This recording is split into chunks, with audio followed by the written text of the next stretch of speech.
And I am now officially in the new room, as you can probably tell. Yes, hey guys, Sly here. And yeah, I'm finally in the new apartment, so yeah, because yeah, last stream I did on at least Twitch, I was still in my other room, which don't worry, everything that was in that room is still actually there because that is actually like my house. So, but yeah, no, this is gonna be my new abode for the next 2 years. So, and yeah, I'm pretty excited about it.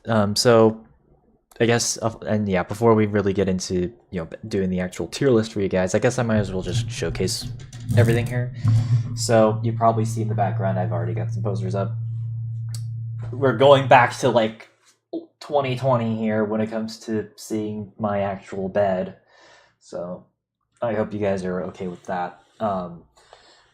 Yeah, there's a window right there. There's another one over there. Just the problem is that because of the way that this room is set up, I kind of have to have my bed back there. But yeah, either way, I've got some posters back there. I've got, you can see like Fall Out Boy up there. Sly Cooper. I got a Sly Cooper poster up there. Another one, I guess. I actually got a Security Breach poster right there. You can probably see. And then, you guys can't really see. There's Miley's Teenage Robot. There's a Cody and Cambria one over there. And yeah, there's my minis over there. There's also Revenge of the Sith right there. There's also a Hell of a Boss one over there. It's kind of, I think I can, yeah, you guys kind of see it, but yeah, I got a Hell of a Boss one on that side. But yeah, this is gonna be my abode for the next 2 years at least. So something different. I am gonna make sure that I have a few other posters. Obviously, I am missing an MCR poster. I'm definitely gonna make sure that that's gonna be on the walls. Matter of fact, I think I'm getting that very soon. And there's gonna be a few other posters. But either way, I'm personally pretty excited. Especially since, even though I love my room, it got hot really like way too quickly, and it was just far away from everything. Now that I'm a lot more centralized with everyone and everything that I know, I'm pretty excited about this. So, but of course, you guys are not here for me showcasing my room. We're here for the tier list. So, which, well, actually, I might as well. Yes, I did get a haircut recently as well, by the way.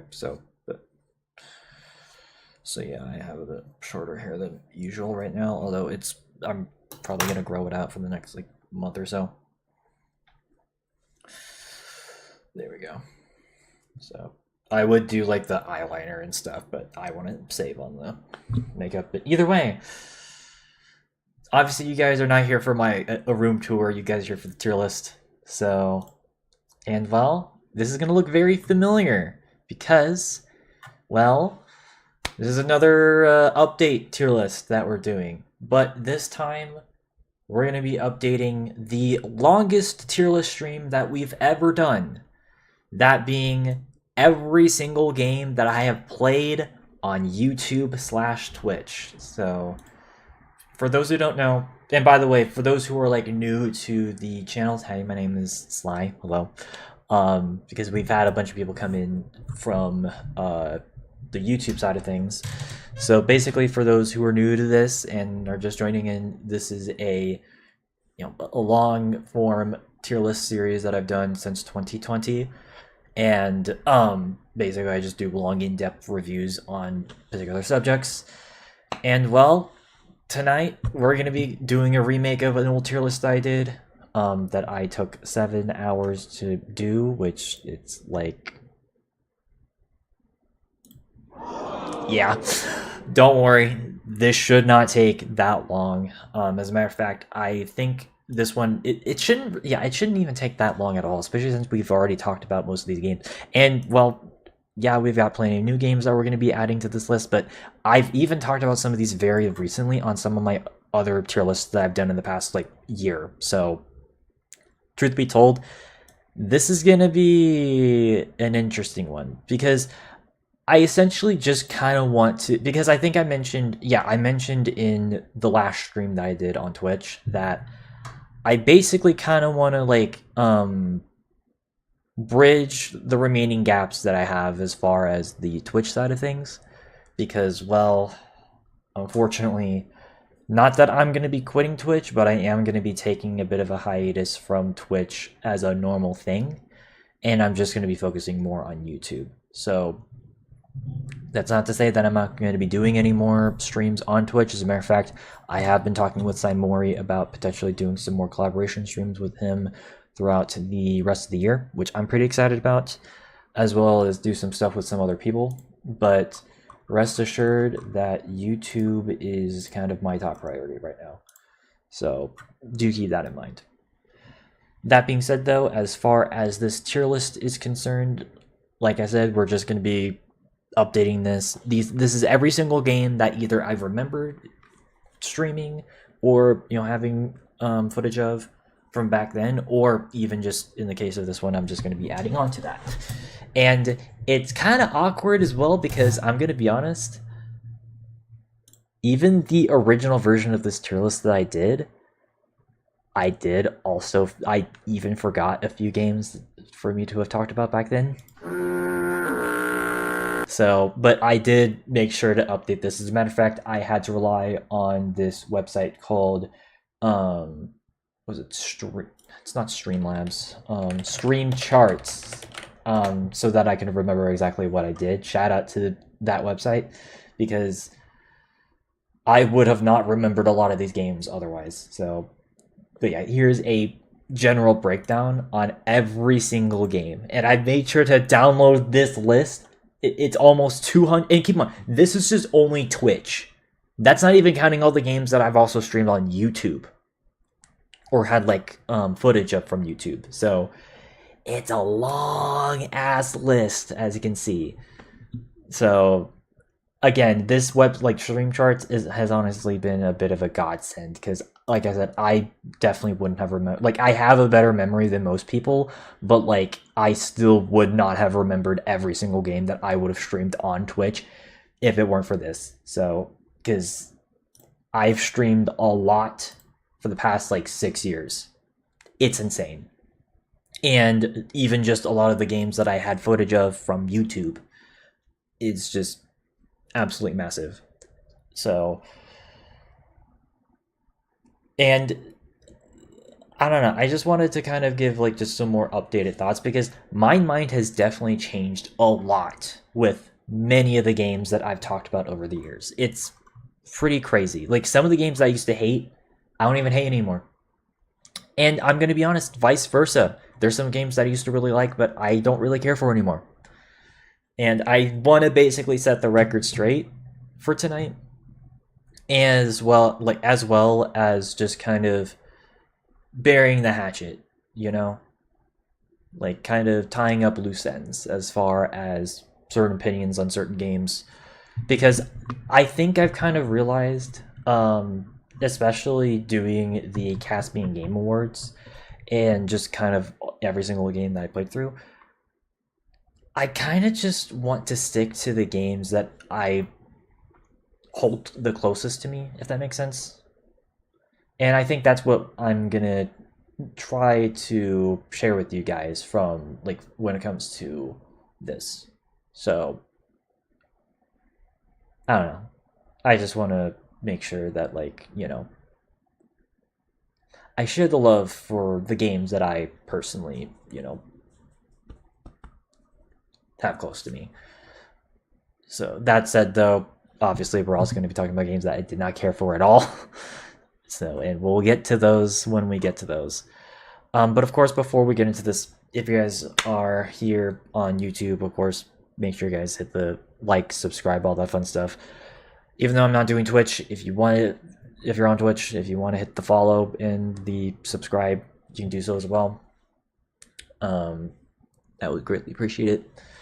But either way, yeah, I don't think there's really anything I need to say. There's not even really any stipulations, because again, keep in mind, this is all just my personal opinion at the end of the day. If you disagree with me, that is completely fine, because, well, I definitely am someone who likes certain games over others. Like, I don't really follow a lot of what's popular or is what's considered masterpieces, except with like a few exceptions, of course. There's some games that like are praised that I absolutely love, but I tend to prefer a lot of the more niche or more cult classic style of games. Something that I've noticed. But I digress. Like I said, there's not really any like rules or stipulations. This is just my personal take, so I'm not even gonna go over some rules. Um, but yeah, either way, let's update. Let's begin. And of course, we're gonna be updating everything that I've already had. I had to do all of this by hand, recreating the list that I did 3 years ago on this exact tier list. So this is the positions of all the games that I had back in the day. And I already see some games that I've definitely changed my mind about. But let's actually go from like top to bottom, because I want to start off positive. So obviously, as you guys may know, if you guys have known me for a long time, my 3 favorite games of all time is Sly 2 Bands of Thieves, Minecraft, and Star Wars Battlefront 2. Those are 2005. Those are my personal favorite games of all time. And I don't think that's ever going to really change. Granted, I will admit, I haven't really been playing a lot of Minecraft as of lately, which is kind of a bit, like, I will admit that is a little bit sad. But as far as Sly 2 is concerned, that was like, Sly Cooper, Thieves Arcanus, and Sly 2. Those are like some of the first games I remember playing as a kid. And so those just mean a lot to me. And even just then, I would argue that Sly 2 is just a genuinely fantastic game all around. Like, if you're a fan of stealth games, if you like a lot of the sort of cartoony mascot-y games that were very popular back in the day, that's your game, for sure.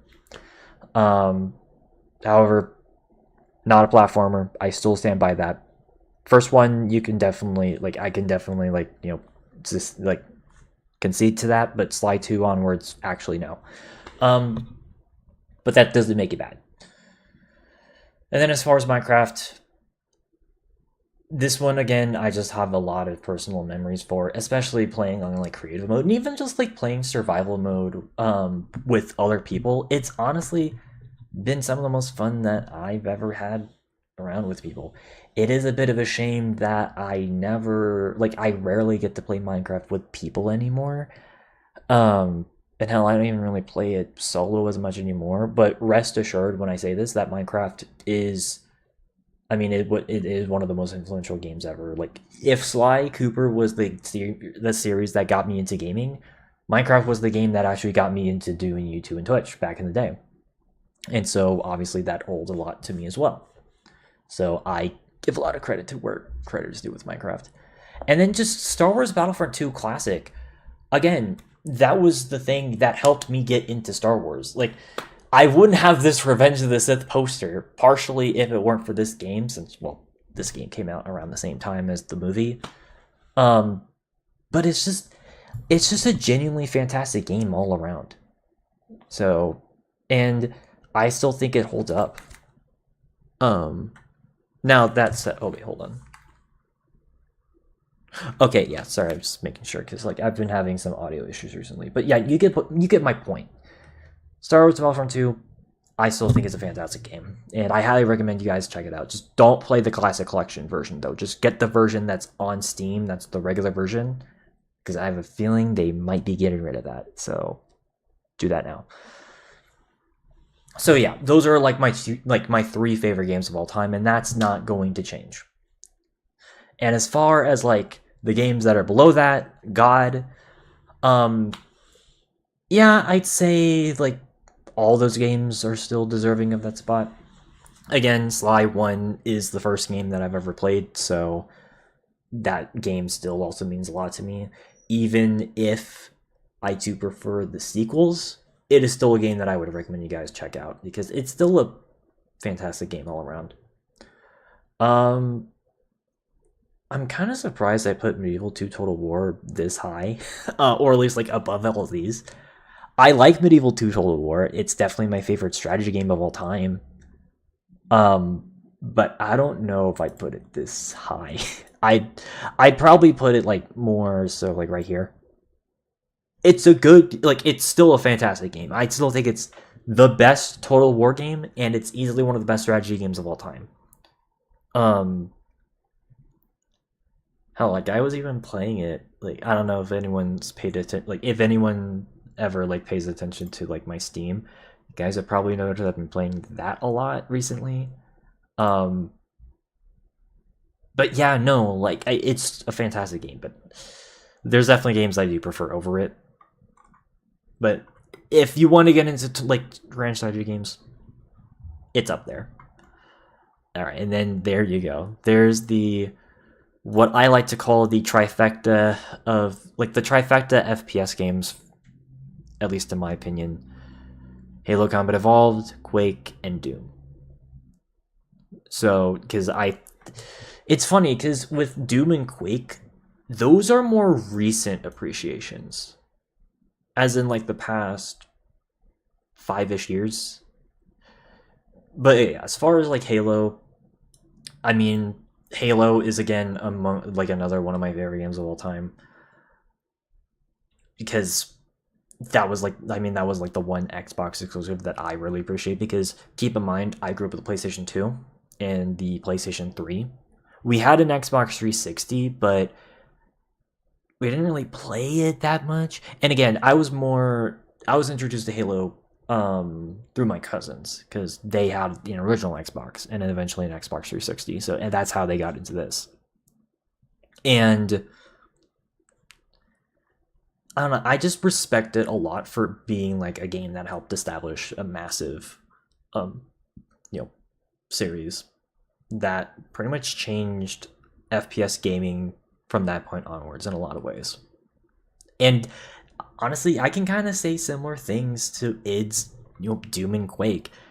These were obviously very influential games in their own right as well. I mean, Doom literally was, it basically popularized the FPS, and for the next 30 years, obviously it would, take over most of the gaming landscape for, the longest time. And I don't know, it's just like, even though, like, if you can't tell, like Doom and Quake, they're obviously games that were made like before I was born, because you can probably tell by my age. But even as someone who wasn't born by the time that these games were made, I still appreciate both of them. And hell, I'm just gonna say this right now: Quake, I think, is probably, I'd argue, okay, I think like these games are like the most underrated games of all time, but Quake is definitely, I'd say, the second most underrated series of all time, especially this first game. It does genuinely surprise me that Quake isn't as highly regarded alongside Doom, because dude, this game influenced a lot of games from the late 90s and early 2000s, and it's a fun as hell game. So I don't know, it's a bit weird. But yeah, no, either way though, these three games I do consider to be some of the best and most influential games of all time, and I just have fun playing them. So, and then of course we got the Hitman games, specifically, Hitman's 1 and 2 from 2016 2018 respectively. I love these games. I think that these are some of the best stealth games of all time. Like, again, if you guys remember me doing YouTube Shorts last year and just going through that, like, just playing through a bunch of the missions, those were just so much fun. And just the fact that they are more of a sandbox thing, like they're like, they're sandbox style, that means there's so many different opportunities for you to take out your targets. And even just little like Easter egg stuff that you can unlock throughout the games. It's just a lot of fun. Granted, I will admit, I don't think that the levels in Hitman 2016 were as good as Hitman 2 2018's. Because Hitman 2018 is like fantastic all around. And considering that these recently got put into Hitman 3 with the World of Assassination bundle that's on, that's like the current version of all these games, that honestly makes it the best package. Granted, I've not like fully like I actually haven't even streamed Hitman 3 for you guys, so maybe maybe in like the future, but like I don't know. But all these games are fantastic, and I highly recommend you guys check out these newer Hitman games. So, and well, Portal. Yeah, let's move on to Portal. I think that both Portal games are fantastic and are the magnum opus for its software. I don't think anyone's going to really argue with that. Though I will admit, over the years, I think I have slowly preferred Portal 2 over Portal 1. Oh, and by the way, I forgot to mention, if you hear any like background traffic, I do apologize. I do live pretty close to the street, so do keep that in mind. But yeah, no, Portals 1 and 2. I usually don't care for puzzle games all that much, but these are the exception. And I think that Valve did this in a very fantastic way.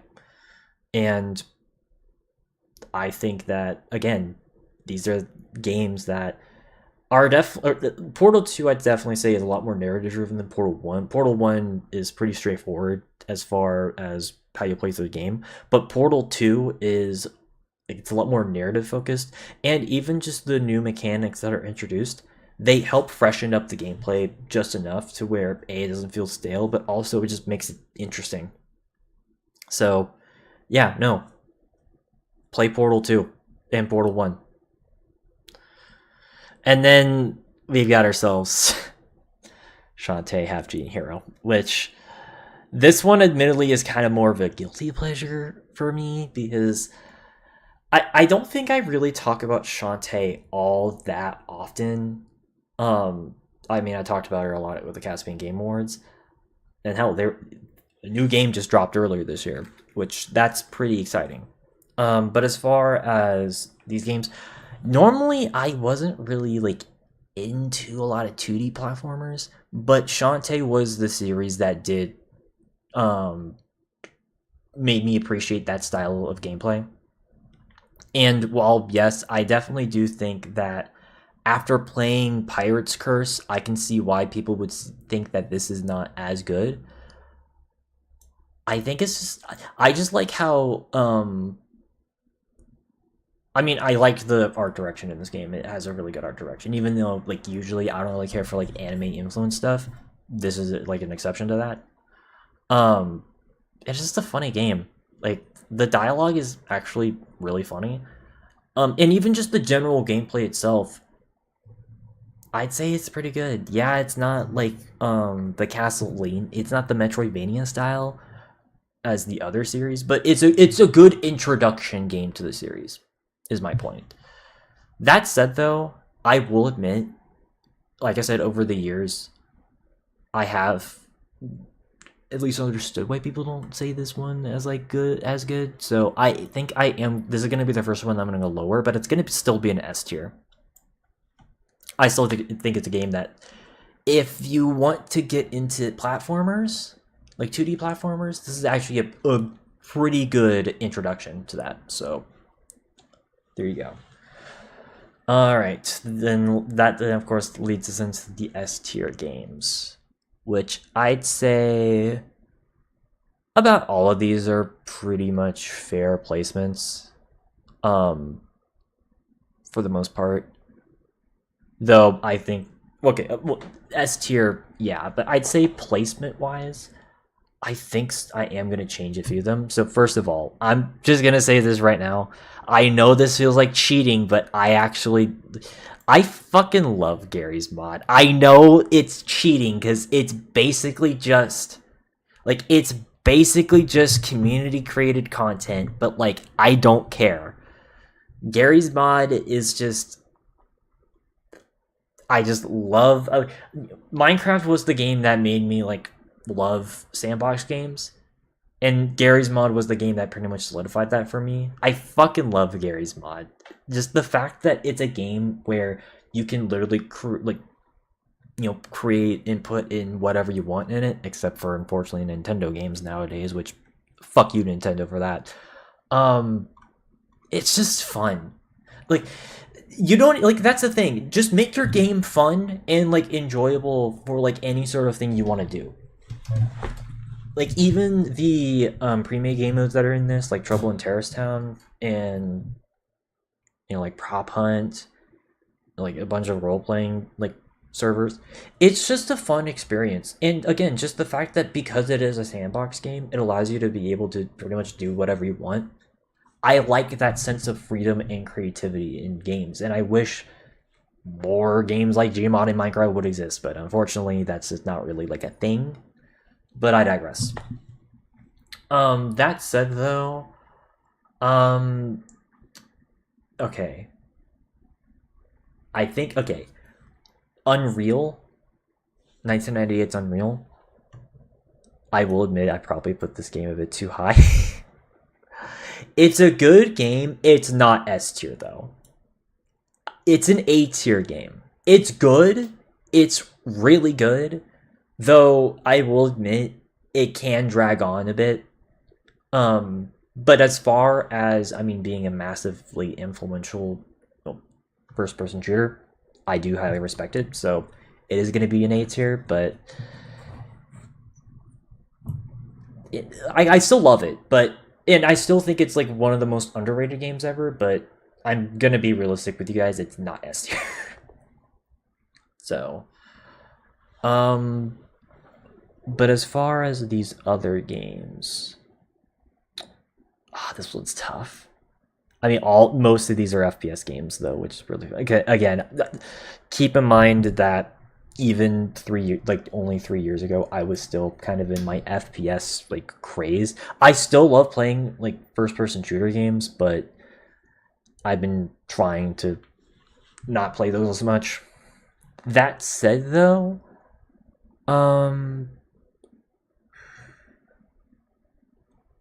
okay. I think Rainbow, if I were to like say which one is like my least favorite out of this whole row, I'd probably say Rainbow Six 3.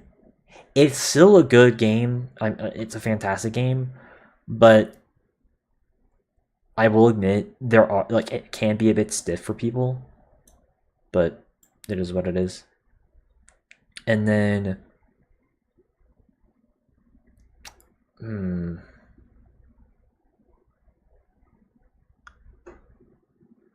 see, okay, Halo Reach, that's definitely going like right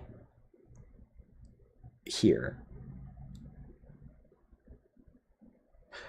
The reason why I do have Black Ops 1 still like up here is because like not only do I think it's like easily the best game in the Call of Duty franchise, but also I just think it's a fantastic game all around. It has the best campaign, has one of the best multiplayers, and in my opinion, I think I definitely prefer the zombies in Black Ops 1 overall. So I just think it's a fantastic game. Like, if you want to do a Call of Duty game right, there you go. That said though, Halo Reach is also a pretty fantastic FPS game.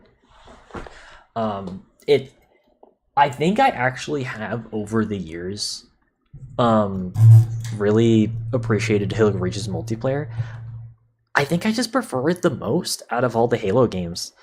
I mean, yeah, it doesn't have as many like weapons or vehicles, and hell, they unfortunately did kind of neuter the elite customization a little bit. But well, Black Ops 1 and Halo Reach have the best progression, like multiplayer progressions in any game, and it's the truth.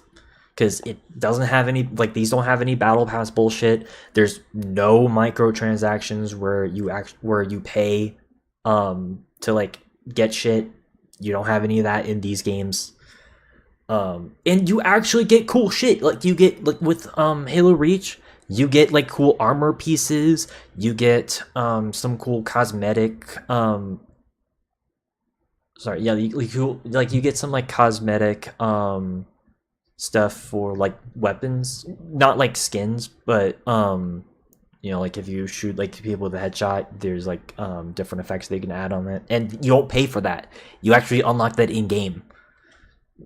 Games nowadays, you have to pay for that shit. Not with Halo Reach. And even just the variety of different enemies for both the single player and for firefight, I think is fantastic for Reach. So, and well, as far as customization, Black Ops 1 actually has a similar thing, except you do get weapon skins for this game, plus a ton of attachments, even some light face paint customization for your soldier. So, as far as progression in multiplayer games, these are definitely the best. That then leads us into, I'd say, and again, I guess I'm just kind of saying like which games would I rather play. I think that's kind of how I'm ranking this. So would I rather play World at War over Battlefield 2? I'd probably say yes. Mostly because like I still love Battlefield 2. I'd say it's probably my favorite Battlefield game still. Personal favorite anyways. But sometimes the shooting can be a bit tricky with Battlefield 2. It's still a really fun game, and hell, playing against bots is still pretty fun. Though I wish every single map was supported, though there's mods for that, so it's not like it's out of the ordinary. But World at War is also, I'd say this is definitely the second best Call of Duty game. Hell, Goldie's been trying to play through World at War every time we do a VC with each other, which is kind of funny. So, because I recently gifted him and Saimori World at War, so maybe we'll do some zombies in the future. Who knows? But World at War, again, it's another fantastic game as far as that's concerned. And then Battlefield 2. I will admit, I definitely think that I would play Doom 2, and this might surprise you guys, City Skylines over Battlefield 2. Again, like it's an old style of game that I do prefer. Like, again, I like a lot of older games, so it doesn't really affect me as much, but I can see why people can be a bit iffy with this game. But still, pretty good game. And Doom 2, actually,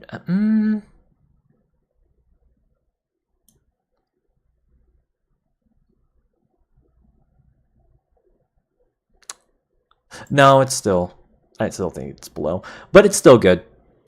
I guess I just don't like the levels as much compared to base Doom. And also, Master Levels does kind of drag this a little bit. Which, by the way, I forgot to mention this as well. I'm including every DLCs and expansion packs with their base game respectives. So if you don't see Percy's Mandate for Fear, it's because I'm lumping it in with the base game. So, but yeah, I guess that's kind of where my issues come in, is Master Levels or just whatever. But Doom 2 is still good. And City Skylines.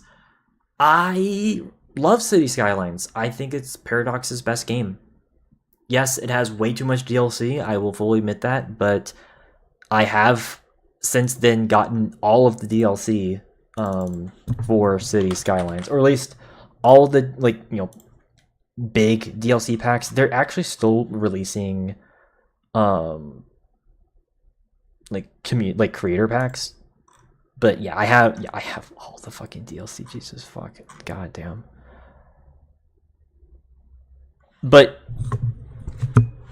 I don't know. I just find the game to just be one of those casually enjoyable games. And these are the types of games that I've been playing a lot more recently. Are the more just kind of relaxed, chill style of games. And I tried streaming these games for the past couple of years, but well, hate to be kind of blunt, but not many people really go for these types of games. I don't know, I like my Total Wars and I like my City Skylines. Sometimes I just want to play something that isn't super combat heavy, which I mean Total War, that's combat heavy, but sometimes I just kind of want to take my time with games. And City Skylines delivers on that front. So all right, and then, which I guess speaking of XCOM 2, that's staying. I think that stays right there. XCOM 2 is fantastic. I love XCOM 2. I wish I was able to have played it more, but I guess sometimes things aren't always the way that they go. Far Cry 2, again, absolutely loved playing through that 2 years ago. I think that's probably one of the playthroughs that I actually think was one of the better ones that I've done. I don't know, it's just Far Cry. It's just a fun game. I will say I don't like how you can't go back into the open world itself once you're done with the main game. That it is the one thing that sucks about it, but I still think it's absolutely fantastic. And then yeah, Doom 2016, which is that one's funny because in 2019 I did a random stream where I played a little bit of the multiplayer, but I did not play the campaign for you guys until literally earlier this year, which is pretty funny. I will say I still like the campaign, but I do think it is a bit too short. I don't know. I just wish it was just a little bit longer, especially considering that like most like the Doom 2016's campaign, like that's kind of the main selling point for the game. Yeah, it has the multiplayer and it does have the level editor, but those aren't as like interesting to me. So I think I am gonna probably put this like lower right here, but it's still good. And then Silent Hill 2, like Silent Hill 1, absolutely fantastic game. One of the best horror games even to this day. So, yeah. Alright, then that puts us into A tier games. The games that I like a lot, but I wouldn't say that these are like my top games of all time, but they're games that I still enjoy playing. So, yeah, Ochi Shantae. Yeah, I'd say that's fair. OG Shantae. It can be a bit annoying trying to play, or at least like the original version or like an emulated version, because of how small of the area that you can go like see. I definitely would say that the first Shantae is the weakest, but it's still a good game. So, I'd probably put it honestly like a bit lower though, but I still recommend you guys check it out. And then yeah, Stellaris. I love Stellaris. It can be a pain in the ass to play though. But like, it's also a sandbox game. Because yes, that's the selling point about Stellaris, is that while yes, it is a grand strategy game, it is a sandbox grand strategy game. So you can pretty much create your own civilization, your own, everything. And especially when you start adding in these expansion packs and the DLCs, it actually becomes really good. Because I have a friend who I met earlier this year. They are like addicted to Stellaris, and they've gotten some of the most OP shit ever. And it's pretty funny, but it's also like, goddamn. So, but like, and I will admit, it has become a personal favorite game of mine. So, you know what? Yeah, okay, you know what? Fuck it. I'm putting in an S tier. Is it better than XCOM 2 though?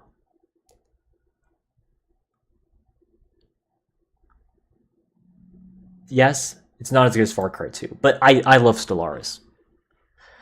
Just make sure you turn off Fallen Empires, because Fallen Empires suck, but it's still good.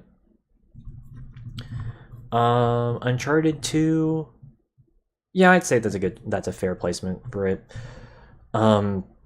I grew to really appreciate the Uncharted series in the past couple of years, like past 5-ish years, even whenever I replayed them for you guys back in 2022. It's definitely a good series, and I think it's weird because a lot of people definitely prefer Uncharted 4, which Where did I put Uncharted 4? Oh, B2. Okay, that's...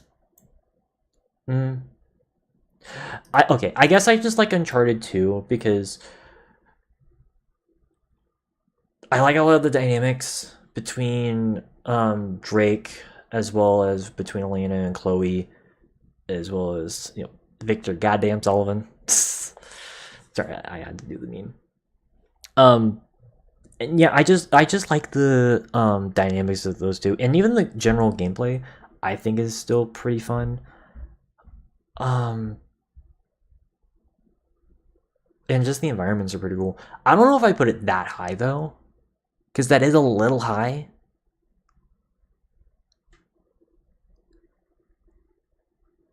I think, okay. Funny enough, and I guess I'll talk about it now. Uncharted, at least this first Uncharted, like all the Uncharted games, they're kind of the same way as I feel about BioShock, which I guess I might as well talk about now. So, okay, I definitely do think I prefer Uncharted 2 over BioShock because with BioShock 1, I mean, art direction's fantastic in the game. The general narrative, I think, is very ambitious for the time, and as a result, I do think it's definitely one of the most interesting. Hell, even just the fact that the ending of the game, which I'd rather you guys play for yourselves, I found it to be pretty, it definitely got me. I will say. I guess just for me, BioShock's gameplay, it can be a bit repetitive at times, specifically when it comes to trying to swap different weapons. Because here's the thing, is that the weapon systems were taken from System Shock, obviously. But I kind of wish that they would have dealt with the inventory a little bit better in that. So, and, because of the way that Uncharted did it to where you can only have like 2 weapons at a time, that feels a bit more, or I guess actually technically 3 weapons. That feels a bit more natural for me. But I think I've just kind of realized over the years, and this is where I like compare the two games, is that I think I tend to prefer games that aren't I don't know. I think overall I tend to prefer games that are a bit less cinematic heavy, if that makes sense. Which is weird because obviously, I love, Sly 2, and that game is very cutscene heavy. But I guess it's just one of those things where it's like I gotta really, really connect with the characters. And I feel like with Uncharted, well, yes, I definitely do think that Nathan Drake is an interesting character. He's not like a top character for me personally. So because of that, it doesn't hold as much weight for me personally. But still a fantastic game all around. So, all right. Call of Duty 2, 4, and Black Ops 2. It's funny that those are right there. Though, honestly, I'd say if I were to prefer playing any of these, they would actually just be the reverse order. I would say that I would prefer Black Ops 2, and then Call of Duty 4, and then Call of Duty 2. And hell, I'll even say this: Battlefield 4, Total War Shogun 2, and Warhammer 2. Hell, actually, yeah, even just kind of right there. And yeah, no, Fear should be way higher. What the fuck? Fear should be way fucking higher than that. And yeah, shit. Jedi Fallen Order's only an A?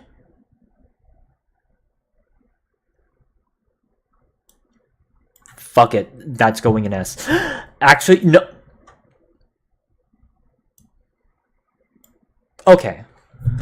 Let's talk. Okay. We'll talk about Call of Duty later. We'll talk about these Call of Duty games later. But let's talk about Jedi Fallen Order. So, I originally played this game back in 2020. So, like, fairly, like, new by the time that the game came out compared to whenever I streamed. Unfortunately, I didn't save most of those streams. So, I replayed it earlier this year. And I'm going to be honest, I have grown a really big appreciation for this game just with this most recent playthrough that I have. I think that Jedi Fallen Order is genuinely one of not just one of the best Star Wars games, period, but also one of just the best games, period. Hell, I might even put it in God. Like, I think I didn't appreciate it as much whenever I first played it, but now that it's been 6 years since the game came out and I've given it like time, I didn't give this game enough credit. I think this game is fantastic, and especially considering that this came out during the Disney era of Star Wars, I think that's pretty much a big testament to Respawn and how they were able to kind of maneuver around a lot of the restrictive bullshit that Disney Star Wars has now. Because that's one thing that unfortunately I have noticed is that a lot of Disney, like, and granted, we talked about this in like some of the other Star Wars tier lists and all that, is that a lot of Disney Star Wars, I feel like it's just taking away from the universe. Because Legends used to be so expansive, like the expanded universe that's now called Legends. But now it just feels like everything is so small because everything has to be interconnected to the main storylines. And that I just don't think is as cool. So, but even despite all those restrictions, Fallen Order I do think is a fantastic game, and I highly recommend you guys check it out. Okay, maybe maybe I put it a bit too high. I don't think I'd put it like above. I love Gary's mod, but like, yeah, I'd say I put it right there. But as far as these other games, so I'd say so. Okay. Yes, okay. I think overall I definitely like Black Ops 2 over Fear, even though this game has an objectively better campaign. But like multiplayer and zombies, nah. No, we'll keep Black Ops 2 there. But Fear is definitely going to be next to it still. Fear, go play it. Fear is an amazing game. And even its first expansion, Extraction, it's Extraction Point, right? That's what the... Yes. Perseus Mandate is the reason why it's not an A tier. Because that expansion pack kind of sucked. But this is still a fantastic game. Play it. Would I play Battlefield 4 over Call of Duty 4? Yes, I would, because even though this game's campaign sucks, it has an objectively like better multiplayer, and I think that is a really fun multiplayer even to this day. And I think overall, I've just kind of realized that I prefer playing Battlefield over Call of Duty as far as multiplayers are concerned. I wish there were more games like Battlefield, which, after playing the Battlefield 6 beta, which I kind of forgot to mention because I did play the Battlefield 6 beta, I think it's really good. Maps are a bit too small though, but that's kind of a minor complaint.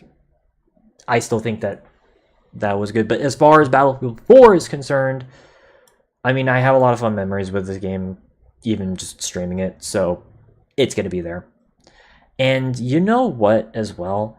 I'm even going to say this, and this is going to probably piss some people off, but I think over the years, I have just kind of preferred playing games like Killing Floor and Payday 2. Like Killing Floor 2 and Payday 2. Although Payday 2, definitely going to be above Killing Floor 2. I mean, I will admit, this is a bit of a biased pick because, although...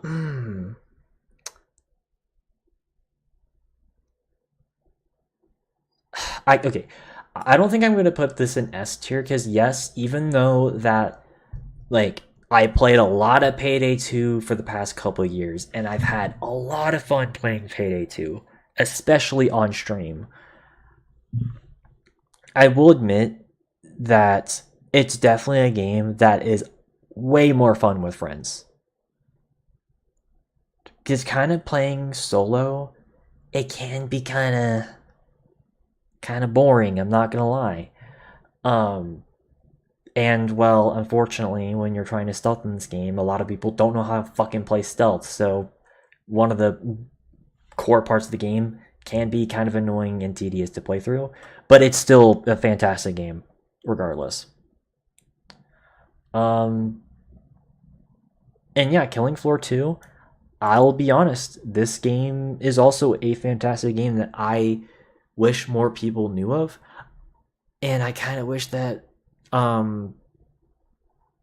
it was, highly respected. Honestly, I kind of wish both of these games were a lot more recognized because I prefer playing a lot more co-op games, like as opposed to PvP. PvE games, I have realized, are just some of the most fun that I've had, especially in the past like 2 to 3 years.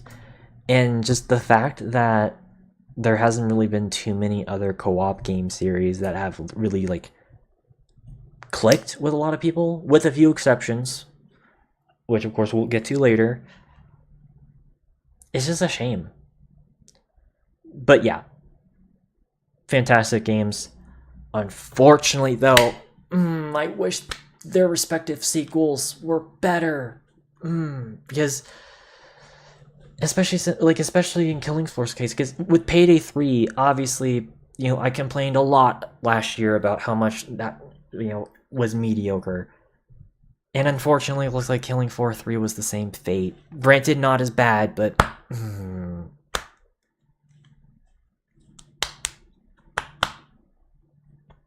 it hurt. It hurt.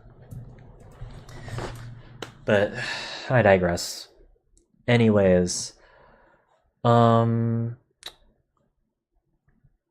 yeah, I would say, but yeah, as far as like the other games on here, yeah, I'd say Call of Duty 4. I'd put it here because I think the campaign is still excellent for the most part. Even though I will admit, when I played through it on my PS3, it did a stupid softlock glitch on All Gillied Up, and it ruined the fucking mission for me, which pissed me off. This game I still think is a good enough of a game that, and was also a very influential game for a lot of FPS games from that point onwards, for better and for worse. Bet for better for as far as like how progression works in games nowadays, especially in the FPS scene. Unfortunately for worse, because there were a lot of Call of Duty clones that existed back then. But yeah, no. It's still a good game. And then, yeah, that then leads us into Total War Shogun 2, which, yeah, I'd still probably put that there. It's, I'd say, the second best Total War game, for sure. I guess my one thing is that I just wish that there was a bit more variety for the units. But, it's still a good game. And then, yeah, Total War Warhammer 2, I would definitely put that still right behind it. A massive improvement compared to the first Warhammer Total War game, for sure. This is the thing that even got me into Warhammer to begin with, so I will give credit where credit is due to Total War Warhammer 2, is that it actually made me want to get into Warhammer. So, it is what it is. Excuse me. And then Call of Duty 2. This one's just kind of more of a bias pick. I like Call of Duty 2. I just like the World War II campaign in this one. I know it's not as good as World at Wars, but it's still fun. Alright. Then, okay. That then kind of leads us into pretty much this whole row down here. I would say, out of all the games that are here, I would say Dead Space, Watch Dogs 2, Far Cry, and I guess down here, Far Cry 2, and Ratchet and Clank are the ones that are definitely like more worthy of being up here. Dead Space, I think it's a fantastic survival horror game. And by the way, this is the original version. This is the 2008 game, not the 2023 remake. I think that is a fantastic remake, but as far as the original game is concerned, I still think it's fantastic. Though, I probably actually put that below all these. It's still a fantastic survival horror game. I don't know. I guess I'm just not like... I know if we did an entire tier list on like horror games, but I prefer more action-y horror games, which I guess this does lean more towards the action horror, but throughout the second half. But it's like very like survival horror heavy in the first half. I don't know. And also there's some like annoying sections, like the fucking turret sections are ugh. But you know, it is what it is.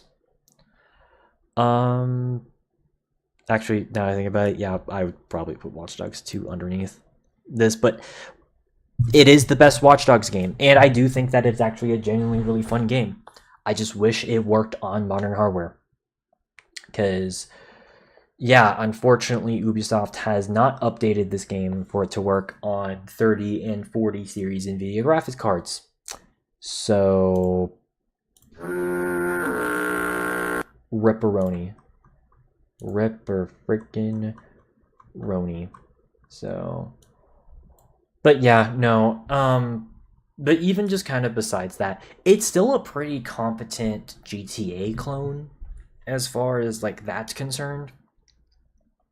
Much better characters, I'd say overall. Definitely better just gameplay mechanics. Better open world compared to Watch Dogs 1. I just wish it was a lot more respected. Because it's a fantastic game in its own right. Like, I think it's actually a really good game. One of the last few games made by Ubisoft that I would actually say is actually generally good. But the fact that, well, it's not as respected because Watch Dogs is already kind of a name that's kind of shit on recently. I don't know. Which, of course, speaking of Ubisoft games, Far Cry 4, I still think that Far Cry 4 is pretty amazing. I wish people didn't shit on it as hard online, because there's a group of people who shit on Far Cry 4. I don't get those people. Those people are objectively wrong. This game is good. It has amazing villain. You know, it has some quality of life improvements compared to Far Cry 3. And I just like the setting more. I guess that kind of relates to Uncharted 2, because both these games are set in like the Himalayan mountains. And that's just a setting that honestly not a lot of games really go to. And I think that's why I really do appreciate these games. And even with Far Cry 2 with like Sub-Saharan Africa. Like, these are just settings that don't really exist in video games. And I think that's why I connect with them a bit more. But yeah, no, Far Cry 4, really good. And then, of course, we got the original Ratchet and Clank. Childhood classic of mine, for me personally. I think this game is pretty good. It can control a bit awkwardly because there is no strafe button, and you need to fucking strafe in a third-person shooter like this, or at least have like a better aim system. But story's fantastic. Locations are awesome. Combat, besides the fact that you can't strafe, it's still competent enough. Bosses are fairly challenging. Pretty good all around. And then now I'm looking at every other game that I have in A tier, and I'm gonna be honest, I'm probably gonna be lowering most of them. Okay, I think for sure the games that I am going to be lowering down to B tier would be Insurgency, Return to Castle Wolfenstein, and then Doom 3. Yeah. These aren't bad games. Actually, as a matter of fact, I was kind of ruined with Insurgency Sandstorm, which I guess I'll talk about that later, but after playing a lot of Insurgency Sandstorm, I can't play Insurgency 1 anymore. I just can't. It's still fine. I still think Insurgency 2014 is still a fun game. Hell, it was even a nomination for multiple multiple 2014 Caspian Game Awards. By the way, I'm getting a drink. But like, it's just one of those games that I will fully admit it has kind of aged a little bit. You know, like, it sucks for me to say because I played a lot of Insurgency 2014 because I think that the game, again, is it's still fine, but like, goddamn, it after playing Insurgency Sandstorm, it does feel clunky to play. It's just the truth. So, yeah. But as far as Return to Castle Wolfenstein and Doom 3 is concerned, okay, as far as Return to Castle Wolfenstein, that has less to do with like the fact that it feels clunky to play, because that's fine for a game for 2001.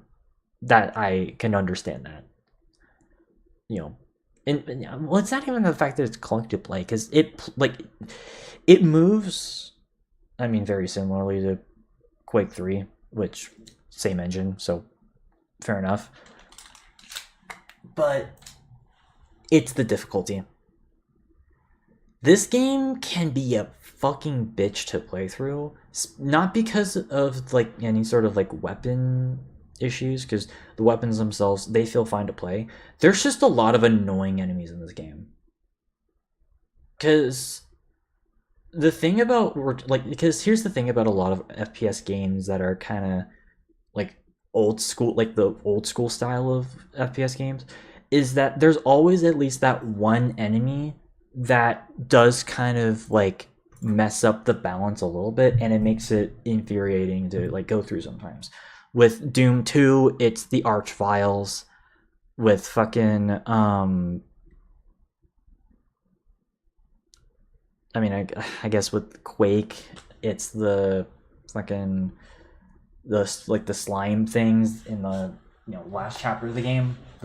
I think they're called the spawn. And well, unfortunately, Return to Castle Wolfenstein, there's multiple of those types of enemies. Specifically, the mutant enemies. Those guys, absolutely, like, especially once you start getting into like the second half of the game where you're inside that Norwegian bunker. Oh my god, that shit pissed me off. Like, replaying that section, that like I'm genuinely surprised I even put it in A tier. Because that shit is borderline unplayable with those enemies, especially the ones that hop around. Like, those guys pissed me off.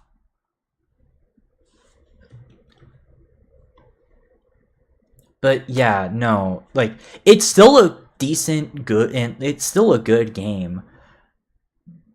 But like, is it the best Wolfenstein game? No. And then as for Doom 3, I actually do respect Doom 3 more than most people, because this is another game that I feel like people love to shit on all the time. And while I don't agree with this being like a bad game, because it's not a bad game.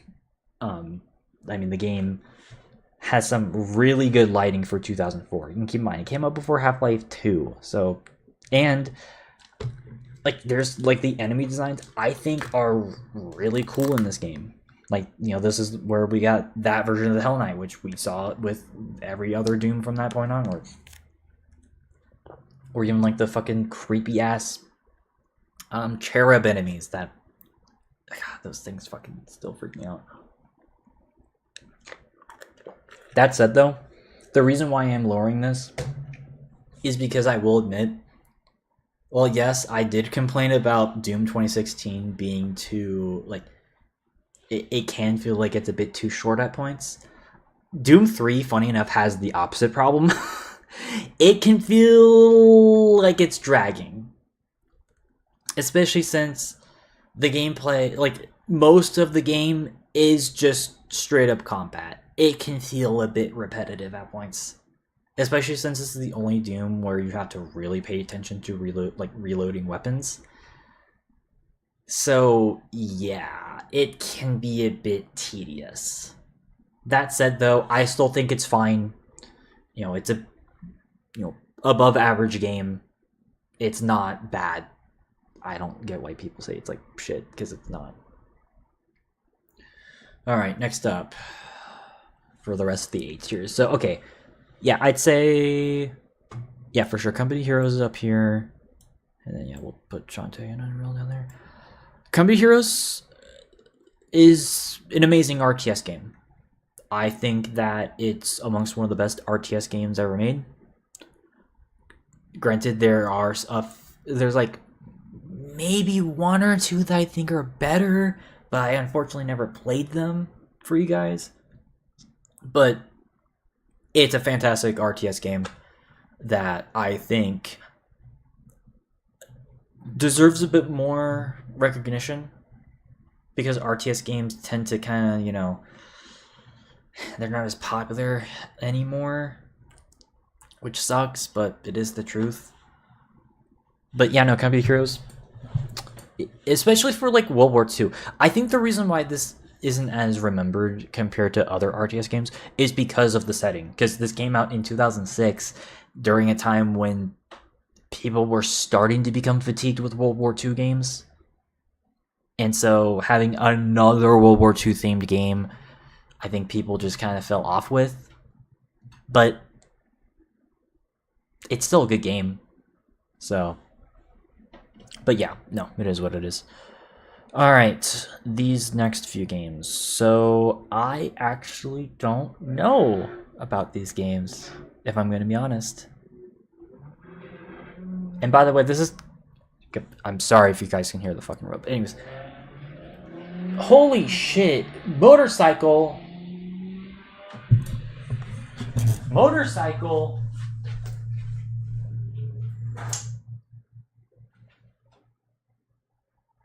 God damn. I'm so sorry about that. Okay. Anyways. Yeah, this is kind of the part of the list where I will admit I am kind of mixed on.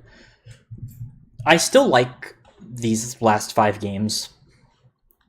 I don't know if I put them this high though, or at least not anymore.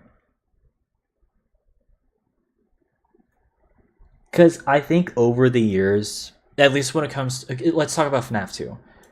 Visions, well, I'm gonna fucking post right there.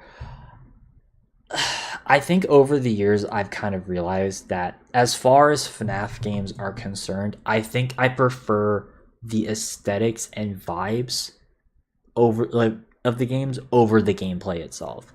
It just doesn't feel good to play, at least for me.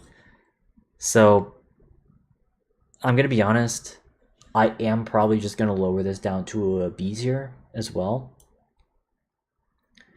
It's still, like, I still love the look of the game. Like, easily, that's, like, the best thing about this game is easily, like, the art direction of FNAF 2. It's fantastic. But gameplay-wise, I can't. I'm sorry. Like, that's always been, like, the one thing that I never liked about FNAF is the gameplay. Or over times or I guess over the years, that's the thing that I've realized is I just don't like the gameplay. That said, though, it's very much carried by its art direction and, character designs, and even just atmosphere. And hell, I'll even give it this: the actual story and narrative telling of this game. Obviously, it took inspiration from shit like BioShock and COD Zombies. It was a lot of the narrative was in the background or through Easter eggs, and that's something I do appreciate. So I will give FNAF 2 credit where credit is due in that department, but I'm not going to put it above anything else. So it is what it is. But then these other games. So we've got ourselves Final Fantasy. Yeah, I'd say... Yeah, I'd say I probably would still put these in A tier, but they're like lower. Though if I had to choose gameplay wise, I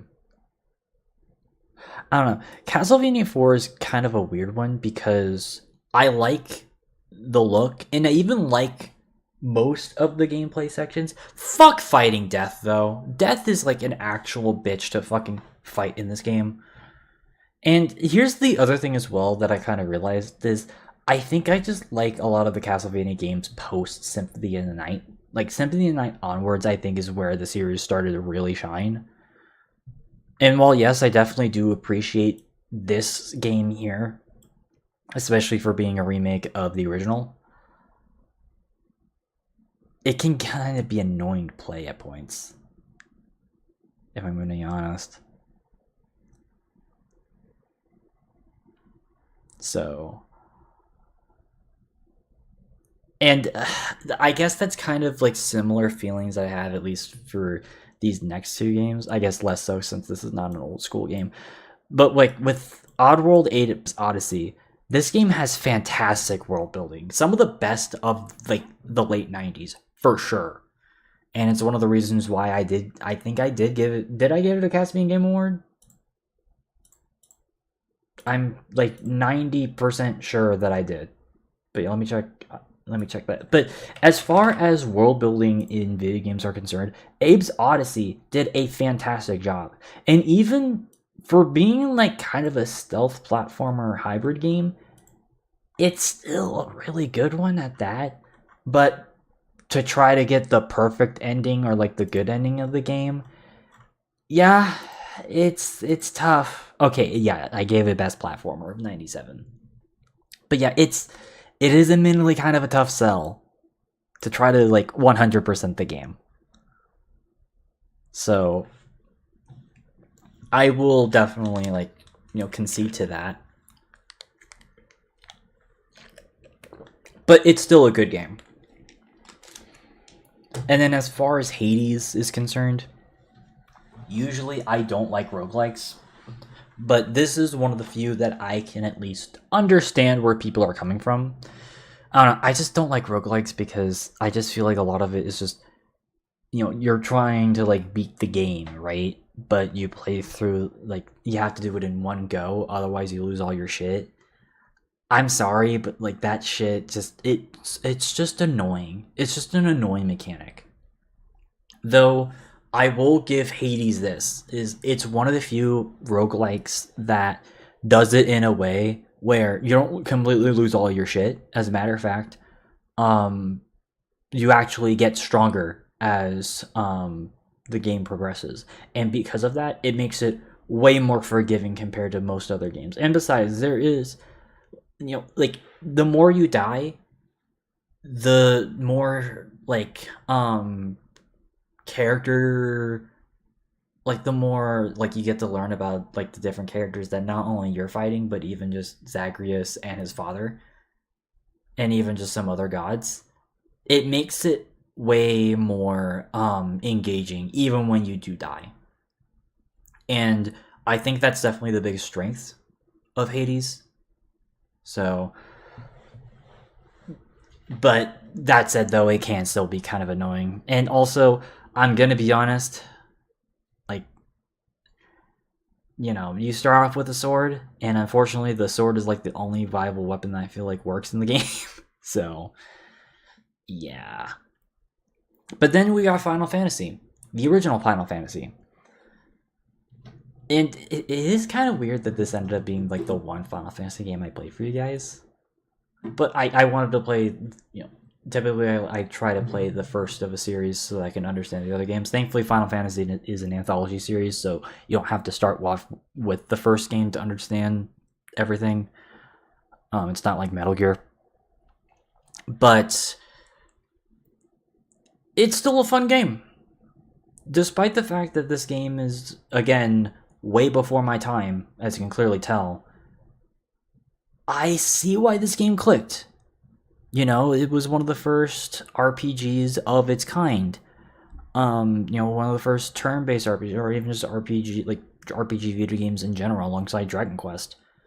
So, and for establishing a lot of the systems that we take for granted in a lot of RPGs nowadays, I give it a lot of credit.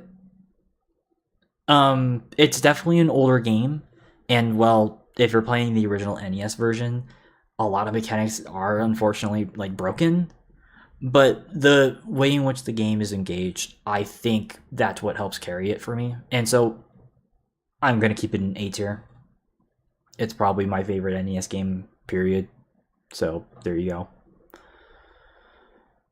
But yeah, now let's move on to the B tiers. So I can already see a bunch of games that I would definitely put lower and a bunch of games I would definitely put higher.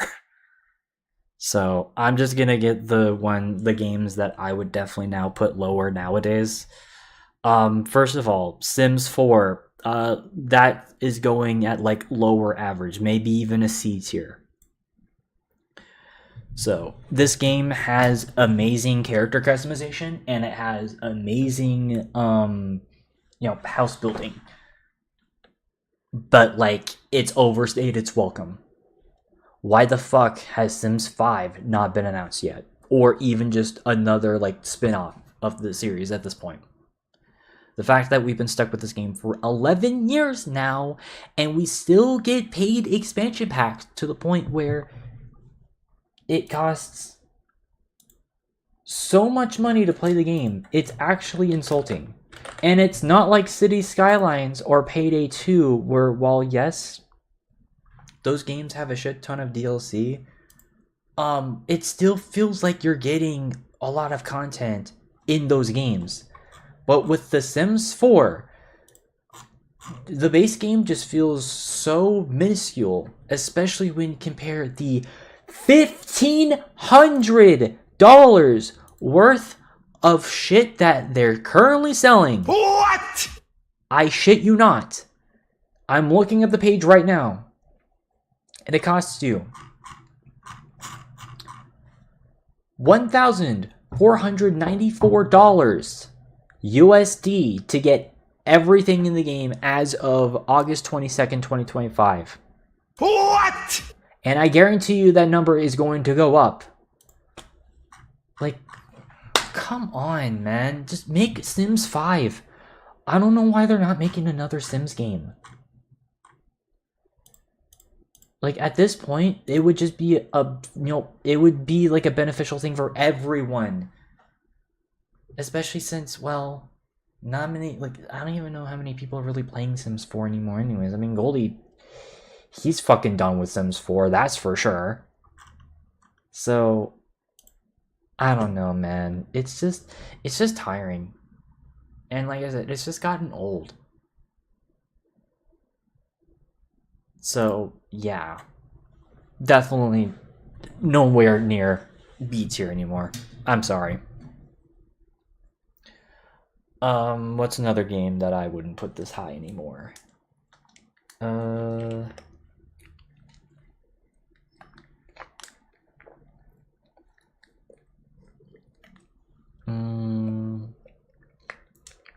Oh. PlanetSide. Yeah. I think I'm kind of done with PlanetSide as well. I don't dislike PlanetSide. I think I just wish it was a different setting. Because, again, I've said this before, but for me personally, the only sci-fi first-person shooter series that I really love is Halo. Everything else, I guess Star Wars Battlefront 2, if you want to be pedantical about that. But everything else, I just never really clicked with. And I think over the years, I've kind of realized that with PlanetSide 2. And I think it's even worse considering that I've noticed as well that the net code has gotten worse over the years with PlanetSide 2. So I think it's about time for them to like also move on to the next game. They need to either make a PlanetSide 3 or they need to make a new IP. I think I've just kind of realized over the years that I just don't really like PlanetSide anymore, at least. That's just me, though. So, yeah. As far as everything else, though, I don't think there's anything else I would lower, but there's definitely games I would put way higher. So let's talk about those. So, Half-Life 2. The fact that I put this in B tier is kind of a crime because, especially after playing through it recently, I'm putting this in S tier. As a matter of fact, I'm putting this above Halo Reach. Yeah. I have completely changed my opinion about Half-Life 2, especially after doing that most recent playthrough. I think that it's a like I know people. Okay, we'll talk about Half-Life 1 later. Don't worry. I've had that rant for many years. But as far as Half-Life 2, I think I just have kind of realized that maybe I was just being too much of an asshole about Half-Life 2 because of just how much I really didn't like Half-Life 1. Because Half-Life 2, like, yes, it has some issues with it. It's not a perfect game. You know, like, sometimes the Combine can be just, like, their pathing can be a bit weird. But as far as a game, I think Half-Life 2 is definitely a competent and just, you know, it's just a fantastic game all around. The characters, I think I definitely have grown to appreciate over the years. You know, obviously Alex Vance, Eli Vance, Dr. Kleiner, Wallace Breen, you know, like all of them. I have definitely, it finally clicked for me as far as that's concerned. And while yes, even though that this game is like very cinematic at points, you're never like forced out into a cutscene. You're always in control no matter what. Unless if it's like very specific scripted moments. And I like that. That's one of the testaments with at least this game, like with Half-Life 2 for sure. And, you know, I mean, this is also the debut of the Source engine, which I love the Source engine. You know, I wouldn't love Gary's mod if I didn't love Source. And even just the environmental storytelling in Half-Life 2, I find it to be very impressive. And even just the fact that, the way that this game looks for a game from 2004. So, yeah, no, I really have grown to appreciate Half-Life 2, and now it's one of my, like, I'm going to say it, it's becoming a favorite game of mine. So, I see where the hype comes from.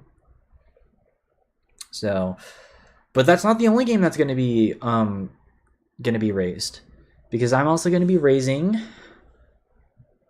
Halo Dos. Though I think I'm only going to raise it just to, like, I think I'm just going to put it there, like right in between BioShock and Far Cry 4. Excuse me, Far Cry 4. Actually, no. There. Right before Ratchet & Clank 1. I think I just used to not like this game as much because of just some of the maybe I think I just didn't get the story at the time, excuse me. Because I don't know, I just didn't think it was like as interesting. But I think over the years, I've definitely grown to appreciate the main story, like basically the main message of this game, which basically is just, you know, don't follow religious dogma. That's the main theme of Halo 2 is, you know, going against religious dogma, which is a message that I personally have always been appreciative of. And I don't know, it's just, I guess it's just also just the fact that I didn't think this game looked that good. Like, you gotta at least give me that, is that, like, compared to Halo 1, Halo 2 does look worse on, like, an art direction style, like, you know, thing. But still, it's still a good game. And I've grown to appreciate it a lot more in recent years. I just still think it's the weakest out of the original trilogy, but it's still good. So people, by the way, I've been getting a lot of people like recently rewatching a lot of my YouTube shorts from last year, and I still get comments from people being like, "Oh, why are you shitting on Halo 2?" I'm not shitting on Halo 2. It's a good game. It's still like a good game. It's just it's just the weakest out of the original 3. So, but it's still good. But yeah, I guess that then leads us to some of these other games. And I think, oh no, sirens. Again, I live by a street now, so get used to that. But anyways, I guess that then now leads us to how I feel about some of these other games. So, okay. Damn. Okay. I don't think there's going to be anything else that I'm going to raise up to A tier.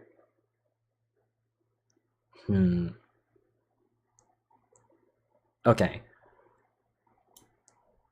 Let's just put the games that I know for a fact that I definitely do at least appreciate and I do actually genuinely like. Obviously, not love, but like for sure.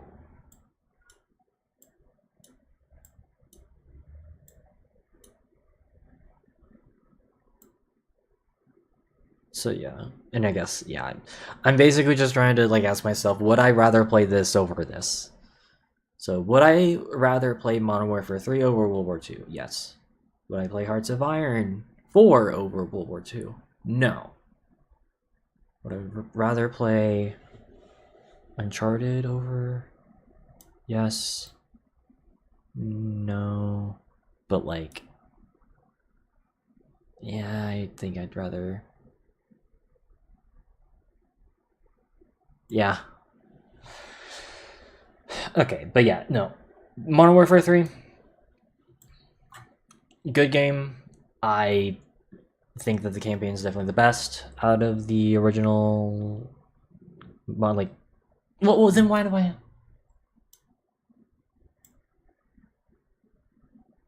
Damn, I don't know. Because I like the campaign the most here, but like, yeah, fuck it. I'll put this in A tier. And like, no, because I don't know. I don't know, dude. Okay, I'll put it right here, there. Because I like Modern Warfare 3.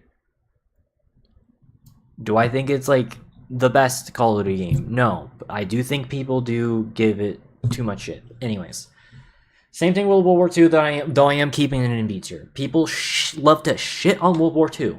Like, people love to shit on this game. I never understood it fully.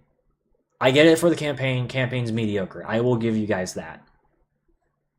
And I will even give it to you that like there should be more more maps released base.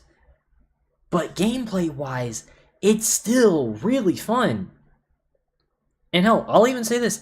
I didn't even mind the division system that much. Yeah, like they got rid of perks, but the division system and the basic trainings, that's what was the perks. And they did it in a way to where it didn't feel like anything was like particularly overpowered. And I liked that. And you're talking to someone who is more of a Battlefield, who enjoys Battlefield more anyways, because I like being able to have more class synergies. So because of that, I didn't mind the original system, though I will admit that even though I really loved, like, I loved the multiplayer of World War II, zombies was hit or miss. Because some of the maps were great, some of the maps were awful. So, but yeah, would I rather... So yeah, I guess the real question is, would I rather play Uncharted 4? Yes, because Uncharted 4 actually has just overall, has a genuinely, well, objectively better campaign. Though I will admit, campaign doesn't hit as hard for me with Uncharted 4 with all of like the big story moments. So because of that, I don't think it's as good as Uncharted 2, but it's still good. And then, would I rather play Ghost Recon Wildlands over World War II? That's the thing. People don't like either of these games, but I do. I'm sorry. I like these types of games. Fuck you, sue me. Or I liked them, I guess. I know I don't really play these types of games anymore, but they still have a soft spot for me. That said, though, I think... Okay, I think I would prefer playing Ghost Recon Wildlands. It's an open world game. It has some cool environmental stuff. There's tons of customization. Yes, the mission structure can be like a bit too repetitive, but I think they offer just enough variety to where it's engaging. You know, it's not like fucking Mafia 3 where you're literally doing the exact same missions over and over and over and over and over and over again. At least Ghost Recon Wildlands, they try to differentiate not just the locations, but even the missions that you're doing. So like, I'll give them that.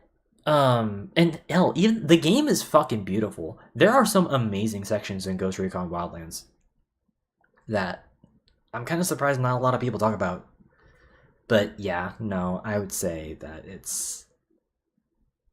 I think that's a fair placement for it. God, we've been doing this for an hour and a half, and we're not even like, damn. We haven't even talked about the new games yet, but whatever, it's fine. But yeah, I'd say, and then Watch Dogs. I think I would play Watch Dogs over Uncharted 1. But World War II, I think I'd rather play. Because Watch Dogs 1, it's just ruined by its main character. Aiden Pierce is an asshole. I don't like Aiden Pierce. I remember whenever I first started streaming back in the day, whenever I was, fucking around in Watch Dogs 1, and there were people in my chat who got pissy about the fact that I don't like Aiden. I'm sorry, I don't like Aiden. He's just a cringy edgelord. He's annoying.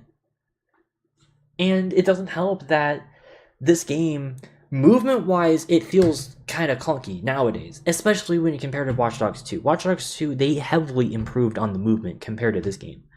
And while, yeah, shooting-wise, shooting does feel good in Watch Dogs 1, and I like the hacking mechanics in this game.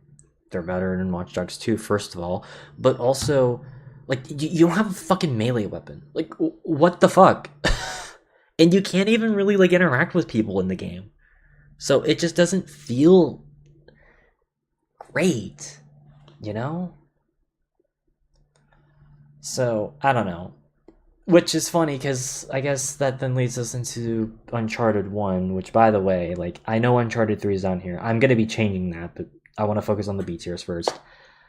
Uncharted 1, it basically just feels like a linear Watch Dogs. It's really uncanny thinking about just how similar both of these games really fucking play. It's honestly kind of surprising. So, but yeah, or at least like, control wise. Gameplay, I mean, obviously this is an open world, so it does have that advantage over this. That said, though, I know motherfuckers who say that this game is a bad game. I don't agree with that. Uncharted 1, I do think it's still a good game. It is the weakest out of the Uncharted games, though. But it is what it is. That said, though, I think I would definitely play all of these games above it for sure. Just Cause 3. Yeah, I'd played that over Watch Dogs. You can actually, interact with people in that one. I think I like the locations a lot more. You actually have some cool shit, like the parachute, as well as the wingsuit, and combine that with all the zip lines. Oh my god, movement is amazing in Just Cause 3. And Rico Rodriguez is, like, he's objectively a better character. Granted, the villain is kind of whatever in the game, but objectively better characters for sure. And just locations. So, hell, even just the shooting feels a little bit better. It can feel a bit clunky, but yeah, I mean, playing it on the PC version, I think it's definitely like the best way to play. And just blowing up shit is just really fun to do. So yeah, no, I would definitely play Just Cause 3 over Watch Dogs 1. Would I rather play Hearts of Iron 4? Yes. I like Hearts of Iron 4 still. I still think that it can be some fun. I just don't like how you have to play it. With certain countries, you have to play it a very specific way, especially if you don't have the DLCs. It gets really annoying, especially when you start reaching endgame. Endgame fucking sucks in Hearts of Iron 4. I don't know. I was just never a big fan of that part.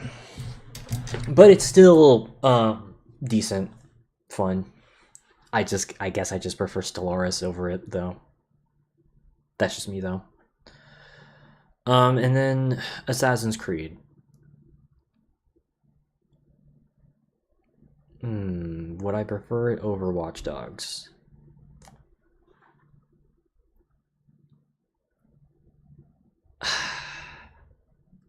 I think that's the cutoff point. So, okay, I like Assassin's Creed 1, or at least I like most of the settings of the game. I think that Damascus and Jerusalem, they're pretty cool looking, especially Damascus. Damascus, I think, is easily the best city in the game. Acre fucking sucks, though. Normally, I wouldn't like complaining about monocolor games, which it's basically games that have like a very specific like color palette in them. You know, like the whole piss filter meme, or like the Mexican the yellow Mexico filter for like Breaking Bad, like stuff like that. A lot of games in the late 2000s had that, thing to them, and Assassin's Creed had that thing, but especially in Acre, oh my god, it's such a gray. Ugh. And I guess it doesn't help that, well, yes, Assassin's Creed 1 was definitely a very monumental point forward for open world games. First of all, Sly Cooper did it before it, so or a lot of what it did before it first. But second of all, there's just still not a lot of stuff to do in the open worlds in Assassin's Creed 1. And that sucks because I like the setting more than most of the other games in the series, but objectively speaking, gameplay wise, yeah, no, it's not as good. And I mean, Altair, he's a decent protagonist, but there's better Assassin's Creed games for sure. Which then, of course, leads us into Scribblenauts, which, yes, I think I would rather play Scribblenauts over... Yeah, both of those. Scribblenauts it's just dumb fun. As far as, like, puzzle platformer games, it's just dumb fun. So, it's cool. It doesn't take itself super seriously. So, yeah. Alright, and then would I rather play...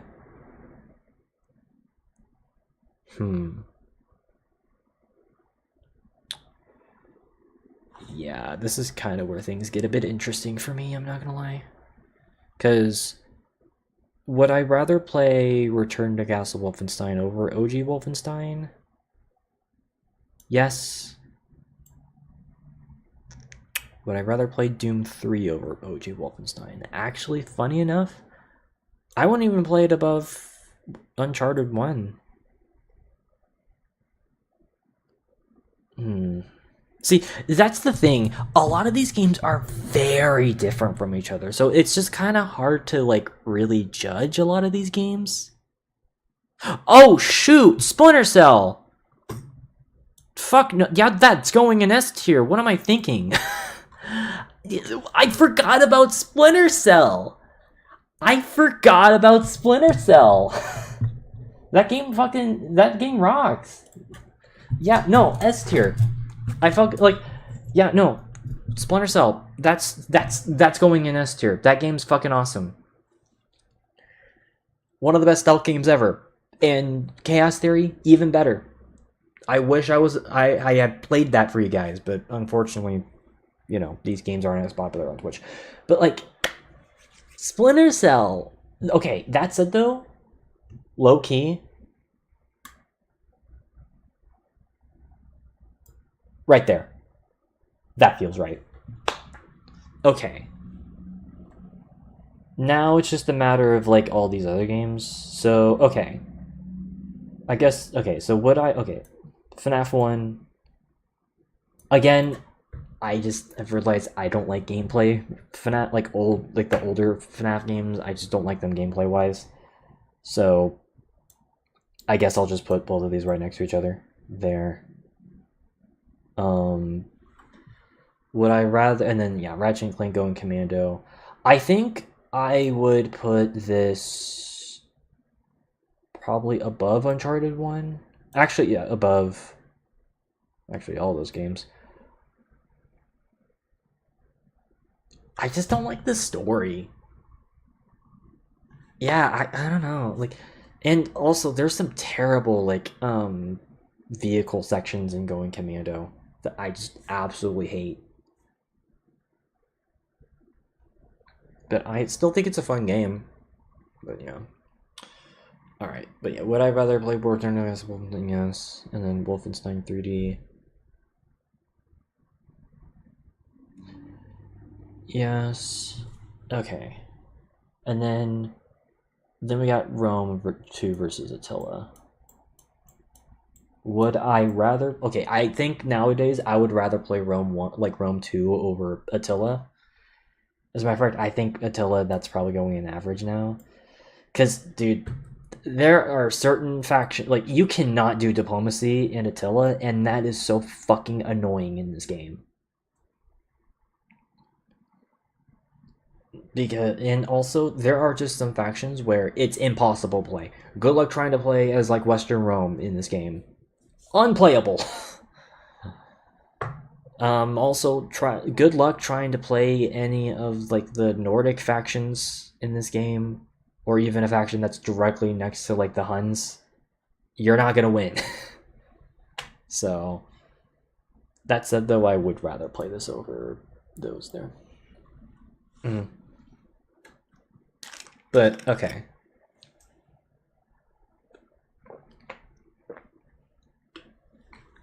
Oh, at least Rome 2, you can actually do genuine diplomacy. And also, this game has just more shit to do anyways, so, yeah. Would I rather play... Okay. Excuse me. Okay. Halo 3 ODST. The weakest Bungie Halo game. I think I would rather play this over a bunch of these other games. But I'd put this...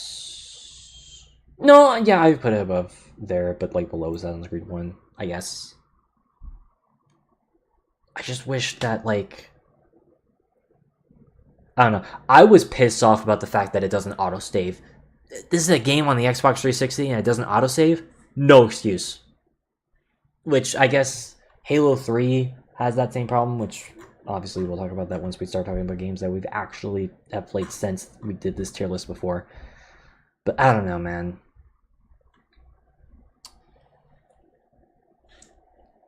So, that said, though, I would rather play this over Going Commando, because at least the weapons feel nice to play in this.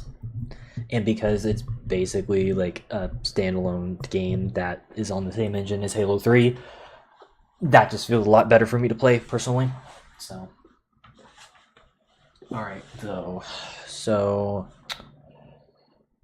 also, Battle for Middle-earth 2, I would put that above Halo Wars. So, as a matter of fact, I'm gonna say it, this is probably the most underrated RTS ever.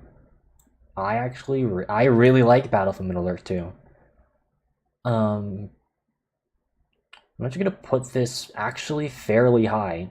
Like this might surprise you. Yeah, like I'm even gonna put this like right here.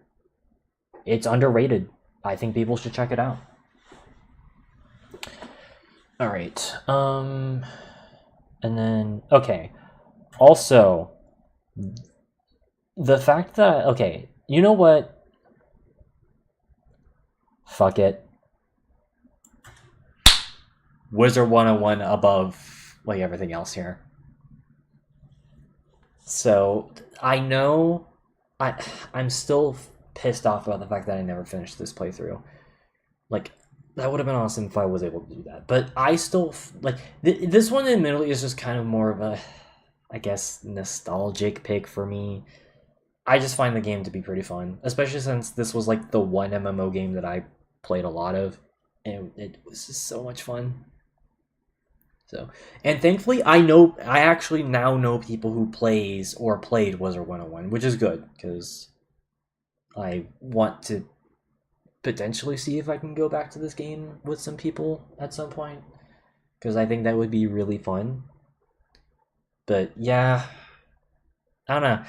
I just like the way that this game plays. This is the game. I think this one also. I think I hold a lot more respect because it was the game that got me into PC gaming, and so that means a lot to me personally.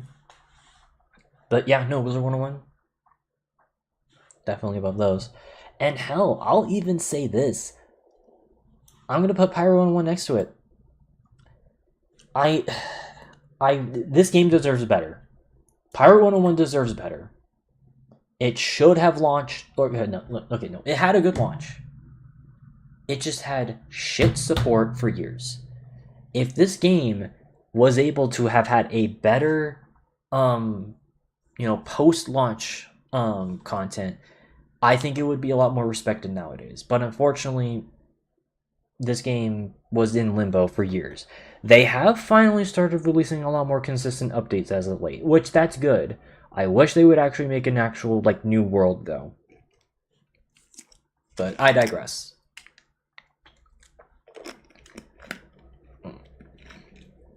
Alright.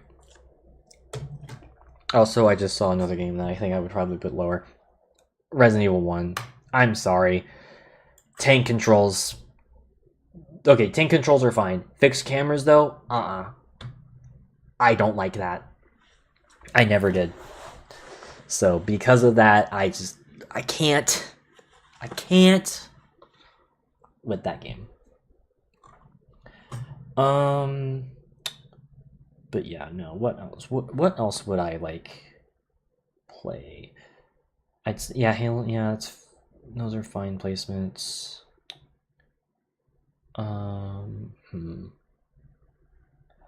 Okay, I think I'm gonna put Sniper Elite right there. And I'll keep Insurgency stand. Okay, but For Honor. I didn't even talk about For Honor. Okay. Let's put the multiplayer centric games right here.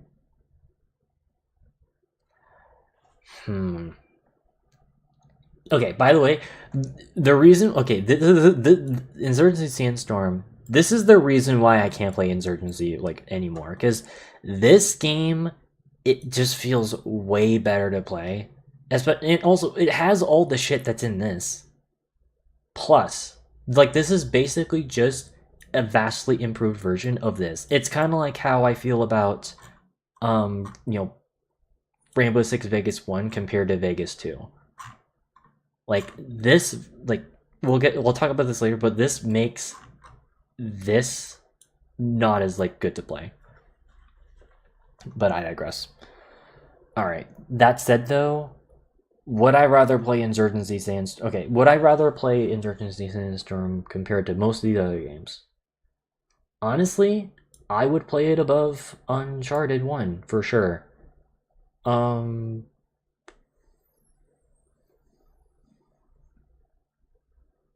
Hell, I'd even play it. I'd play it above Return to Castle Wolfenstein. Because this is just a fun, it's I call it a fun time waster. If you just want to play a game that just to kind of fill up time, Insurgency Sandstorm is definitely a good alternative for sure. So yeah, but For Honor though, I'd say I would play that.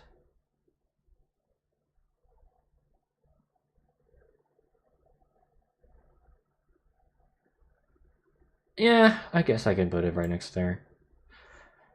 So this game, it just takes a lot of skill to play this, and I honestly just prefer playing co-op against bots anyways. So yeah.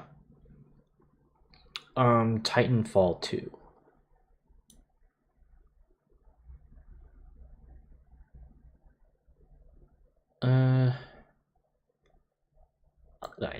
I guess I'll just put them all right there. It has a fantastic campaign, Multiplayer though, it's one of those multiplayers where you had to be really good at it. Otherwise, yeah. But I digress. Okay, and then would I rather play Sniper Elite over most of these games? I mean, I certainly would like to play it. I definitely would play it over these. But honestly, okay, Wolfenstein 3D, again, it's another game that I just find to be a fun, like, time waster game. If I'm not really doing anything, I might just pop up and play this. So,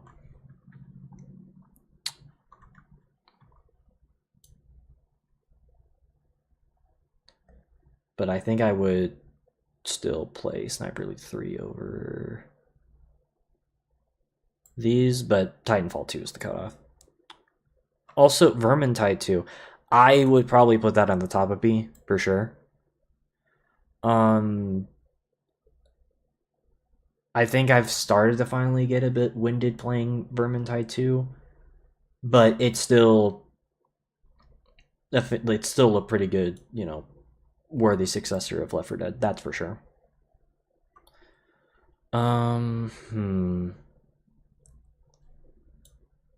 Would I play Medal of Honor over Quake 2?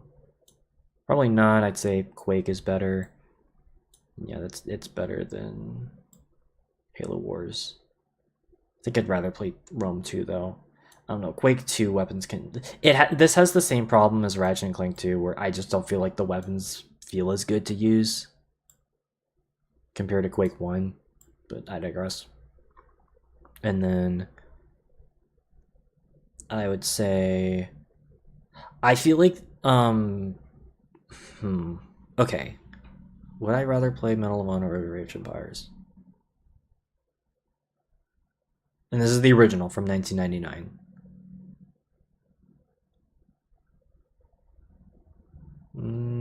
Yes, I think I'd rather play Medal of Honor.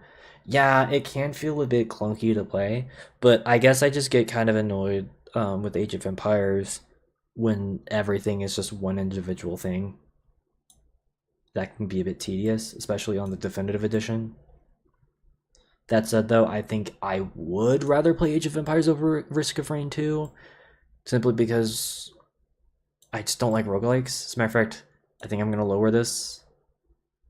I'm sorry, I just don't like Risk of Rain. I just don't like roguelites or roguelikes. So, that's it. Those super hot. Yes, I would play this above those. I played above Halo Wars, yes. I think I'd rather play Quake 2, though. It's a cool game, but, And then, would I rather play Outlast over Alien Isolation? No, because Alien Isolation is a cool survival horror game. I mean, they're both cool, but,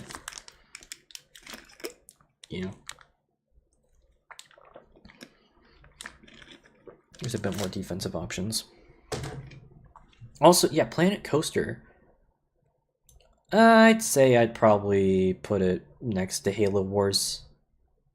It's another like sort of sandbox management sim game, which I think is cool, but it can get boring after a while, I will admit. So, but yeah, and then I'd say the rest. I'd say like this is a fair placement of everything for now.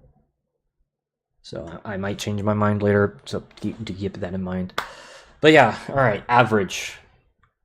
Games that I would already put higher.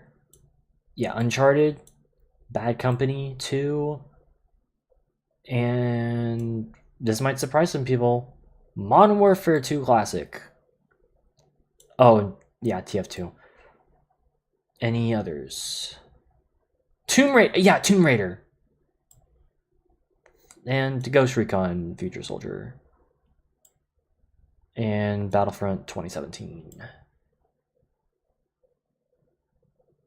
And you know what? Also Space Marine. Why not? Okay. Uncharted 3 is definitely better than Uncharted 1. So, yeah, no, this is going up into at least a B tier, for sure. But would I rather play it over I don't know. This one just has some like stupid like story moments. Like the fact that God, I can't even think of his name. Like the dude in the suit like randomly disappears at certain sections. Or even just, you know, the shipwreck area. While it's a cool area gameplay wise, it was kind of unnecessary story wise. Or even just the fact that like he doesn't have the fucking water. That still pisses me off to this day. Ever since Bricky pointed that out in his fucking video, that actually annoys me now. Like, drink the fucking water, dude. Like, God. Drink the fucking water. That said, though, it's definitely gameplay wise, it's definitely better than Uncharted 1. But you know what? I think I would definitely play it above Sniper Elite. But like, yeah, I put it below Titanfall 2. It just has massive story problems. And it's like, I love the setting, and you know, this kind of has a cool, unique treasure, the city of Ubar, which, you know, compared to something like El Dorado or Shangri-La, it's not as well known. And I like how they did something that was like a bit more obscure. I just wish it had a better story.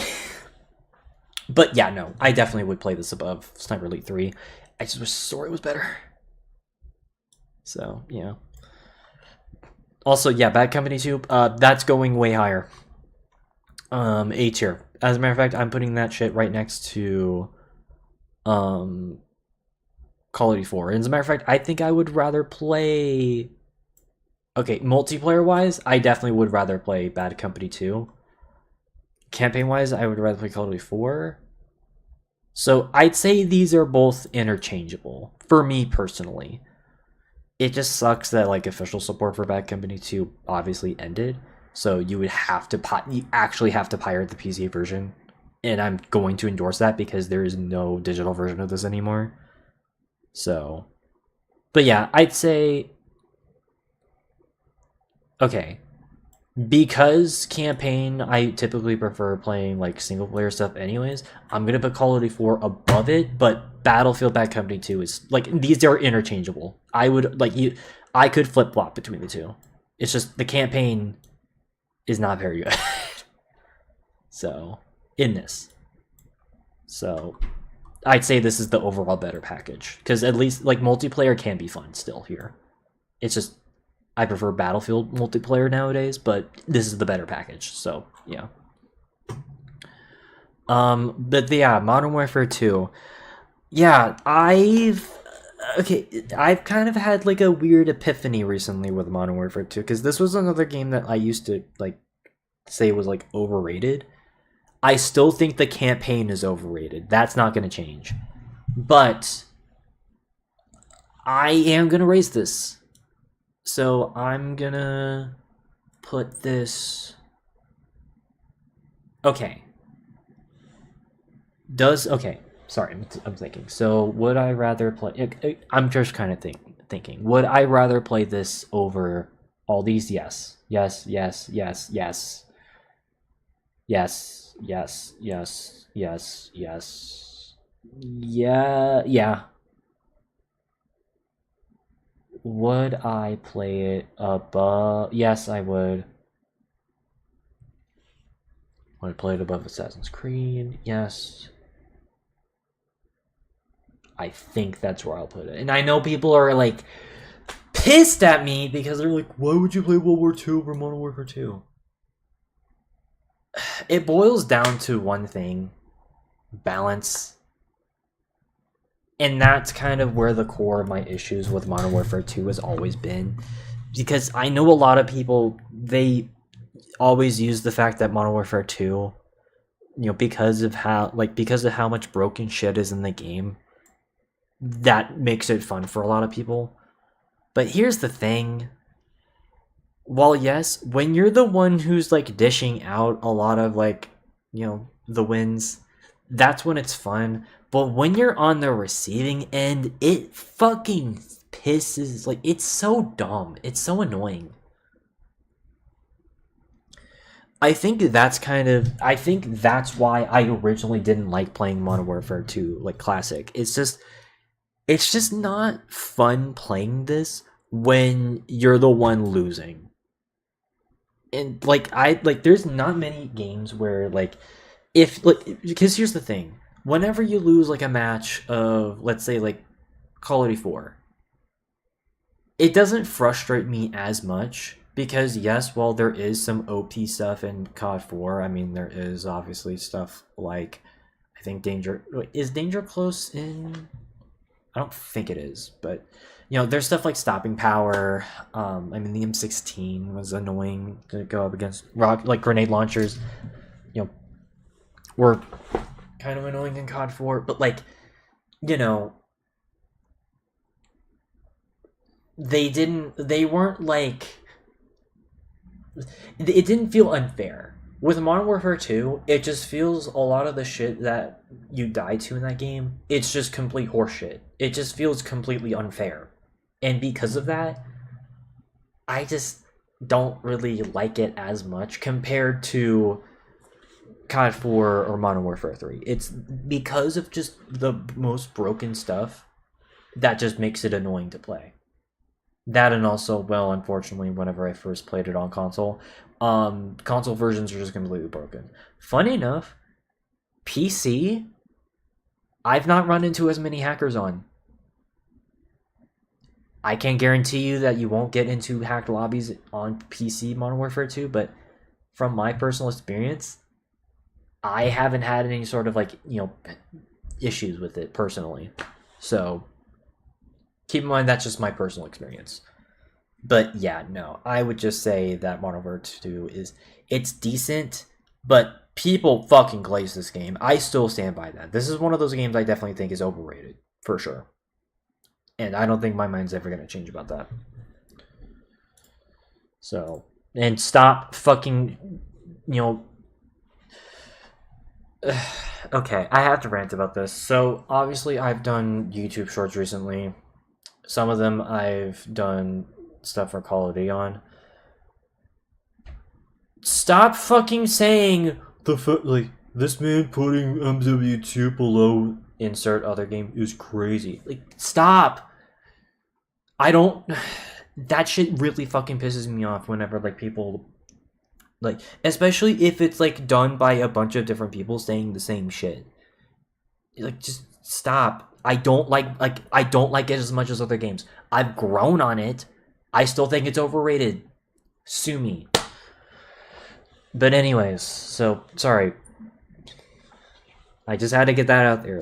Stop shitting on people who don't like all the same games that you do. Not everyone has to like every single game that you do. So, I try not to shit on anyone if they disagree with me. There's very few games I'm willing to do that on. But anyways. Okay, TF2. I mean, I think I put this in average because I was just kind of getting sick and tired of playing it. I do like TF2. I just don't really play it as much anymore because, I mean, I've kind of realized I don't like hero shooters as much. I like class shooters, but not hero shooters. Which I guess, to be fair, TF2 is kind of... It's the first hero shooter, but it still feels like a class shooter. So, because of that, it's the best middle ground for me, personally. But I guess I'm just kind of done playing PvP games now. That said, though, I was playing a lot of TF2 earlier this year, off camera. I had a lot of fun. So... And yeah, I would definitely put it, right here. Actually, no, I'd play it above those games. Yeah, I would play it above, those. I guess I'm just kind of at the point where it's it's whatever for me. That said, though, Tomb Raider, that's going up here. Tomb Raider 2013. As a matter of fact, I'm actually going to put this right here. Yes. I only put it in average last time because I didn't fully play through the game because the the PlayStation version was glitched. It kept crashing for me.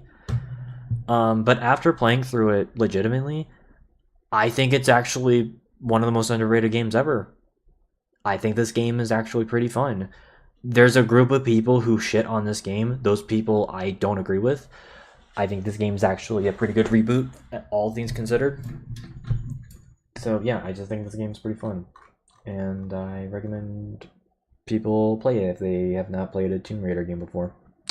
So it's not the Lara Croft of the older series.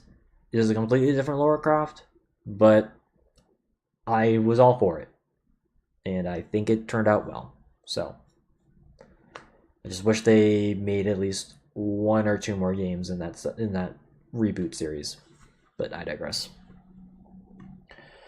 And then Ghost Recon Future Soldier. Yeah, I would probably play this above a lot of these games here, but I'd probably just I'll put it right here. It's a competent like Gears of War clone set in the Ghost Recon IP, so yeah. And then yeah, Battlefront 2 and Space Marine. Again, this is awkward because okay, here's the funny thing about Battlefront 2017 is that this game is like back. Like okay, let me check Steam charts right now, because earlier this year it broke records. Like it surprisingly, like there were like what 40,000 people playing it. Unfortunately, yeah, that number unfortunately has since dipped, which is pretty. But yeah, no, back in like June. Yeah, back in June, there were thousands of people that were playing Battlefront 2017. It was actually insane. And unfortunately the momentum did kind of die down in July. But like still, there's still 3,500 people playing currently as of right now. That's still really good. But like for some reason it just kind of peaked this year, which was just kind of crazy. And I played a little bit of it during that time, and it was fun. And I will admit, the game, compared to its launch, way better. Granted, you guys know what I typically say. 3, 2, 1, get your fucking launches right. But, I mean, to be fair, though, I do have Rome 2 on here. I like Rome 2, and even Battlefield 4. Both those games had awful launches. So I guess at this point, I'm just a hypocrite, and well, we're going to be talking about another game later that also had an awful launch. But that said, though, it's not going to be 2005, which I'm just going to say this right now also, and I think I also mentioned this in our Star Wars games tier list. There's been a weird group of people I've been seeing online recently who have been trying to say that this is like this is objectively better than this, like the original. I'm just gonna tell you guys right now, no. Because, well, yes, this is definitely better than it was at launch. And hell, I'll even like put this... You know what, I'm gonna put this right next to COD World War II. Which might surprise some people, but yeah, I would put it right there. It still does not hold a candle to the original version, because this, for two reasons. Number one, this game, you can it has way more game modes that you can pretty much play whenever you want compared to Battlefront 2017, because this game, you can play this both online and offline. There's a lot more game modes where you can play with bots, which, I don't want to fucking play with bots. Those are kind of weird. Okay, but like it actually helps keep a game alive. And the fact that like this game, like Battlefront Classic, it has your conquests, your 1 and 2 flag capture the flags, your space battles, and your hero assault. And then you compare that to Battlefront 2017, which, yes, it does have supremacy. Keep in mind they added that.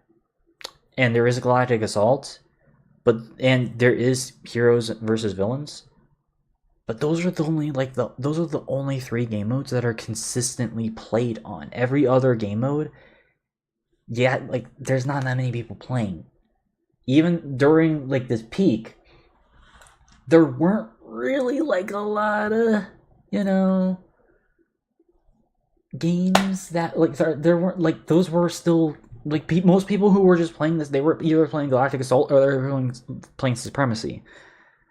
And while yes, for the specific style of game that they were going for, it works. I just prefer Conquest. You know, I like playing Battlefront like it's Battlefield, like it should have been, but that never happened. Supremacy was the closest thing, but even then it wasn't really Conquest. So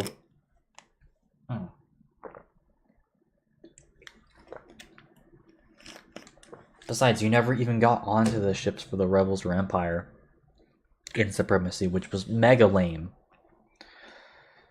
So yeah, there's that. But then also, it's like, you know, most of the maps in classic Battlefront 2, you can play either Galactic Civil War or Clone Wars on. You can't play Clone Wars on Jakku or First Order Resistance on Hoth in the new game. That's just not a thing. And I think that's mega lame because, dude, it's a galaxy. Why the fuck are we not able to play, you know, crosshairs between different maps? That doesn't make any sense. So, and yes, going back to the first point, yes, I know you can technically play against bots in Battlefront 2 2017, but the thing is that those are still online bots. You're still playing an online match. Once the server shut down for this game, you can't even access that. So, like, I'm sorry, but it is the truth. But anyway, so yeah, I don't know. It's just like, I like the game, but people don't oversell it.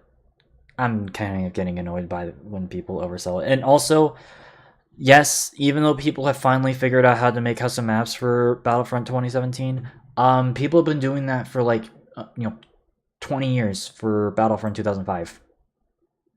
And alongside that, new like classes and new heroes. That's not something that's new for 2017. I rest my case on that point. All right. But yeah, no, as far as these other games are concerned, I'd say my placements here aren't like wrong as far as like everything else that's on the average tier. Space Marine 1. Okay, I think this is like the bottom of like B for me. I like Space Marine 1. I actually did replay it. I think it was last year off stream for Goldie. And yeah, like I can see why it eventually got, a sequel in the form of Space Marine 2. The sort of combination of both being a third-person shooter and a hack and slash. It was definitely a unique take, and gameplay-wise, it was pretty competent, even though it admittedly did get repetitive. I don't know, man. It's just the cutscenes in like the game are just kind of lazy, and I mean, I'm gonna be honest, I don't remember a single character in the game. But the locations, I'd say, are pretty good. And there is just enough of an enemy variety in the game. So I'd say it's like the bottom of like the good games, at least for me. So, and yes, the sequel is definitely much better. All right. So, the average tier. I think most of the games that are on average, I'd say this is like, yeah, I'd say these are like fairly like where I would put them. That said though, I'd say like like at the top of average would be Black Ops 3 for sure. Although, I know like the last stream I did on YouTube for you guys, I know I was playing Black Ops 3 Zombies for you guys, and I love Black Ops 3 Zombies. It's just I can't get over the fact that everything else about the game sucks. I hate the campaign. The multiplayer sucks ass. Free run's alright. I like free run. Nightmares is fucking awful. And while yeah, Dead Ops Arcade 2, it's a fun distraction. It's not something that's gonna keep your attention for long. Same thing with free run.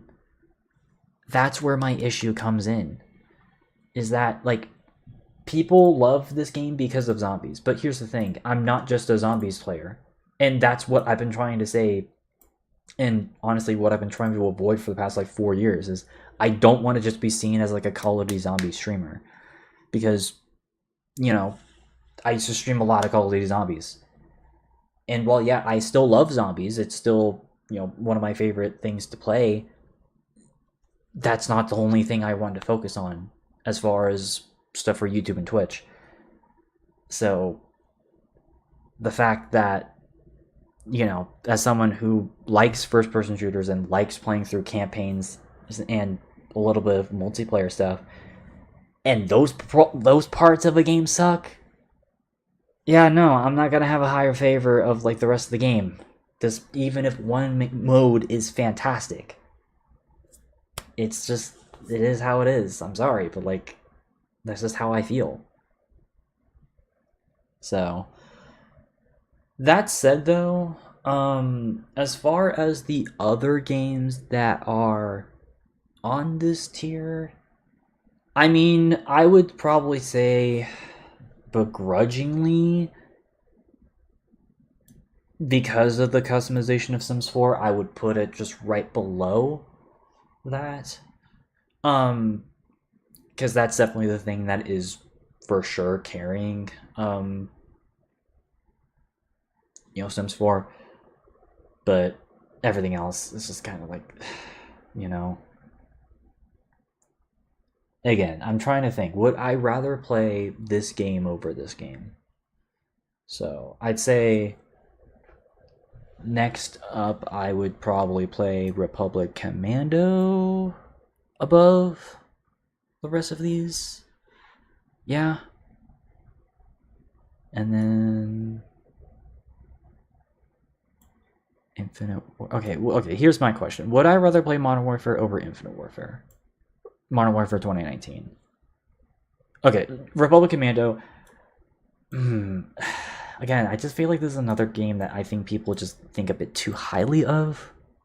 It's not a bad game, but man, can it just feel like it's just bullet sponges, or just your weapons are too weak. I don't know. But yeah, as far as these other games, yeah, Infinite Warfare versus Modern Warfare 2019. Okay, they both have good campaigns.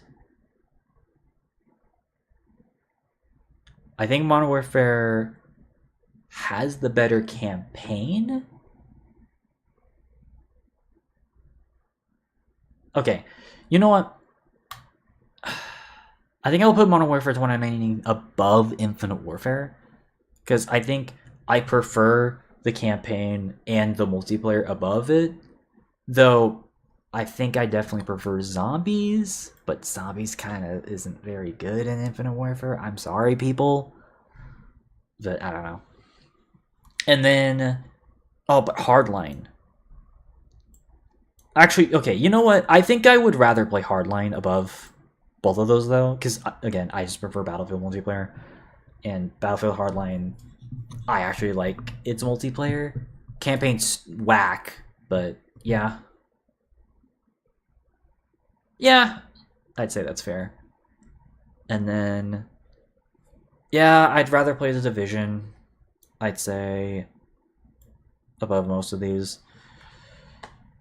Please don't fucking...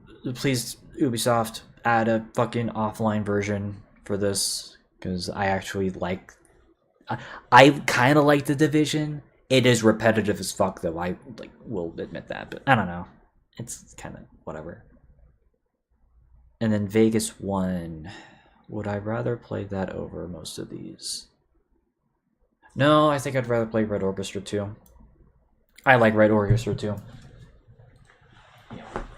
Especially when you're playing it against bots.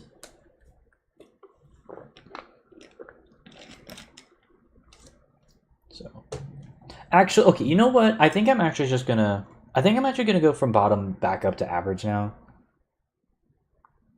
Because, yeah, let me just see what's at the bottom. So, okay. Yeah. I still think those three games suck. So, those aren't gonna change. That said, though, okay. F tier. Okay. I don't think a lot of these are F tier anymore. So, okay. First of all, okay, FNAF World. No! Okay. The reason why I put FNAF World this fucking low, I will admit it was because of peer pressure. I don't think that FNAF World is this fucking low. As a matter of fact, this is a complete turnaround story. I'm actually gonna put it in like B tier. Would I rather play it over? Okay, I think.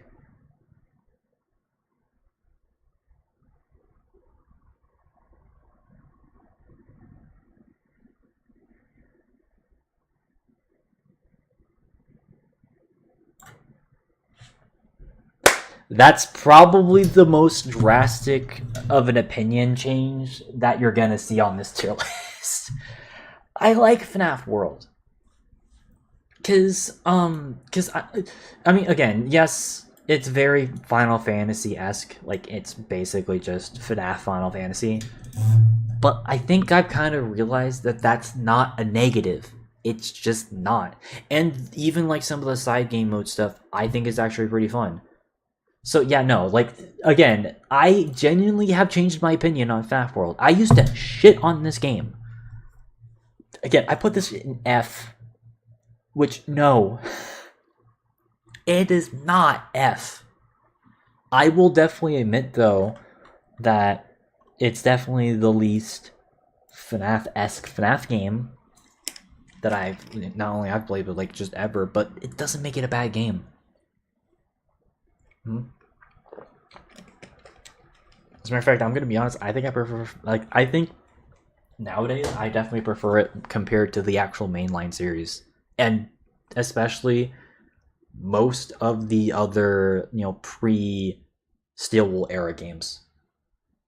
It's just, I just prefer that style of game. So sue me.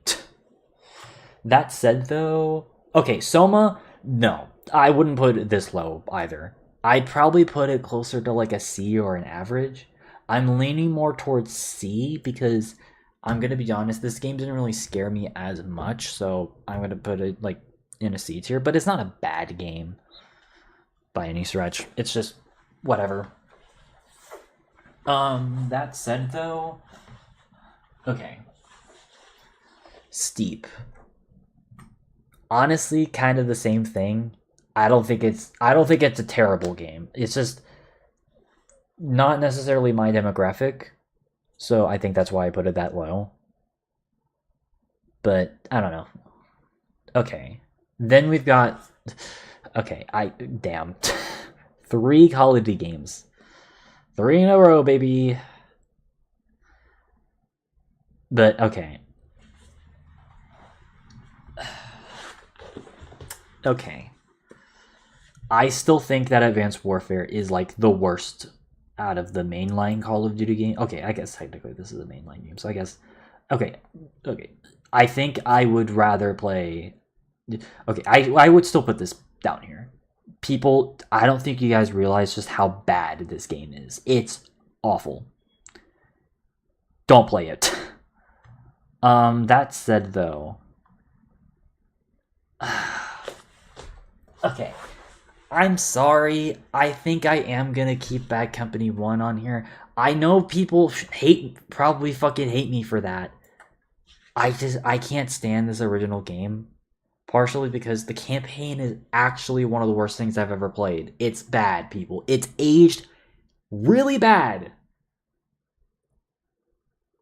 And also, the multiplayer. It feels awkward, people. It's not a good multiplayer. You know, like even for console, it just feels so awkward, especially considering the gameplay compromises that they made, plus the fact that like you can only have one weapon at a time, which makes no sense considering that the previous Battlefield game that was on console allowed you to have two weapons at a time. I don't know why they made that change, and also the maps suck, and this is also one of those games that is kind of monocolor. It looks like really dull. It's only like one biome type for most of the game. And did I also mention that like the levels are just straight up just rehashes of a lot of 2142 maps that people didn't notice except for me? It's awful, guys. Like, I don't want people pretending that this was even really that good, because it really wasn't. It's a bad game, guys. I'm sorry. That said, though,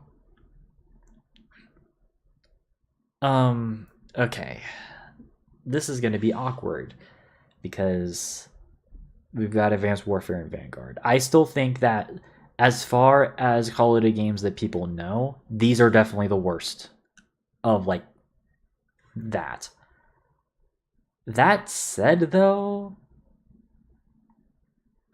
okay, I feel like I want to reserve like the F tiers for like games that I just straight up hate, and then like not, and then like this bottom tier are just games that I just can't stand.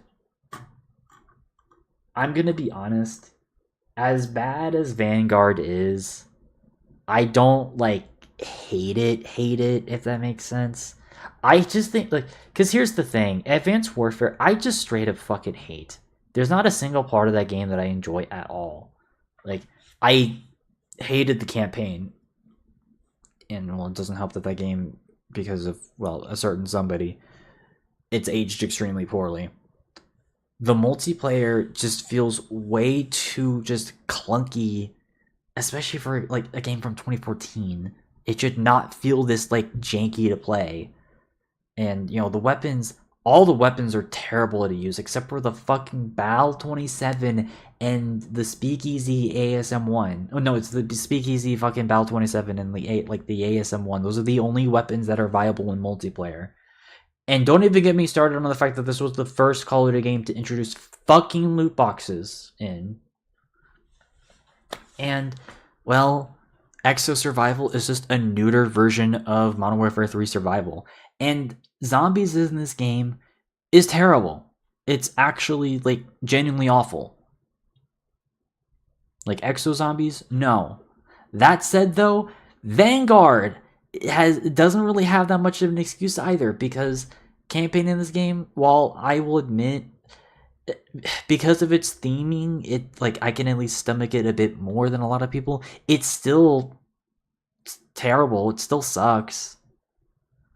And well, zombies is actually the worst thing I've ever fucking played.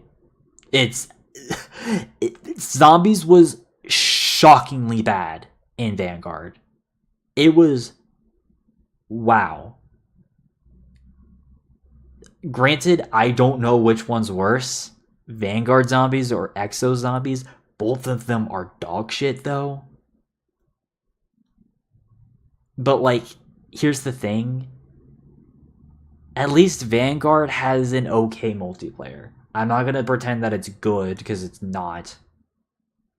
But, like, that is, like, the one silver lining that Vanguard has, is that at least the multiplayer feels good. Like, and also at least the game does feel good to control because it's on the Modern Warfare engine.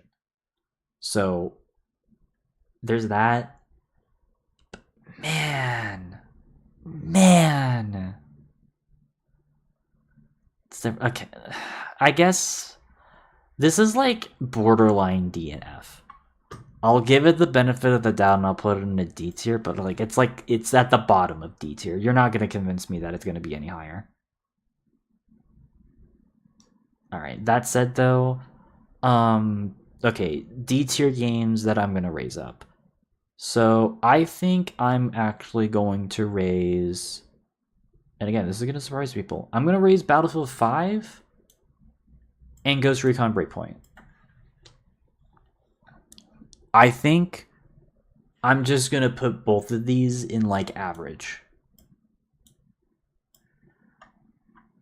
Ghost Recon Breakpoint had a awful launch. It did. It had a actually, frankly, both of the games had an awful launch. Granted, in the case of Battlefield 5, it was more to do with the fact that it didn't have any content in the game when it first came out, and also some question like. Granted, this is grifter. A lot of the criticism of Battlefield 5, admittedly, was more grifter bullshit. Which obviously, fuck that. But yeah, it was just due to the fact that there wasn't really that much content in the game, and with Ghost Recon Breakpoint, it just was a very glitchy mess of a game. Again, get your fucking launches right. Which I feel like I should put that on my wiki as like a meme thing, but whatever. That said, though, nowadays though, they're fine to play. I'm not going to pretend that they're, amazing, because in the past like year, I've noticed there's been a lot of people who've been saying that Ghost Recon Breakpoint is amazing. I'm not going to go that far. Wildlands is still the better game. But a lot of the fixes that they made with Breakpoint have made the game feel a lot better to play. And as a matter of fact, I'm going to be honest, it's definitely like it's gotten even to the point where it does feel better to play compared to the Division. So yeah, nowadays it's definitely better than the Division 1. I'd rather play all these other games above it, but yeah. And you know what? I'm going to be honest, Battlefield 5, I'd rather play it above Infinite Warfare. But I'd say Modern Warfare is the better game, so I'll put it there. So I don't know. I guess also as well with Battlefield 5. Again, I just prefer Battlefield games overall. So there is a bit more of like a curve for Battlefield games for the most part. Bad Company's trash. I stand by that. But I don't know. I guess I just prefer playing Battlefield 5 a lot more often. And yes, I know Battlefield 1 is in C tier. We'll talk about that later. But yeah. That said, though, is it better than... Okay, actually...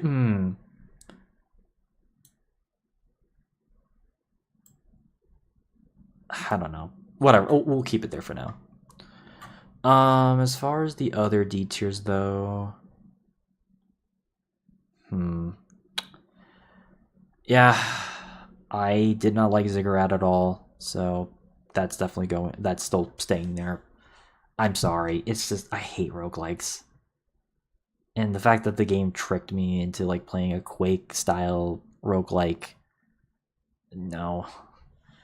And yeah, Deceit, I just did not care for at all, so I'm actually going to put it lower. It's just a Dead by Daylight clone.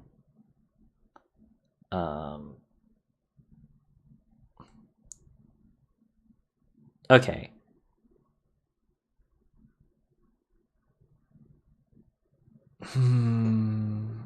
Okay, sorry, I'm just looking. I think I might have been a bit too harsh with those two. I don't like them. I don't like Mirror's Edge or Contagion, but they're not like bad. They're just kind of whatever. So I'll put both of those in C tier. I don't know. I guess I was just overhyped. It's like, I think I'm noticing like a lot of the games that I am like saying are overrated. A lot of it just comes to the fact that I feel like I've been overhyped on them. Like people have been like praising a lot of these games over the years, and I end up just not seeing it. So, and that Mirror's Edge is another case of that. Though, yeah, I don't know. I just don't really care. And then Contagion, it's an okay zombie survival game. Definitely objectively better than fucking No More Room in Hell, and I will stand by that. I just wish there was more to do in it. So yeah, that's kind of my thing. Okay, FNAF 4, yes, that's staying in D tier. I just don't really like it. And I would rather play it. Okay, I guess I'd rather play it over Ziggurat and Deceit. I just don't like how it's like, audio cues. Because again, I'm like tone deaf, so that causes problems. Would I rather? Okay, yeah, I would rather play Spear of Destiny over all these. I guess, okay, I don't even know if I'd even put this in D tier. I guess I just didn't like its expansion packs. The expansion packs are what made me dislike this. So, because it's still Wolfenstein 3D, it's just not as good levels. So, I'll put this in C tier as well. Just don't know what I think, okay, I think I would rather play it over Contagion, but, yeah. And then Styx, Master of Shadows. Maybe I would, again, maybe I was just a bit too harsh on it. Like, I don't know. I haven't touched it since I last played it for you guys, like 4.5 years ago. So, maybe, I don't know. Because I heard decent things about it, and it has some cool stuff. I guess I just prefer stealth games where you have, like, offensive tactics for it. Because with Styx, this one's, like, completely, like, you can't attack people with, like, you cannot attack people in this game. It's all, like, the combat is completely stealth-based. And if you get caught, well, good luck. And I don't know, I didn't really like that. I don't know. I'll give it a second chance on my own time. So, but yeah, for now, I'll put it in C tier. So, alright, and then, honestly, same thing with Dead by Daylight. I'll just put it in C tier. Again, it may have just been just the fact that I just didn't really care for it at the time, but I don't know.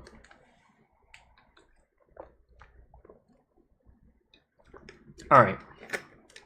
And then that leads us into Call of Duty Ghosts and Black Ops 4.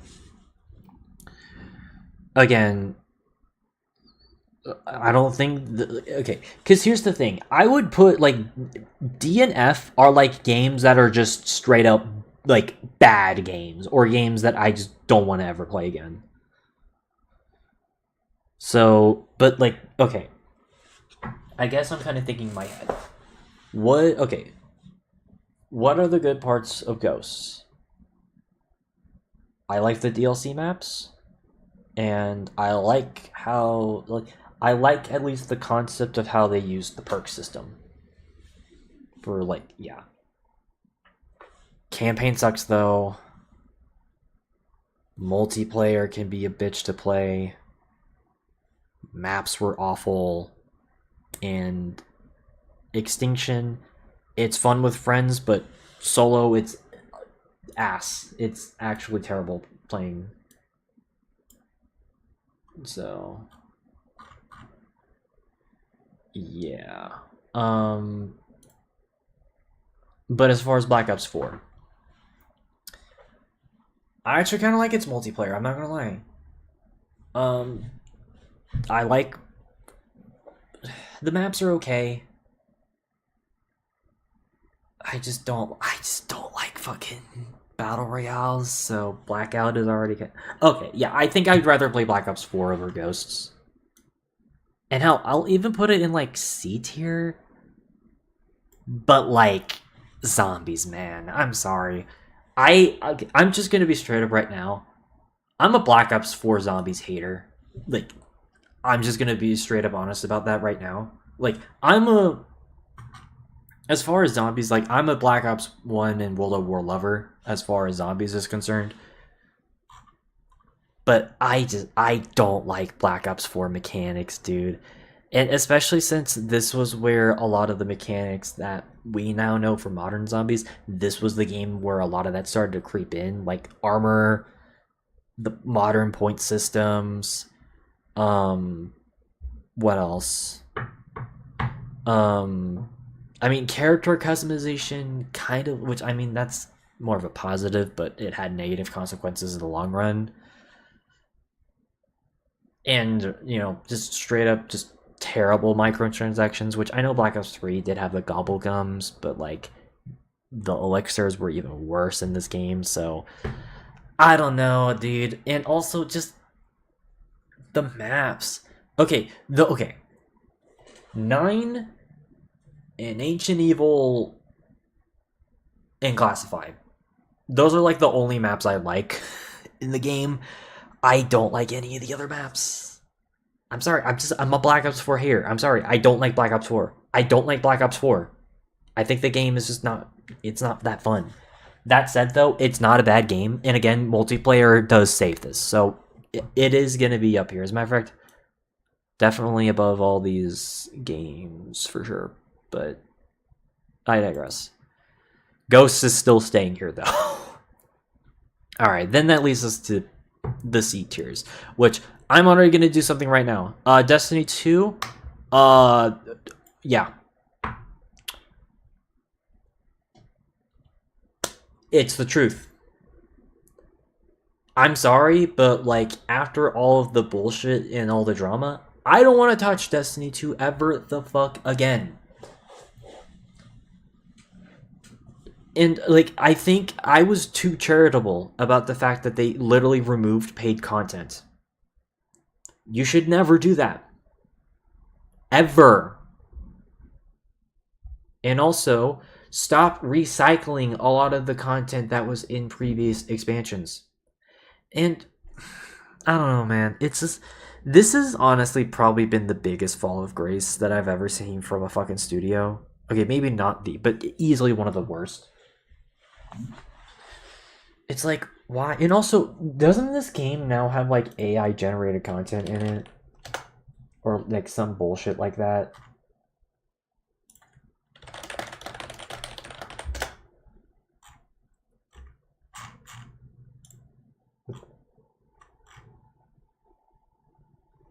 Yeah. Like, or okay, Destiny. Wait, no, wait. Destiny Rising. That's the.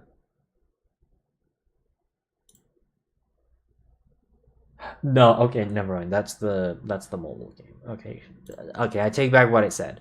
Destiny Rising's the game that has AI bullshit in it. This game doesn't. I will give them credit there, but it's just repetitive mission design. And I know this game is technically an MMO, but it doesn't play like an MMO. You're barely around other players. And again, the story is just makes no fucking sense. It didn't make any fucking sense at launch. It is even worse after them removing single player story based content. So you're not gonna know what the fuck you're doing once you start playing this game. And none of the content that I played in this game exists anymore. So I don't even know what the fuck is gonna happen. So yeah, like I'm sorry, but Destiny, they gotta wrap it up. And this is coming from someone who used to defend Destiny. Like, you gotta fucking stop. Make Destiny 3 or just make a new game, which they are making a new game and they are working on Marathon, so I will give them that. But like, gotta come up with a new concept at this point. Like, I'm sorry, but like, holy shit. It's bad. So, alright. What else in the C tier? Okay, as far as games that I'm raising though. Okay. Yeah, Battlefield 1, Black Ops Cold War, Left 4 Dead 2. I only put it this low because this was around the time when I was just getting burnt out. Heretic, Marathon, and I think those are the only... Oh, and, well, this might surprise some people. But as far as, okay, raising from C to average, I'd say Heretic and Marathon, I'm going to put those in average. But would I would definitely prefer Heretic over Marathon. And then I would put Heretic, I'd rather play this over, I'd rather play Vegas 1 over Heretic. And then Marathon, I'd say I'd rather play this over. I'd rather play it over Resident Evil, but because yes, this is a Doom clone. I mean, both these are actually Doom clones, so this one's literally on the engine, and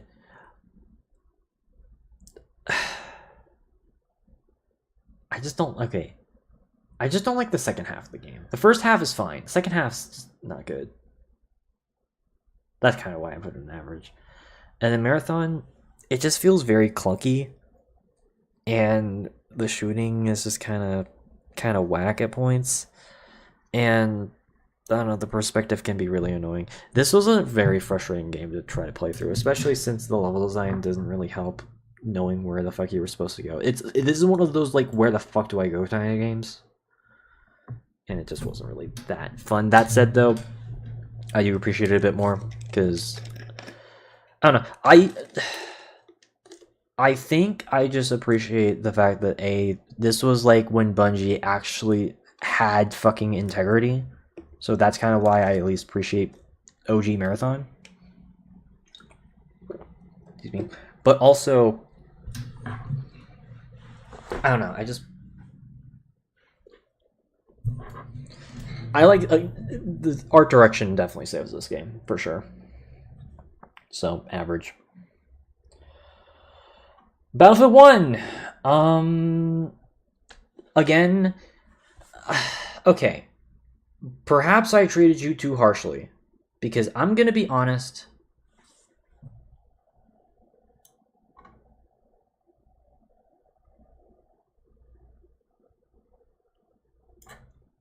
Actually, yeah.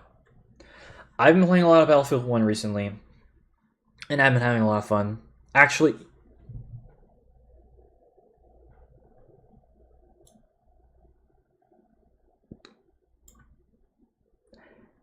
yeah, I'm back. I think I finally regained my appreciation for Battlefield 1 again. Because when I first played this game, I loved this game. But then, after a couple of years, I was like, there's not that much stuff in the game. You know. But I think at this point, I've just kind of learned to appreciate it for what it is. And it is a solid game overall. You know, yes, I would have preferred it if there were just a few more maps that came out on launch. But it's a pretty fun game. And you know, I don't think it's like the best Battlefield game. That honor goes to Battlefield 2 and Battlefield as far as like modern day or Battlefield games you can actually play nowadays. Battlefield 4 definitely covers that. But Battlefield 1 I think is pretty damn good still. And I mean, I will give it this. It was the last Battlefield game to actually have a good launch. So yeah. Definitely changed my opinion for sure on Battlefield, especially recently. All right. Oh yeah, Cold War. Cold War. This is gonna piss some people off, but I don't care. Cold War was the last good Call of Duty game, and as a matter of fact,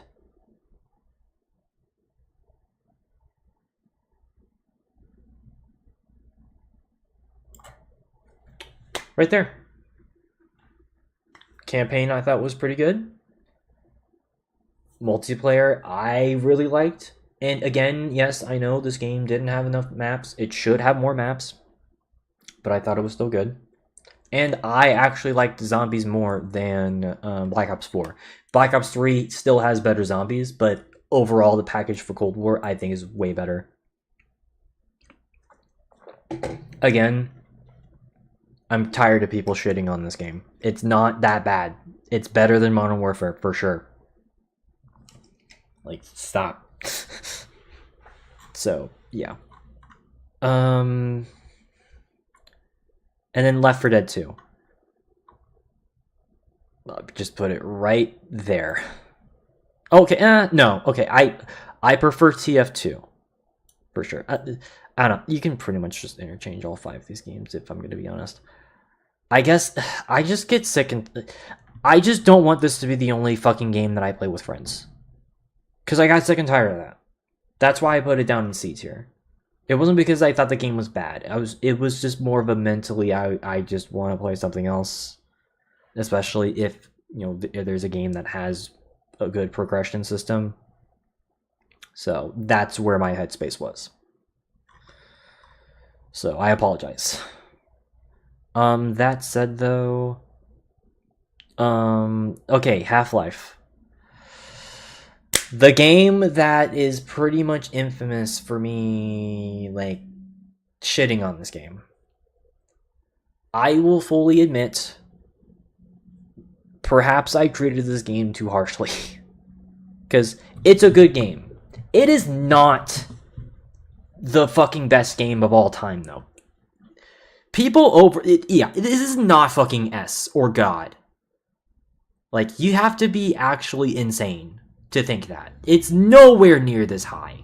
It's a good game. It's like, I would personally, like, okay, yes, I would prefer to play it over these, yes, those, yes, yes, yes, yes, yes, yes, yes. But, like, it's right, okay. It's right here. It's right there. I would definitely prefer, like, nowadays, I would definitely prefer to play it over Return to Castle Wolfenstein because, oh, but, okay, because here's the thing. The reason why I didn't like Half-Life 1 wasn't because of, the stuff that this game did, because I liked the location of this game.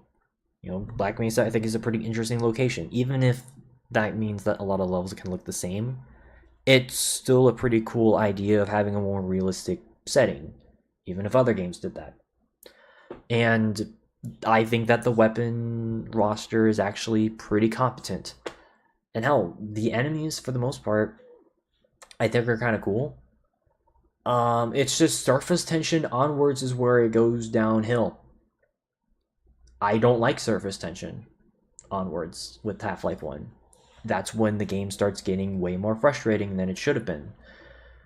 And well, it doesn't help that the expansion pack, Blue Shift, is not a very good expansion pack. Opposing Force, that's actually a really good expansion pack. And hell, I think I even said that it's actually better than the base game.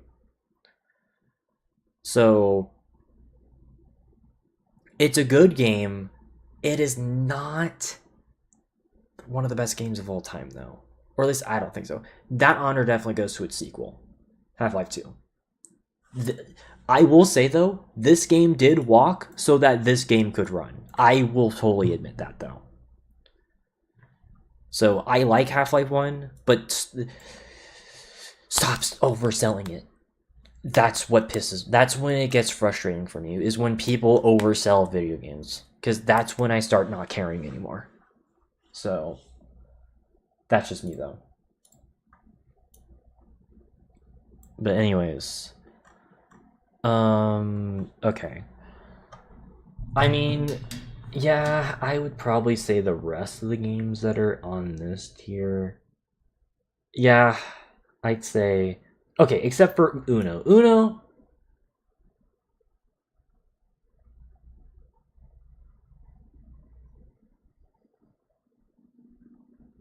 Yeah, I'd play it over, like, that. It's just a fun party game. It's just Uno. It's a fucking card game, so yeah. Alright, that said, though, okay, would I rather play... Okay.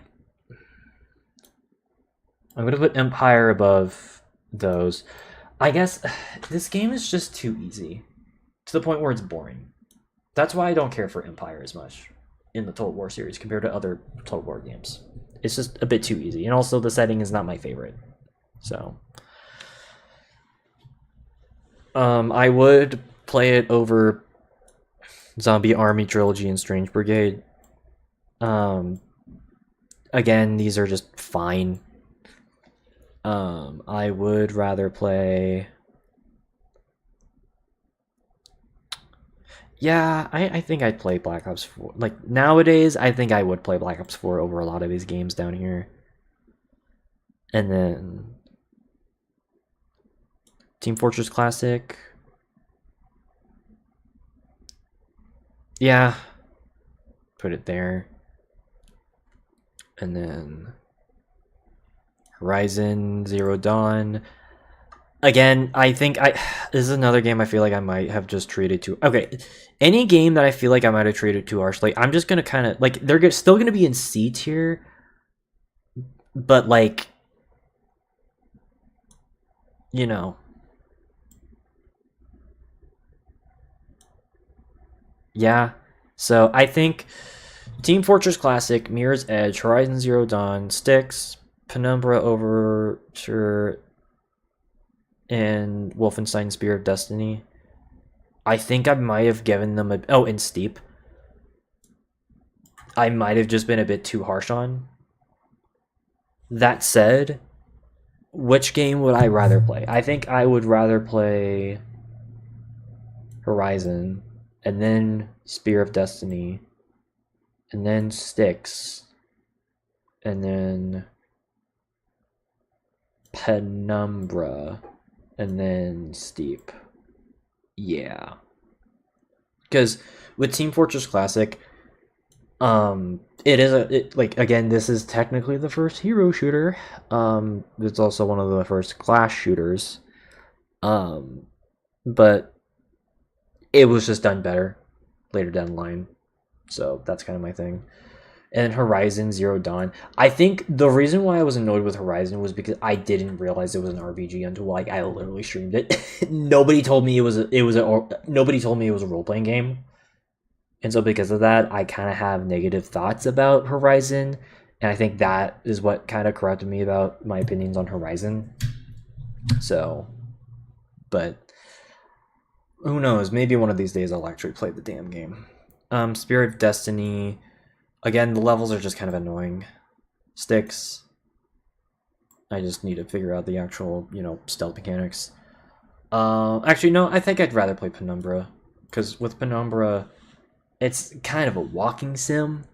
There are some, like, spider and wolf enemies in the game, but they're fine. Again, it's a rough draft. So, and then... Steep again. This is a sports game. But yeah, would I rather play? Okay, I would definitely rather play Rainbow Six Siege. This game again, it's a hero-based tactical shooter, which is like what? So yeah, I don't know.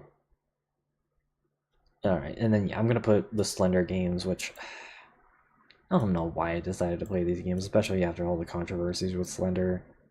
Apparently, there is a sequel being made of these games, so who knows how that's gonna turn out.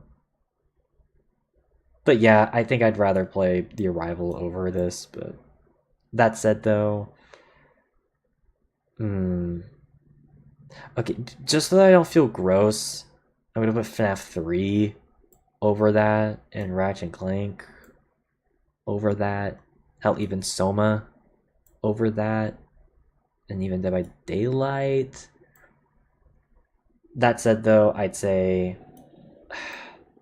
yeah, I'd probably play, like, I don't like Ratchet and Clank 2016. I think it is just an inferior remake compared to the original game in a lot of ways. And I mean a lot of ways.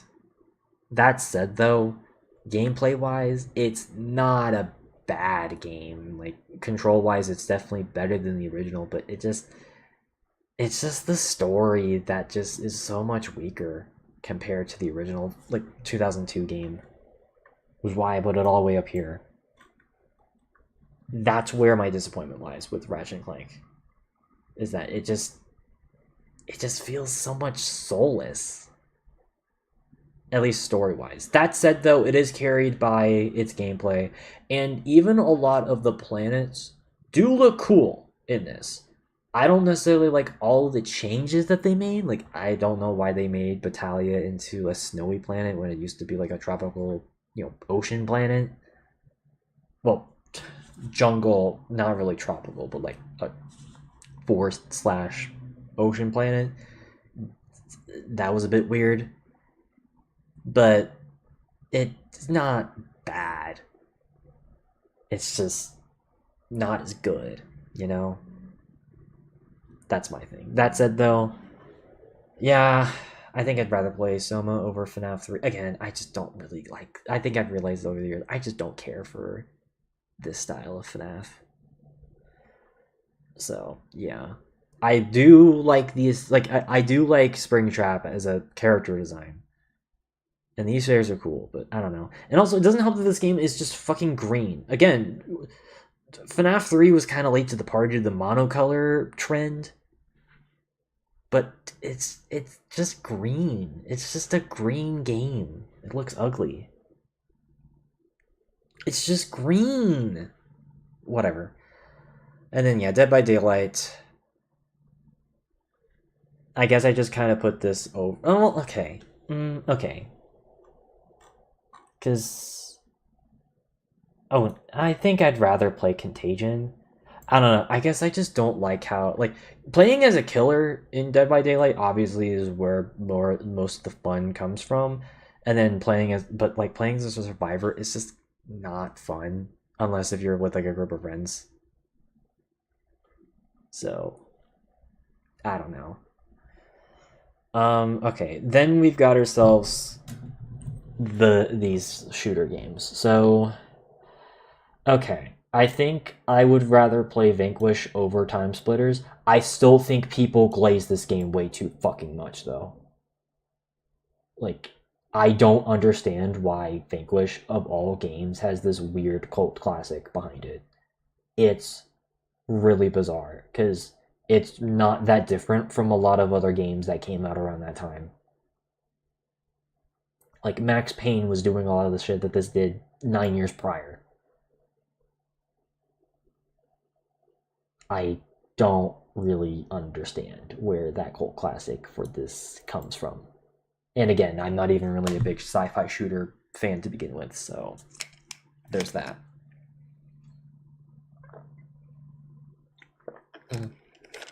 Alright, and then that gets us into Time Splitters and then Brothers in Arms.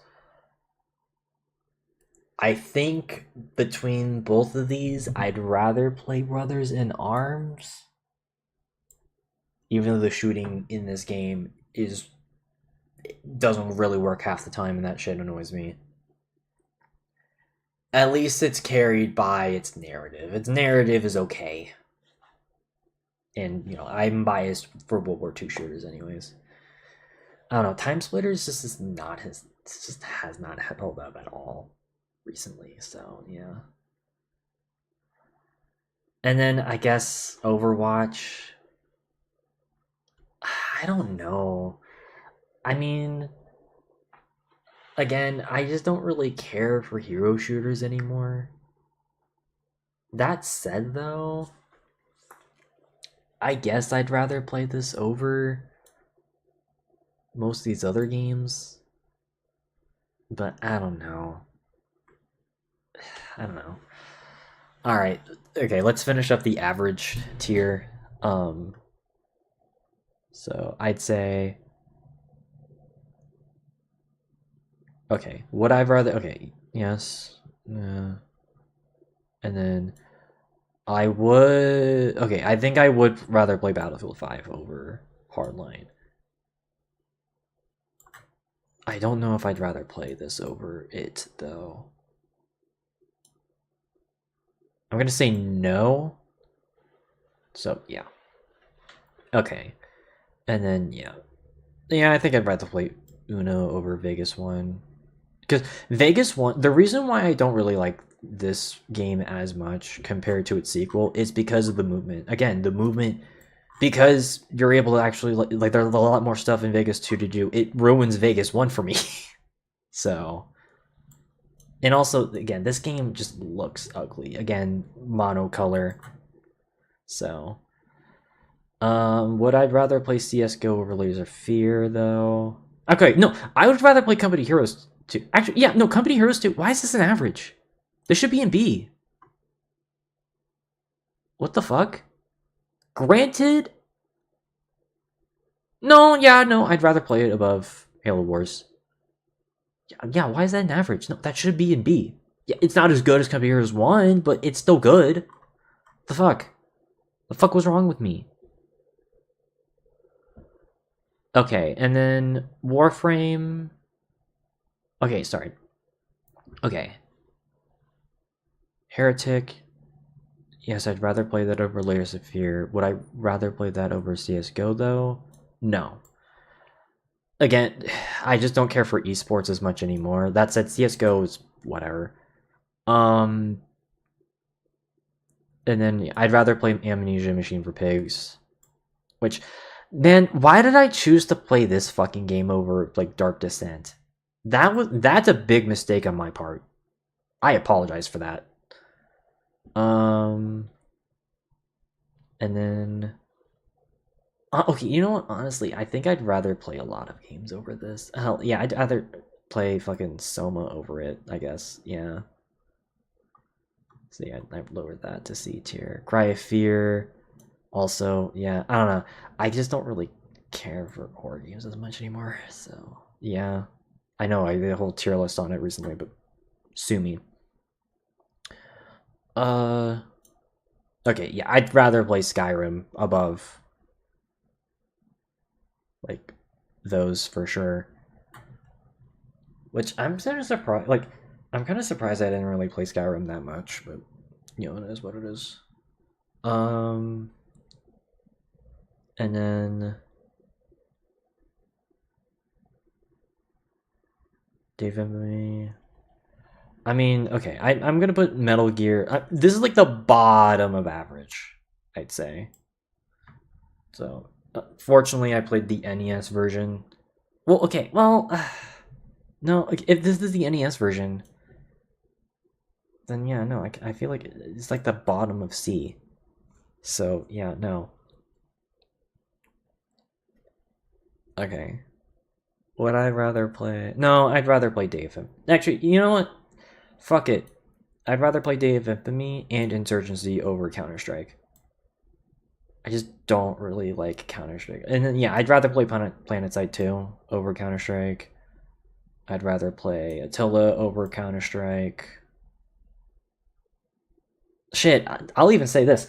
I'd honestly would rather play Risk of Rain 2 over Counter-Strike. I don't like roguelikes, but I think over the years I kind of realized that Counter-Strike is just not really my thing.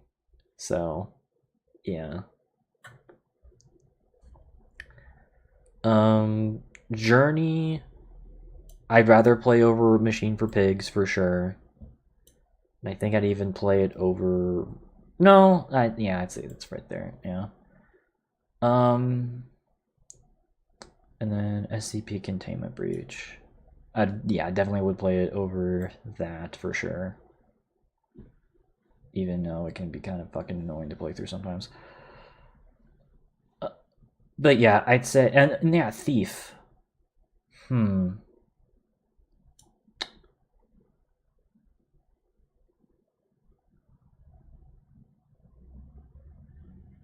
I think I'd rather play Thief over SCP for sure. Yeah, over. Yeah, I put it right there. It's just one of those games that's just a bit too long. Like, this game could drag on for a stealth game. Thief 2 better. That's all I'm gonna say. And then, yeah, I'm gonna be real. Shadow of the Colossus. That shit's going right here. I'm gonna be honest. I think Shadow of the Colossus is probably the most overrated game I've ever played. That's saying a lot because they say that a lot for Half-Life 1, but like after streaming this game, oh my god, that shit actually pissed me off. Granted, it's been 5 years, and you know what? I am willing to replay it on my own time, but as of right now, I don't understand why people say that this is like a top 5, if not their favorite game. It's literally just you riding on a horse from point A to point B 16 times in a row. It is literally one of the most repetitive things I've ever played. It was so bad. Actually, I'm gonna be honest, I'd rather play a lot of other games over this. Shit, I'd rather play Overwatch. I'm sorry, I didn't like it that much. So, and you know what? I'm even gonna lower Warframe as well. I'd probably put it.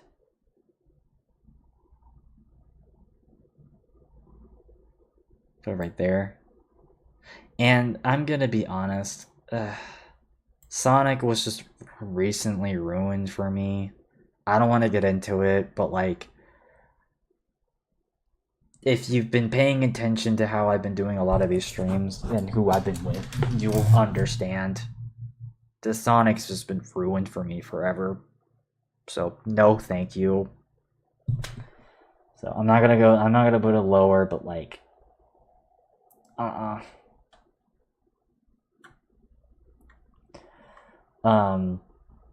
But yeah, Prince of Persia 08. Yeah, I'd say that's a fair placement. So that game also just got a bit too repetitive, although I think I like the gameplay just a bit more. Alright, so that was everything that I actually originally had on the first tier, like on this version of the tier list. Unfortunately, you know, god damn, we've already been doing this for 3 hours. Fuck. Alright, so I think we've reached the halfway mark of this. I'm gonna try to make sure that I make this quick. That said, though, there were definitely plenty of games that I did play on stream, either on Twitch or on YouTube, that I admit I completely forgot to even put them on the original tier list. I feel so stupid about it. So I think these were all of the games that I played either on YouTube or on Twitch before I did this tier list, but I kind of forgot to add them.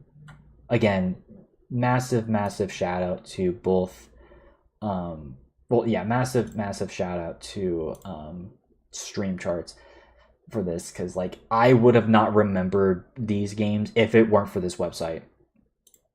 So, and also just me going through a lot of my older streams on my YouTube, like on my older YouTube channel. So yeah, let's just get these games out of the way. So, okay. OG Castlevania, which I think, if I'm not mistaken, let me check the dates of the original Legend of Zelda. I think this might have been the oldest game, but let me double check.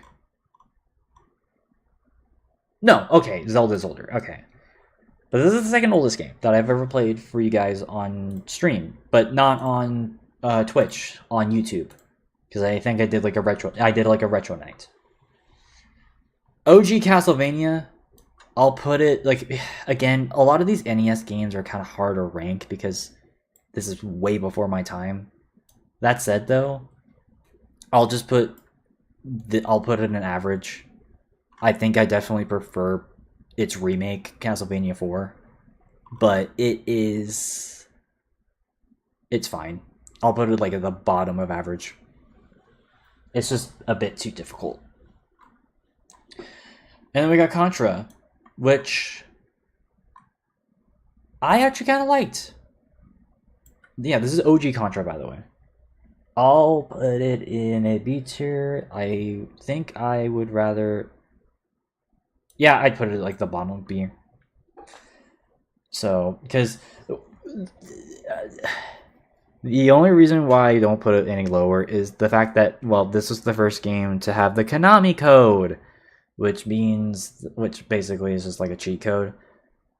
This game has, like, the Konami code in this basically gives you like 30 lives in the game, which makes the game hella a lot more playable. and it makes it way more fun as a result. Granted, I would still rather play a bunch of other games, obviously, above it, but Contra's fine. So, alright, Mega Man X. I would put this...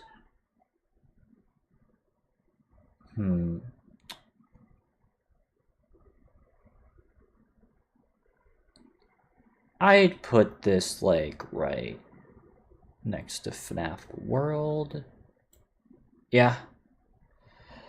I've really have grown to appreciate Mega Man, specifically Mega Man X, a lot more in recent years. Because I used to just not care about him at all. And, well, it didn't help that, well, a certain somebody in a few servers that me and Goldie were with, they were, like, obsessed with Mega Man, so that didn't really help things. But over the years, I've grown to appreciate Mega Man, especially like the first several Mega Man X games. And so, and I've even gone back and played through a bunch of the other Mega Man games for the Caspian Game Awards. I think he might actually be the one series that I've nominated the most compared to any other franchise. I might have to double check that, but Mega Man X,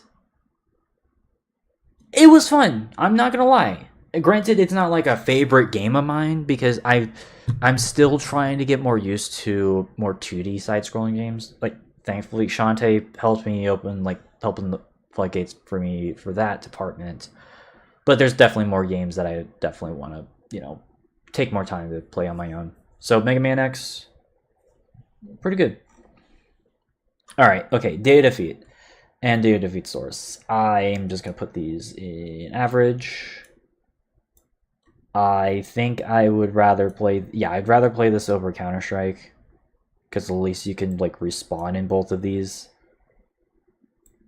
But it can still be kind of annoying to play.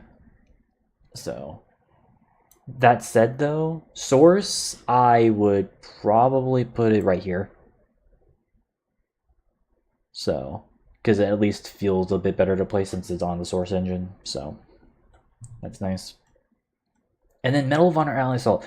I forgot. By the way, I played these, I think, 4th of July of 2020 and then 2021. And yeah, I forgot. I played Medal of Honor Allied Assault 4th of July of 2019. And then eventually I played it later down the line as its own sort of thing. I'm going to put this in A tier. And I'm even going to put it right next to Unreal. So, yeah, I think the game is really good. And easily, like, the best of the Medal of Honor franchise.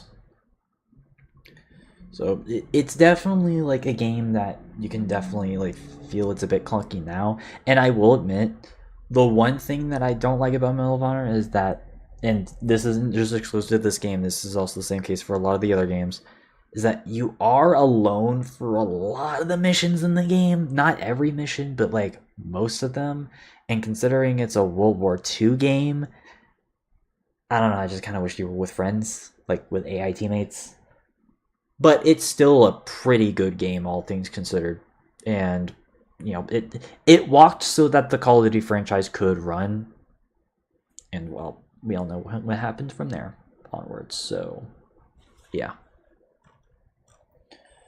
And then, yeah, I forgot. I did like a random stream of Star Wars Empire at War for some reason in December of 2020. I don't remember why. I just did. That said, though, B tier.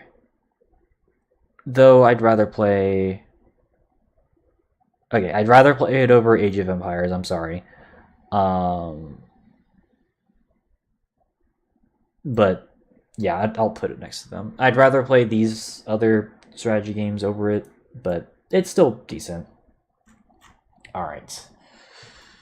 Now let's just talk about games that we've talked about before on different tier lists. So, which I think this is like all of these here. Yes. Oh, wait, yeah, we haven't talked about. this. Oh wait, I put Terraria on here. Wait. Ah, fuck it. I'll just talk about Terraria. I don't remember if I actually played this before. I did this original version of the tier list, but I do remember actually playing it. It's fine. Like, I would rather play a bunch of other games over it. I'd rather play. Yeah, I think I'd rather play like basically all of these. But it's fun. It's a fun game with friends. It's just for me again. It's a side-scrolling sandbox game, which I'm not as used to, or sandbox survival game. So like I'm not used to that. I guess I'm just too Minecraft brained. So that's just me though. That said though, you're wrong if you say that like survival in this is better than in Minecraft. Because at least this is a 3D environment, so yeah. Okay. Yeah, yeah, no, again. Okay, so yeah, I think that's all, like those are all the games that I did stuff on tier lists, or I played before, but I didn't talk about them on tier lists. So now let's talk about games that I've talked about on tier lists. So Battlefield 1942, A tier, easily. I would rather play a bunch of other games above it, but yeah, I'd rather play.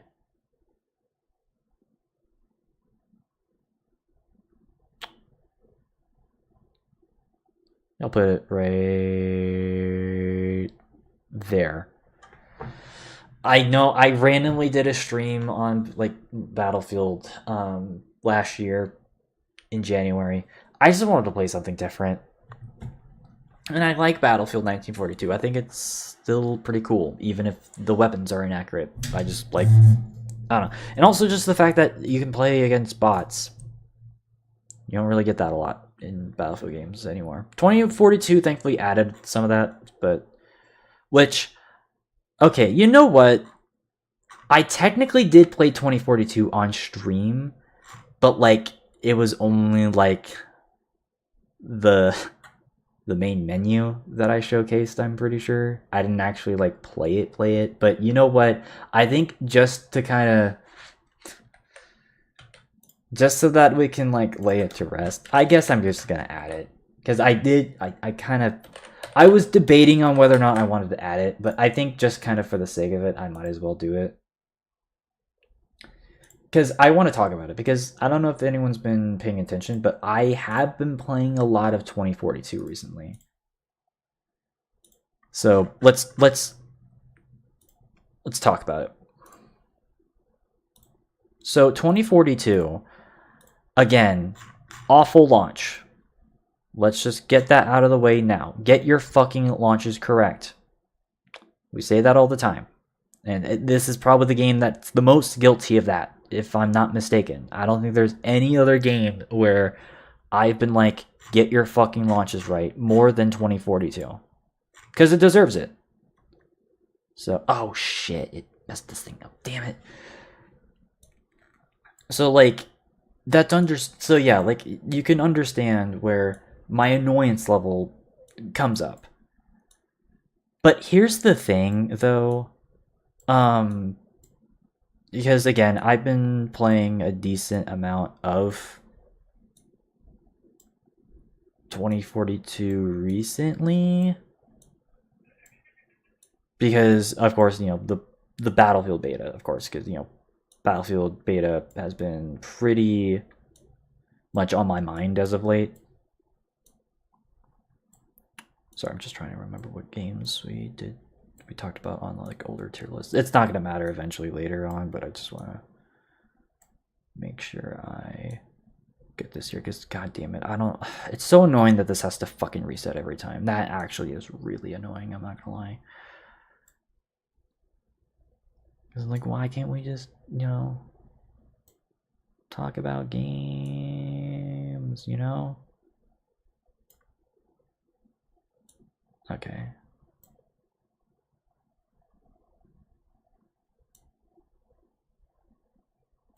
Okay, I think think that's all the games. Again, it's not gonna matter later. Whatever. Okay. And by the way, I'm not talking about like games I talked about on community tier lists. So, but yeah, 2042. It had a terrible launch. I get it. And again, we shat on the game plenty of times because of it.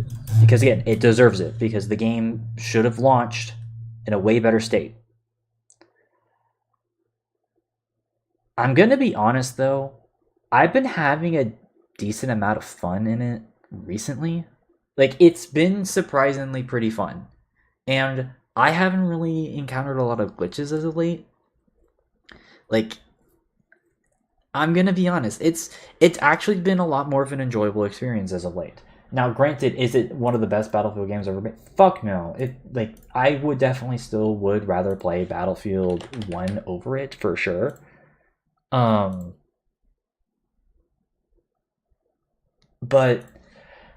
and hell, I'll, in some areas I still would rather play Battlefield 5. But I'm gonna be honest, my opinion has started to shift. But it's not gonna be up in like here. It's like it's about like right here now. Between like Modern Warfare and here. Again, part of it is because Battlefield games I just typically prefer compared to a lot of other like first-person shooter multiplayer franchises. Though because of that, I will admit my opinions have gotten better. And even just the fact that like this game has gotten a lot more content in recent years. And even the Portal mode. That is definitely the coolest part about this game, is the Portal mode. Portal is actually one of the coolest things that they added in. I'm glad that they thought that was a cool idea. I kind of wish that it was being brought back into Battlefield 6, though, but it doesn't look like it is, which is sad, but I understand. That said, though, Hazard Zone, no. So, yeah, I'm just going to put an average. It's fine, but it's no Battlefield. Like, it's not as good as other Battlefield games. So, I guess the reason why I am putting this above Hardline, though, is because Hardline, at least on PC, has the stupid fucking battle log still. So, I don't know why they never got rid of that for Hardline, but I digress. Alright, Blood. Blood, I'm going to put this in... I guess in B tier. I'd rather play it... And again, I might shift some of these to like other... like some of these games into different tiers. So, but yeah, Blood, I like Blood. I think it's a cool shooter game. I'd rather play it above... Yeah, I'd say I'd put it like right here. Underrated, Doom clone, so check it out. I will say though, missions can eventually get repetitive, especially in like the expansion packs, so do keep that in mind. Alright, Brothers in Arms, Hell's Highway. Also, B tier. As a matter of fact, I think this is the best Brothers in Arms game, which I know people may think is heresy, but I gotta be true with my gut. I think this game's actually pretty good. And I would rather play it... yeah, I'll put it right here, next to Going Commando. It's at least the best controlling Brothers in Arms game. And I'd even argue it's best game narrative-wise. Because it actually made me start caring about your squad, like the squad that you're in. I just kind of wish that this was the whole series. You know? Because I did not like the first two games, at least control and shooting wise. This game fixed a lot of those problems, and hell, you even have a lot of new improved stuff, including the fact that you actually control a lot more guys in your squad. And there's a lot more tools and weapons you can use in this game. And even a few tank sections that actually feel really good to actually control. Though this game does end very abruptly. I don't get it. And part of me kind of wishes that they would have made another Brothers in Arms game, but like actually like this, because I know they were originally going to make another Brothers in Arms game, but it was going to be some weird, like they were basically just going to make it into like a Borderlands thing, which yes, Gearbox would eventually make Borderlands, so it makes sense, but it's like, man, I don't know. So, but yeah, this is a good game. And then yeah, we got, okay, Call of Duty 1. I think I'm gonna put it right here. Good game. Definitely, like, okay, I think, oh, but like control-wise, I'd argue it's even better than this. Although, okay, I think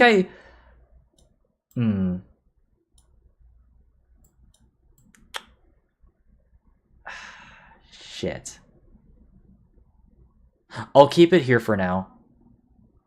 I really like the original Call of Duty game. Like, I understand why people don't talk about it as much because it is like a very old game now. But like, people talk about Halo 1 more than they do Call of Duty 1. So I don't know. Maybe they just see it as not like innovative enough, which fair, but I still think it's a cool game. Even if it is very derivative of Medal of Honor, it has enough going for it to where it feels different. So I think it's fine. So, and I'm just biased because I like a lot of older games. So yeah. And then Finest Hour, which this one, I put gameplay of this through one of my videos that I've now privated recently. So that's why it's on here. This was the first Call of Duty game I actually remember playing. And I think I'm gonna put this in average. So I think I would rather play, I put it right here. So there's just some parts of this game that can be very frustrating, especially in the American missions. The American missions, especially in like the first, like especially in the first half, is just so annoying. So, or at least on place like the PS2 version. Xbox version is a lot more manageable. But the PS2 version is so fucking dark on like flat screens for some reason. I don't get that. Thankfully, I have the Xbox version, or I had the Xbox version. Obviously, it's at my house, but yeah, it's fine for what it is. Black Ops 6. Again, because of what this game represents, even though I did enjoy the campaign, I can't put this above like a C tier. And I'm gonna put it at the bottom of C. Because AI art ruins your reputation, people. It really fucking does. And so because of that, I can't put this above. And especially considering just how much Black Ops 7's looking pretty bad by a lot of people, I think I'm done with Call of Duty. I'm not like, or at least I'm not getting into the newer ones. I'm just gonna be sticking to the older ones. So, unless if I hear that they get rid of AI art in their games and they actually stop making everything based off of Warzone, then you might have my attention again. But like from this point onwards, no. So yeah. All right, Crisis. I liked Crisis. B tier. I just don't know where I would put it though. I think I definitely. Yeah, I put it next to Modern Warfare 2. Like, yes, people see it more as a tech demo, but it's more than just a tech demo. it actually is a pretty competent shooter in its own right. I don't think it's like a amazing game, but it does a pretty good enough job to where it feels pretty good to play. So that's why I like it. All right, Deep Rock Galactic, A tier for sure. And yeah, I'm gonna put it over here with the other co-op games. I think this game has definitely earned its stripes as being amongst one of the greats as far as co-op shooters are concerned. I think it's absolutely fantastic. I just wish I played with people more often in it. So, again, I say that with all these games, though, to be fair. I've gifted all of my friends all of these games for me to finally play with them, but they haven't really messed with that yet, so... Alright, Duke Nukem. I remember shitting on Duke Nukem. After actually playing it, I'm keeping my mouth shut. Because I also think that Duke Nukem is pretty fun. I think I prefer other games, though. I definitely prefer Unreal, at least thematically, and Medal of Honor also thematically. But Duke Nukem is pretty fun. I wish I had my glasses, but I didn't bring them here, but it's fine. So... Damn, I'm looking good. I'm sorry. Alright, okay, Counter-Strike Condition 0, F. I have footage of this from a video that is no longer up. But, yeah, this game is trash. Yeah. Actually, yeah, I didn't even put it like right at the bottom of trash. I'd rather play fucking all these games over it. It's really rough. So, yeah. Which, speaking of gameplay, like games that I have footage. Oh, yeah, by the way, yeah, this is a... It has a single-player campaign. Single-player campaign is awful. And, I mean, it's... The multiplayer... Sorry, for Counter-Strike Condition 0. It's basically the same as, like, OG Counter-Strikes. With, like, some new mechanics and stuff. But, again... It's just not really my thing. And again, that campaign's fucking awful. So, yeah. Alright, Fallout New Vegas. So, again, this is another game that I just took footage from. Or I recorded footage of.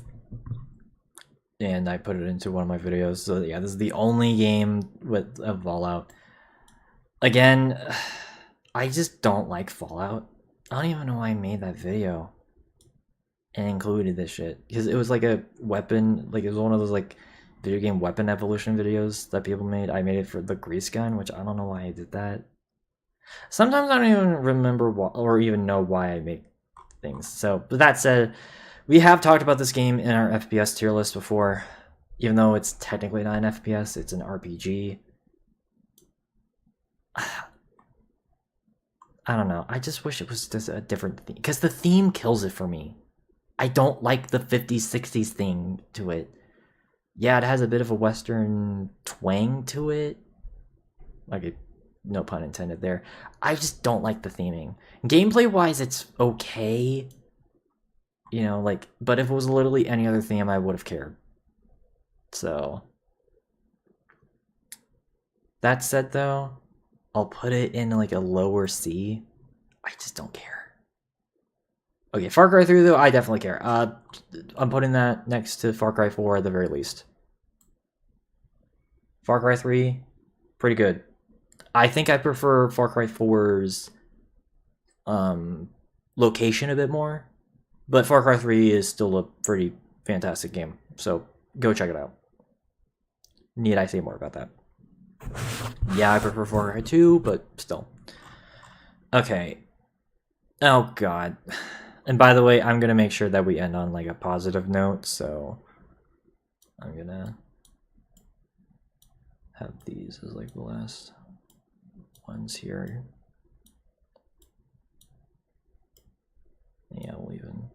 do that. So yeah, okay. So yeah, we're gonna save all the games that I have more positive things to say, because I think I'm just gonna, yeah, we'll just get the other games from Tierlists done, and then we'll go from bottom to up again.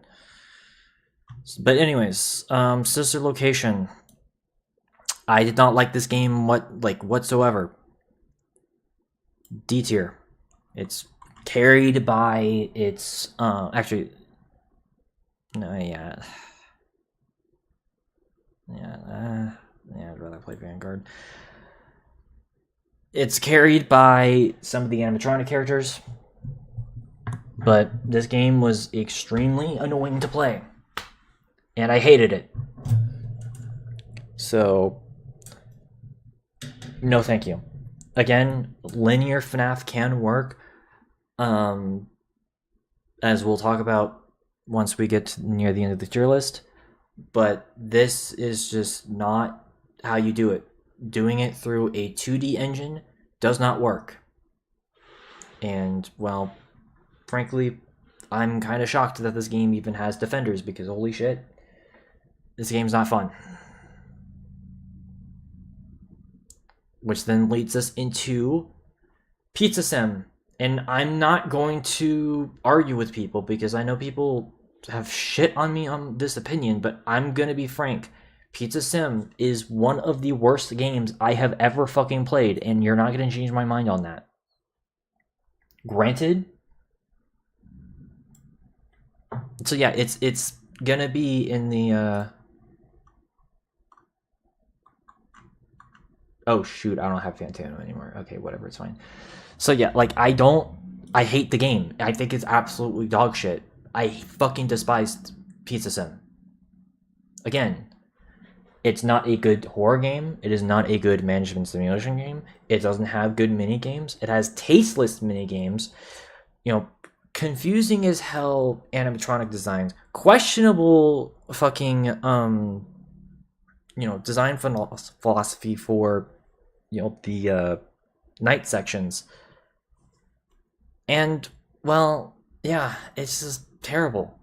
And again, being free is no excuse. There's plenty of Flash games that I've played as a kid that I've had way more fun in than Pizza Sim. Any of the Bloons tower defense games are better than this. Any of the fucking games that you probably played on Cool Math Games or anything like that, I would rather play. And I'm dead serious when I say this. And you know what? I already did this with one of my tier lists before, but I'm gonna look at dead in the fucking eye. I'm gonna look at you guys dead in the fucking eye to tell you that Freddy Fazbear's Pizza Sim. And by the way, I'm gonna tell you dead straight in the eyes. Freddy Fazbear Pizza Sim is a dogshit game that I would rather not fucking ever play ever again, because it's one of the absolute worst games I've ever played in my life. So yeah, no, I can fucking say it to people's eyes. It's terrible. So yeah, fuck this game. And well, frankly, Ultimate Custom Night, not much better. D tier as well. Again, doesn't mean it's free, doesn't mean that it's free, doesn't mean that it's good. So I'd rather play it over Sister Location, because at least it actually feels like a FNAF game. But PNG jump scares are not how you do it. And also, this game is basically unplayable when you have every single animatronic activated. Like, what the hell? I know that's not, like, you're not supposed to play like that, but I don't care. Again, I say this as a FNAF fan, too. So, like, I've been a fan since around the time of the first two games. So, yeah. Alright, but anyways, let's move on. Okay, Killing Floor. Killing Floor 1, it's good. Not as good as the sequel. I will say, it has a similar effect to, like, Insurgency or Vegas. But god damn it, I think it does have that same effect. It's gotten ruined for me because of Killing Floor 2. Because again, it's just a vast. Okay, that said though, I think I would rather play this over Vegas 1. But goddamn, again, I think I should really emphasize just how much sequels can heavily improve on a formula. And in the case of Killing Floor 2, it's just a massive, massive improvement compared to the first game. Not that the first game is bad. It's still good. Or at least I still like it. But objectively speaking, 2 just blows it out of the water. And again, that's kind of the same thing that I have to say about, most games. Now that said, we're going up to Left 4 Dead 1. And while yes, Left 4 Dead 2 is still objectively the better game, that same effect does not apply to Left 4 Dead 1. I used to not care for this game as much. I used to put this lower. But after playing through it, not only for another video that I recently removed, but also streamed this entire game, I think 2 years ago, I will say that I have grown on it. Granted, yeah, I'd probably put it right here. I think I'd put it right there. It's still it can still stand on its own because, well, Left 4 Dead 2 mechanics being added to Left 4 Dead 1 maps, I don't think was particularly the best translation, because yes, this game objectively has less features. I just think that the maps in Left 4 Dead 1 play better in their own game compared to Left 4 Dead 2. So that's kind of why I appreciate Left 4 Dead 1 just a bit more. That said though, Left 4 Dead 2 is the better game. But yeah, Left 4 Dead 2, you can still play it on its own, and it's still fun. So, and also because it wasn't heavily modified over the years compared to Left 4 Dead 2, it still feels like an older source engine game, and so because of that, I have a bit of a soft spot for it. So, yeah. Okay, now we're starting to get into the shit again. So, Rainbow Six Classic, definitely an A tier. Same thing with Vegas 2. I'm gonna put both of these in A tier. Though, Rainbow Six Classic, I'm gonna put this... Yeah, we'll put it next to Unreal. Again, I always kind of use these, I've always used these games as examples as to why I do think Half-Life 1 is overrated, because these both came out the same year and before Half-Life 1, and they did the same things that Half-Life 1 was credited for.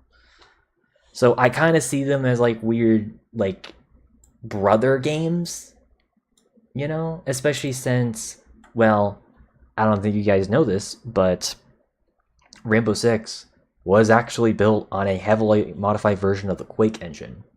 That is something that not a lot of people know about. And obviously, since Unreal is obviously heavily inspired from Unreal, or not Unreal, heavily inspired by Unreal, Quake, it's heavily inspired from Quake, there's a bit more of an argument where these are just more long-term influential, especially Rainbow Six. People do not give this game enough credit, because this game, not only did it spawn tactical shooters, it basically spawned in the modern mechanics of FPS shooters that we know nowadays. It genuinely surprises me that not a lot of people mention that, but I digress. I do find the game to be very fun. So, all right, Red Faction. I'll put this in B tier. I'll put it next to Half-Life 1 because it's basically just Half-Life on Mars. I'm not gonna argue. I'm not gonna disagree with anyone on that because that is objectively true. So it's still fun, and I do like the geomod stuff on here. Obviously, a huge inspiration for something like Deep Rock Galactic for sure. So yeah. Okay, here we go. Silent Hill. Actually, okay, no. We'll save this for later. We'll save this for when we talk about other games. Yeah, we'll even save. Ah, damn it. Okay. I can't save every game. Okay, we'll talk about the games that aren't as like close to me, but I still absolutely love. Stalker. Shadow of Chernobyl, or Shadow Chernobyl. Bottom of S. Okay. Above Rainbow Six 3. I'm not gonna repeat myself on what I said in the horror tier list. I think this, or any of the other tier lists that this has been on, I've really grown on this game. I think that this is one of the more underrated games of the late 2000s, and I think that people should definitely go out of their way to play it. Granted, I know the enhanced edition kind of ruined that for a lot of people. Just on PC, make sure you like. I think it comes with the enhanced edition, so make sure you get like you play the original version of the game. That is the way that you play it, because enhanced edition kind of not that great. But this version, yes. All right, Star Wars Dark Forces. Again, B tier. I would rather play this above most of these other games.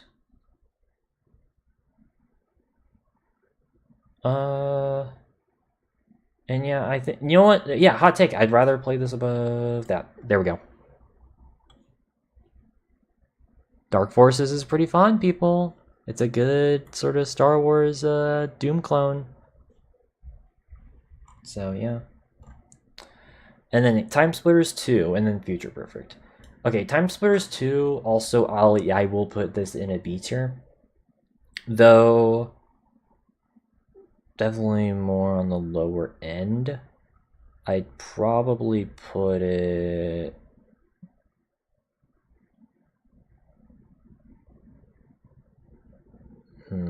I think I'd put it like right here, next to Medal of Honor. Yeah, I think for me, again, just the setting of Medal of Honor, I think just carries it a bit more for me. But Time Splitters 2 is surprisingly like pretty competent, all things considered. It does have issues. I think that like there's some missions that can be a bit frustrating to play through, but it's still a pretty good game. And definitely a much more improved, a massive improvement compared to the original for sure. So, and then Future Perfect, we recently played through this, like a couple of months ago. I found it to actually be genuinely pretty good, though. I think, yeah, I think I'd put it like right next to Titanfall. Yeah, I'll put it right there. It's a good game. I can definitely see why people consider it to be amongst one of the best FPS games of that year, or of that era even. I guess it's just, there's some dated stuff that do kind of bring it down at least a little bit for me. And the game can look very monocolor. Like piss filter levels and gray filter levels are definitely in this game. You're not gonna convince, like, it's just the truth. But control wise, it's good. Cortez is a pretty good protagonist for the game, and yeah, it's just a fun time, I'd say overall. So yeah, good. Oh boy. And then okay, Total War. Okay, here we go. Total War. Total War Saga Troy. I think I played it like once, but like it's a C tier. There's better games in the Total War franchise. Honestly, I definitely would rather play Empire over it, though. I'd rather play these games over it. A lot of it just has to do with like just the scale of it all, and even like the UI is kind of icky, but it's whatever. I don't know. And then we got Total War Warhammer 3. I remember last year I played through the sort of the main campaign of it. I thought it was cool.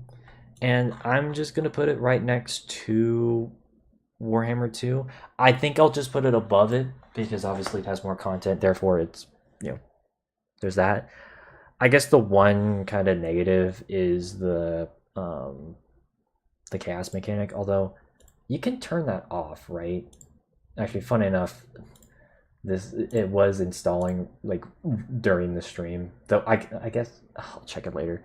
I don't remember if you can turn off the chaos mechanic like on or off, because that is admittedly like the one thing that is a bit annoying about Warhammer 3's campaign is being forced to go to the realm of chaos in both the base campaign as well as the Immortal Empires. That shit can be really annoying. Although to be fair, the Chaos Invasion in Warhammer 2 was also really annoying. Although you could turn that off. So, but it's pretty, like, I'd say it's a pretty feature complete game, and because I have all the DLCs, I have all the DLCs for Warhammers 1 and 2. So playing Warhammer 3 is absolutely amazing because of that.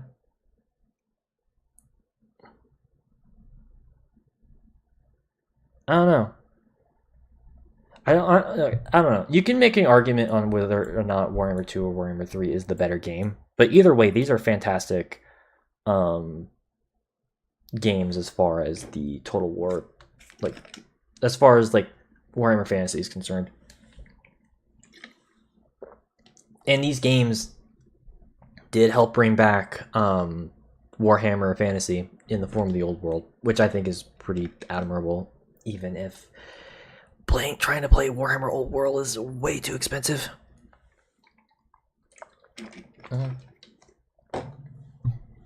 All right. Okay, Wolfenstein New Order. I mean, S tier. I think this game is absolutely fantastic. Granted, I think you know what? Yeah, I would prefer to play this over Doom. I think it's or Doom 2016. I think it's absolutely fantastic. I will admit as well, I didn't cry at the end of this. I almost did, though. It's not one of the few games I ever cried at the end. It did make me sad, though.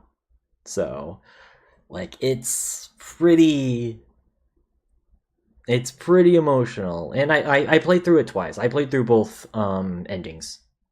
Even though, admittedly, there's not much that changes in the story. It's kind of one of those things where it doesn't really affect anything. I kind of wish it did, but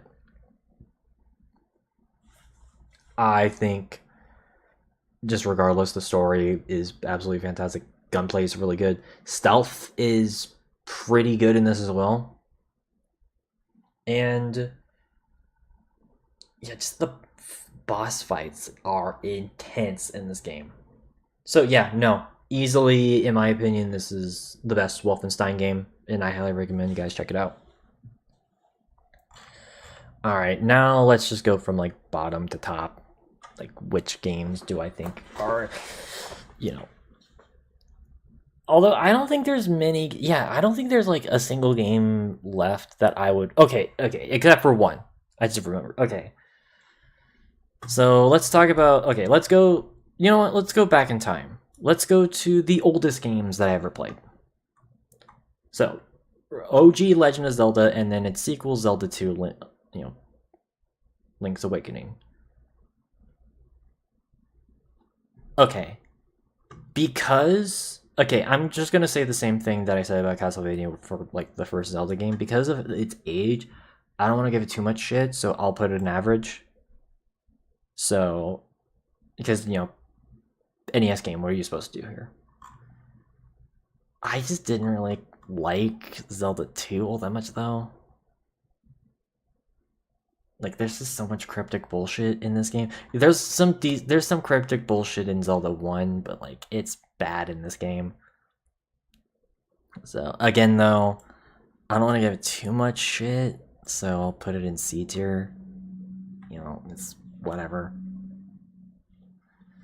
So, yeah. Alright, is there any other game that I would probably put in, like, average?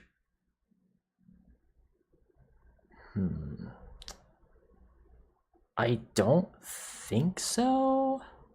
Except for maybe one game. Oh, okay. Sorry, I forgot. Lego Star Wars A tier. And I would put it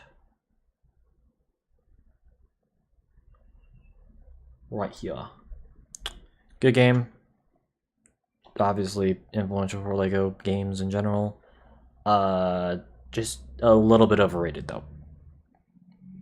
Like I know people who would put it like up here. I wouldn't do that, but it's still good. Anyways. Okay, yeah, the one game I would probably put in average, although it's not inherently the game's fault. Keep that in mind. X Defiant. It pains me to say it, but like I gotta put it in average because of what it represents. Granted, I will say I would have rather have played this over most of these games. Actually, wait, let me though. Yeah, I'd rather play Thief though. To be fair, it was a good game until it was killed, and nobody played it, and then it was killed.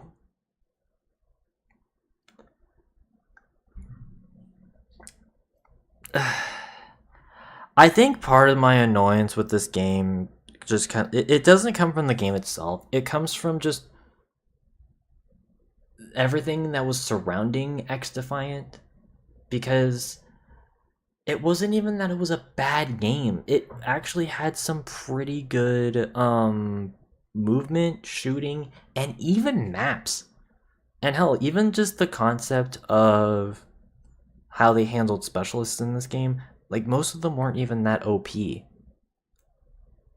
But this game was ruined because of one thing. Its launch. It wasn't a broken launch, because it was pretty much functional. But it was not on Steam for some weird, stupid reason. Ubisoft just refused to put this on Steam for whatever stupid reason.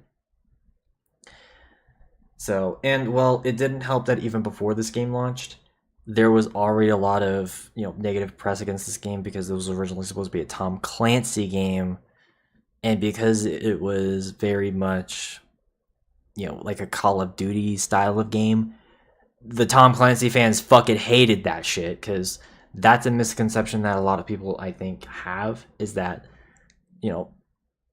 Rainbow Six and Ghost Recon fans, well, yeah, there is a decent amount of crossover. They are not the same fan base.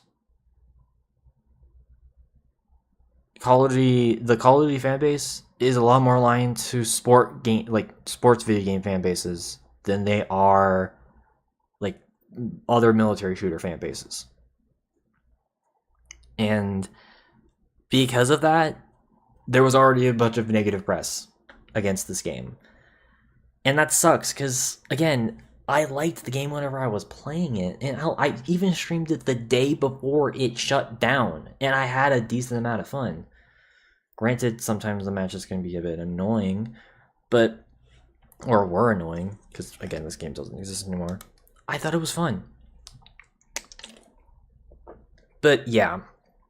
It's a shame that for it to only have lasted barely a year. I wish it could have lasted longer, for sure. Alright. Okay. So, I think from now on, okay, I think there's one other game that I'm gonna put in like no, I think we're good. All right, B tier games. Oh no, okay, one more. BioShock 2. Sorry, I forgot. BioShock 2 was on here. I'm sorry, guys. I know there's a group of people who love BioShock 2. But I don't know, man. Granted, yes, I'd rather play it compared to a lot of these other games. But man, the PC version is just broken. I've constantly crashed so many times when playing this game whenever I tried playing through it. It was just intolerable. And it also, like, and that's not even my only issue. I'm gonna be honest as well. I didn't really like playing as one of the big daddies, because that's kind of the main thing, is that it's trying to go through like the perspective of someone who turned into one. And I don't know, I just found it to be a bit more boring than it ended up being. I mean, the story I didn't even think was that good. And I especially didn't really care for, like I said, just the way in which, I don't know, it just felt like you were so slow in the game as well. Especially compared to the first game, and especially compared to Infinite. And it's also like, I don't know, I understand why they ended up still like having this game still set in Rapture, but I felt like, especially considering how, in my opinion, how well Infinite was able to expand beyond Rapture and create its own city in the form of Columbia, I kind of wish they would have done the same thing with BioShock 2, where it could have been set in a different city and not have it be tied to the first game. I don't know, that's just me though. That said though, it's not a bad game, it's just, again, not my thing. I am willing to like play it at some point again on my own though, so fret not. Okay, I think that's like actually every single. Okay, fuck. Fine, I'll put Izanzo. Okay, no. Okay, let's. Oh yeah, Brothers in Arms, Arms of Blood. This is also average, though. I think I'd rather play. No, okay. I'd rather play. It's definitely better than the first game, because I think the levels, for the most part, are better. There's some levels that I think are definitely worse, though. But, like, it's fine. I just hate the shooting of the game, though. It just doesn't feel good to play in that apartment, but it's fine. Okay, any others? Because I think I'm going to start lumping all of the B, A's, and, like, the B's, A's, and S tiers together. Okay, Psychonauts. Again, this is just another game where I think maybe I had, like, maybe I was just having too high of expectations on it. So I'll put it, like, again, I'm just trying to think, what would I rather play?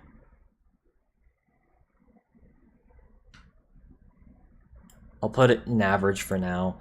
Again, I'll play it on my own, see if I have a different opinion on it. So, here's what it is. And then Rising Storm 2, I think is actually worse than Red Orchestra 2 / Rising Storm 1. It's a confusing title thing.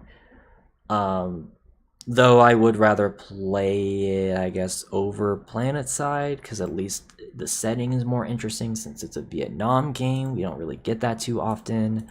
I just wish it wasn't super bullshit, though, at points. I don't know, just at least some sort of like a kill cam So, and I don't know. It's just not like these style of tactical shooters are just not my thing. I much prefer the more CQB style of tactical shooters. You know, stuff like Rainbow Six, SWAT, Ready or Not, 0 Hour. That's my style of tactical shooter that I prefer. The more open field ones just kind of be. It just becomes a bit annoying, especially as someone who's more of a Battlefield player. So yeah. Okay, I think that's like all of the averages. No. Sorry. There's just so many. Again, there's just a lot here. Okay. Elder Scrolls Arena. Again, average. Yeah, I'll just put it near the bottom of average. I give it a bit more credit for establishing a lot of modern like stuff that Bethesda is known for, because yeah, this is like one of Bethesda's earlier games. But is what it is. That's it. Okay. Okay. Skyrim. Okay. I'll put this in a B tier. I don't know. Oblivion better. I guess it's kind of my philosophy here. Oblivion better. But like, yeah, I'll put it in B tier. And then, okay, let's like figure out what's a B tier and what's not a B tier.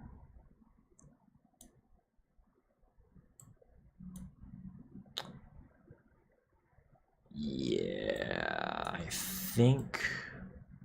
Okay, I think I figured it out. Okay, so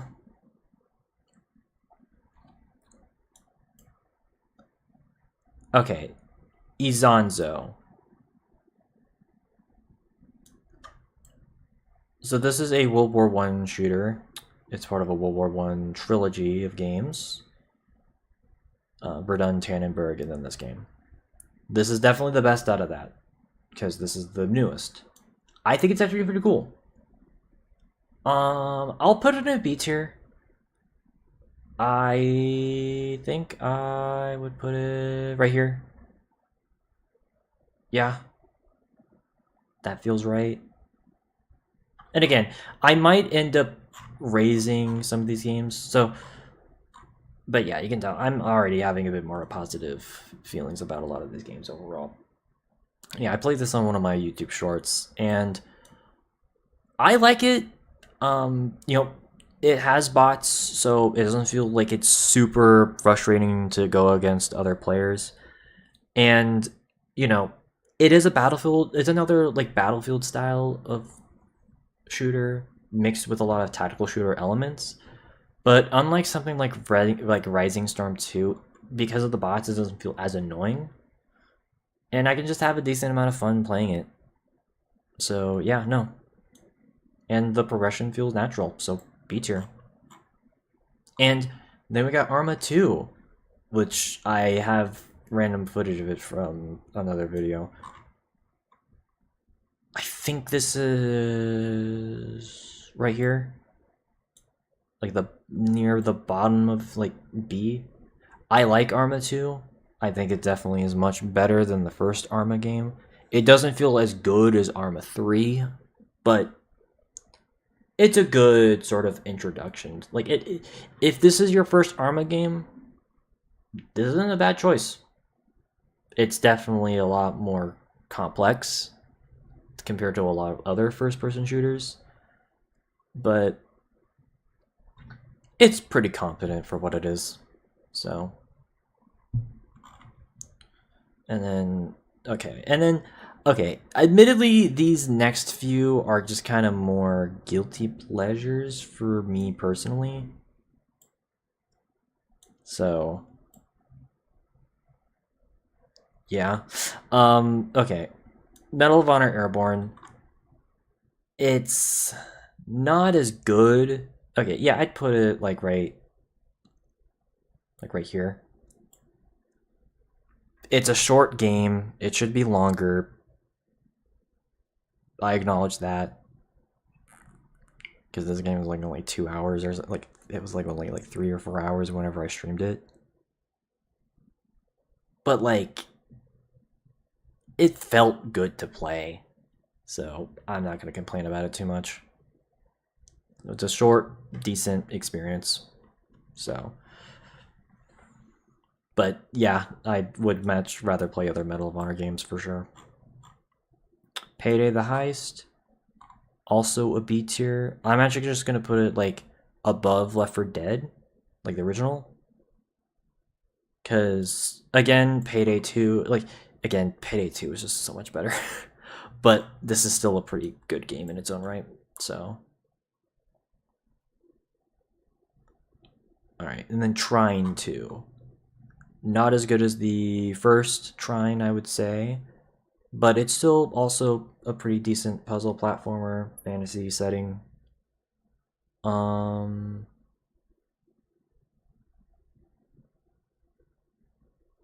Yeah, I'd probably put it like right.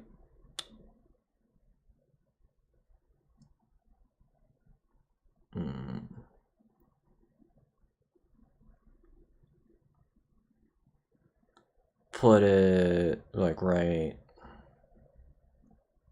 there. Again, this whole tier list has just been me basically being like, which game would I rather play?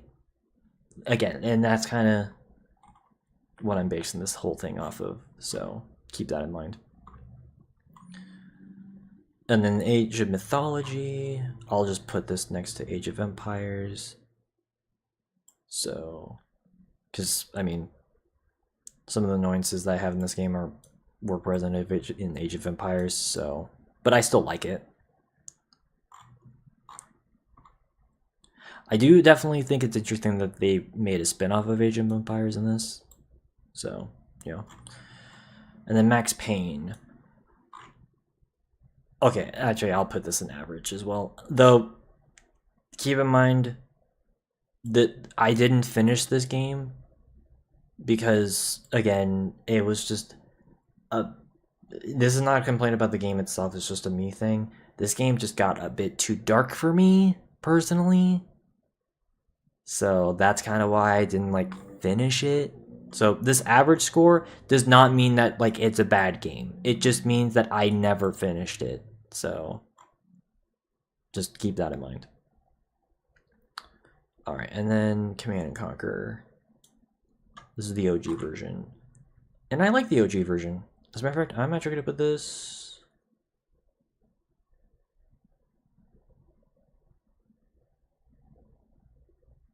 right here, next to Watch Dogs and Modern Warfare 2. I just find it to be a pretty cool, obviously, you know, it's one of the first RTS games, and I find those games to be pretty cool. And even just this original version, I find it to be pretty cool. Yeah, by the way, you can probably tell I'm already kind of getting tired. So I'm not really saying much about these games. It's just, I've played a lot of games over the years, like, goddamn. Alright, thankfully, though, most of these games are gonna be A tiers. Like, they're gonna be A or above from this point onwards. So, yeah, let's just get the A tiers out of the way. So, Astro's Playroom. I would put this... Yeah, I think I'd rather... Yeah, I'd put it right here. Obviously, Astrobot is going to be the better game, but this walked so that that can run. And for being a game that was released as a tech demo for the PlayStation 5 for free... Yeah, no, this is good. This is how you do free games that are competent, by the way. Take notes. And yeah, it's just pretty fun. All right, Trine as well. I'm actually gonna put this. I think right. No, okay. Would I? No, I wouldn't put it right next to it. I think I'd rather still play Duke Nukem, but Trine, it's also a pretty good platformer. Um, Again, I don't know why the sequel wasn't as good, but this original version is also a very beautiful game, especially for a game that came out in 2009. Like, oh my god, this game is absolutely beautiful. Like, holy shit. Like, and I'm not even talking about the enhanced edition. I'm talking about the original version. The original version still looks good to this day. It's insane. Ace Combat, also A tier.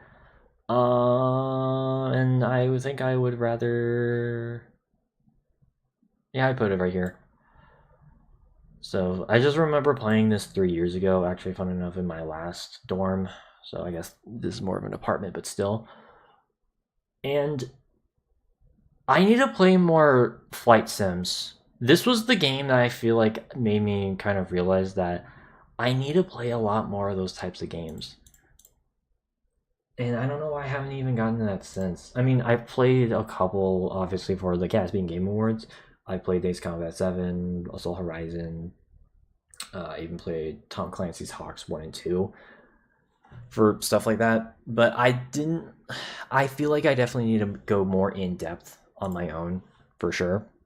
Because flight sims are cool, especially the more combat centric ones. I just wish they were more popular. Again, a lot of these more like strategy and simulation games, they're not as popular for some reason.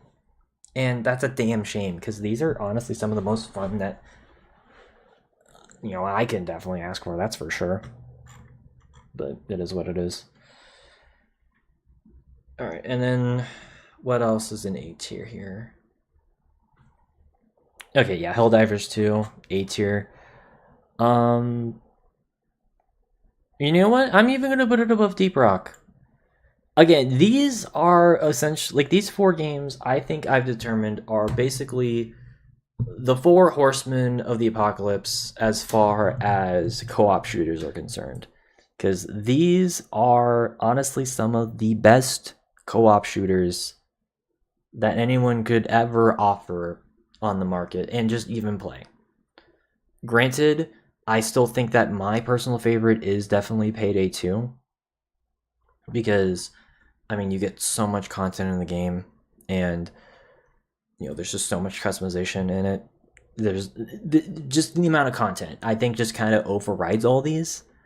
But that's no disrespect to these other three. I mean, Helldivers 2, this game blew up so much last year, and it's still popular to this day. Granted, I will admit the friendly fire is the one thing that does kind of detract from it. Other than that, it's honestly some of the most fun that I've had in a newer game. I don't think there's been many other games that have come out recently that I've had as much fun as in Helldivers 2, other than, well, Astrobot. Like, this is a genuinely phenomenal game that I don't know if I put it as like one of the greatest games of all time, because it does have some annoying live service stuff, although it's thankfully not nearly as predatory as other games. So I will definitely give Helldivers 2 that. And hell, I think they're even doing a bit of a Halo collab soon, so I might even jump onto that whenever that drops. But you get the point, is Helldivers 2, yes, like, I will admit, it does kind of, it has that same sort of like 40K thing, where it's obviously very much satirizing a lot of, modern political bullshit. Which obviously is one of the reasons why I do like 40K. But yeah, like, I kind of, and again, the core gameplay is just so phenomenal that it really is a bit of a shame that there was a few controversies involved with it. So, because I think it's a genuinely fantastic game. So, and then yeah, Deep Rock, of course, I think I definitely would say is like the most casual friendly out of all these games here, It's definitely the one that I think is the one that most people would probably want to approach, especially since it is the cheap. Like, okay, actually, technically, no. Payday 2 is the cheapest out of like all of them. I mean, that game goes on sale all the time. But even then, Deep Rock is. It's definitely, I feel like, the most friendly for a lot of people, like even like non-FPS fans. And just the amount of mission variety that comes with Deep Rock, and this even to a certain extent is with Helldivers too. There's just so many like endless possibilities with it, and the amount of just in-depth like progression in Deep Rock really does make it stand out. And then of course that then gets into Killing Floor, where it's kind of a zombie shooter, but it's kind of not. Because, they're technically not zombies, but I'm not going to get into that. Where, again, there's just so much progression that's in the game and tons of customization. And the variety of maps that are offered in the game. And even just the fact that you can even create your own maps and add them into Killing Floor 2 is just absolutely insane. So that's kind of why I do consider these to be the best examples of co-op shooters that aren't, some of the longer staples. And I do hope that, I mean, even though like unfortunately at Payday and Killing Floor, they did unfortunately drop the ball. I'm really looking forward to whatever Deep Rock has to offer, and hopefully Helldivers 2 is able to keep up the momentum. So, yeah.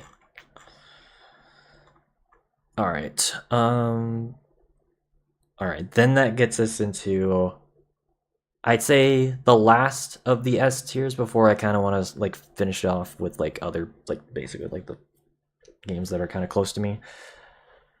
Sniper Elite 4, also an A tier. Easily I'd say the best Sniper Elite that I've personally played, because I played a little bit of 5 and I played a little bit of Resistance. But as far as this is concerned, I'd say that, Killing Floor, or not Killing Floor, Sniper Elite 4 is pretty good. I'd even say it's right here.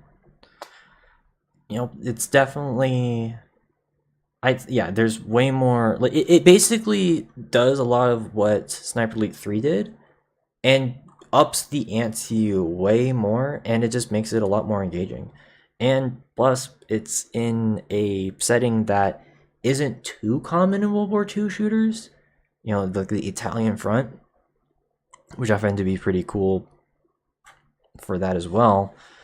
And as far as being a very refined sort of stealth / tactical / sniping game, it's easily, I'd say, the best sniping simulator that I've personally have played. And there's definitely some people that I've seen that say that Sniper Elite 5 is even better than that. And if that's the case, then I definitely want to see if I can check that out at some point. So, granted, Sniper Elite, it's never going to be as good as Hitman, because it's basically just World War II Hitman, let's be real here. But it's still fairly good in its own right. So I give it enough respect to put this one in A tier. And then that, of course, gets us into some of these other games here. So I'd say, okay, let's start with, okay, I guess we'll just do these here. Okay, Assassin's Creed 2. You know what? Okay, do you know what? Despite some of my issues with it, you know what? Fuck it. I'm putting it in S tier. I know people have problems with Assassin's Creed. I totally get it. They should have not have milked this franchise. And again, I even say this with I say this as a fan of both Assassin's Creed and Call of Duty. They should not be released yearly. Thankfully, Assassin's Creed has gotten that memo. They don't release games yearly anymore. Thank fuck. But I'm just gonna be honest. Assassin's Creed 2 I have grown a lot more of an appreciation for it overall after playing through it last year. And I think it is a genuinely really fun game. Ezio is a much better and much more interesting character than Altair. The cities, I think, for the most part, are a lot more engaged, like a lot more engaging in,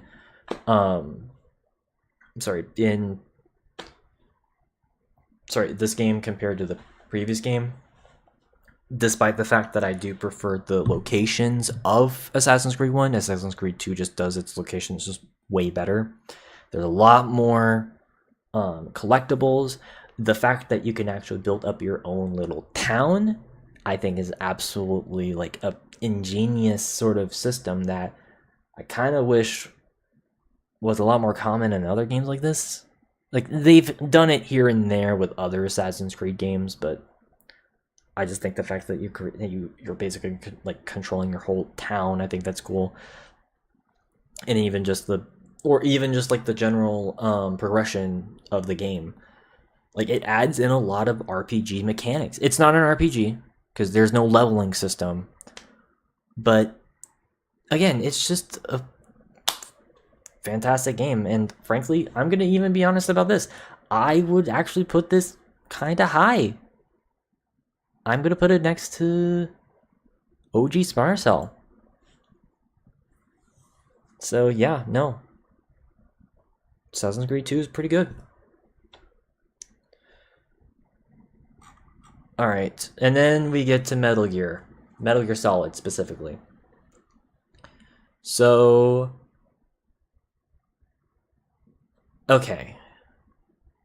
This one's weird for me, because I put these both as like 8 out of 10s as far as like personal ratings are concerned. But here's the thing. I think I prefer the first Metal Gear Solid over the second. Okay. Let's go with like the games that I already kind of know where I would put. Okay, XCOM Enemy Unknown. I think this game is absolutely fantastic. As a matter of fact, I'm gonna put this like high A.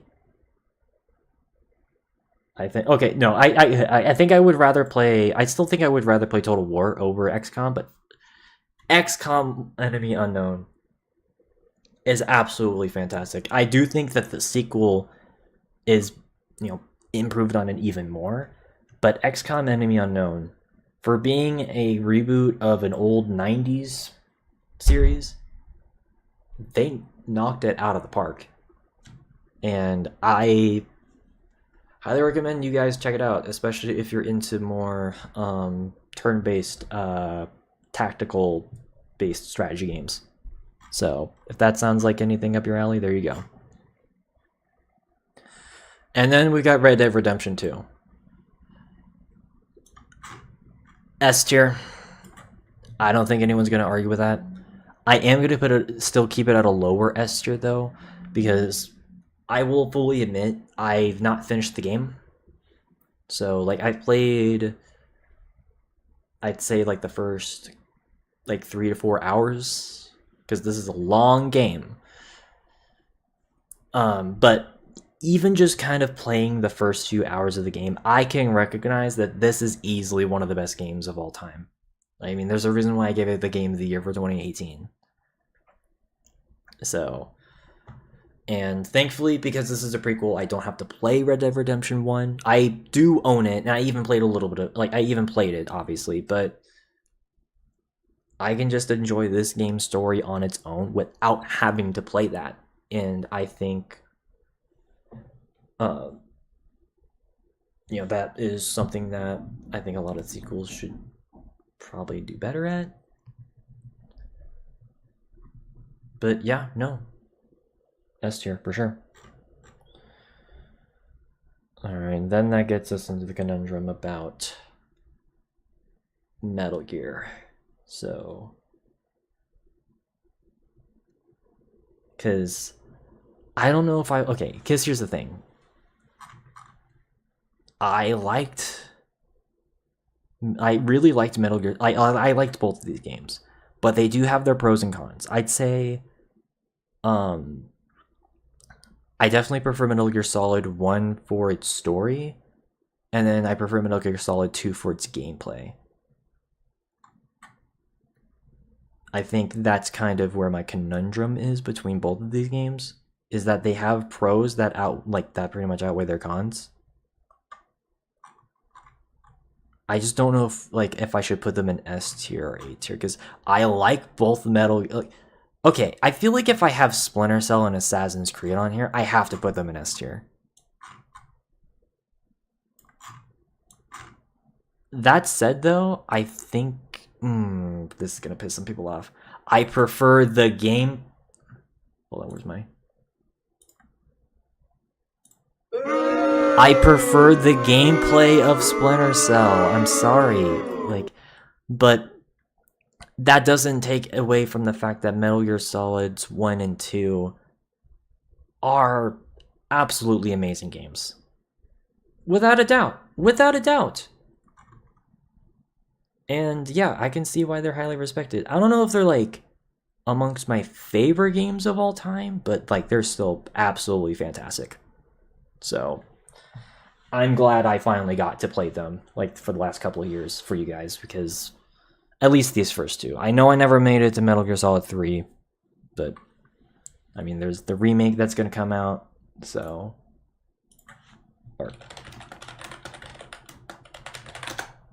it's not out, right? Okay, it's coming out next week. So mark your calendars.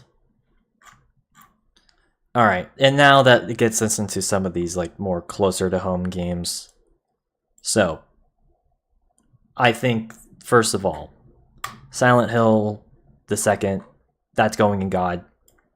Again, this is one of the few games that has ever made me cry. Actually, okay, you know what? Yeah, I mean, we're already going to be talking about games that made me cry. So, but yeah, this is the first one that we're going to be talking about. Silent Hill 2, God. I think that this is easily one of the best games that I've ever played. And that's saying a lot. This game, it fucking hurts.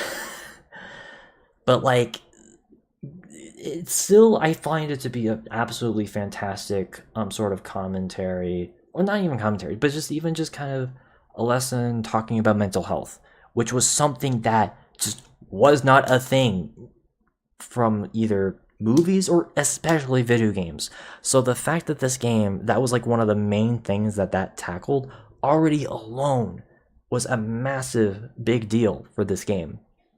And not only that, but also sorry, I'm just checking because I think I might have accidentally I don't know if anyone joined. If anyone joined, I apologize. But also just the other themes and just the gameplay of this, I find to be, pretty good. Again, it's very much similar to that to Silent Hill 2. Silent Hill 1. Silent Hill 1, it's not meant to be a game that is supposed to be super hard or something like that. You can play it on any difficulty you want. That's not the core of the gameplay. The gameplay is definitely the narrative and the puzzles. And I think that it worked especially in Silent Hill 2's case. So I will say it's definitely a game that isn't the most replayable. It's definitely one of those games that I would say it's kind of a one and done. But that first time you play it, absolutely fantastic. And like I said, this game made me cry at the end, so that should say something.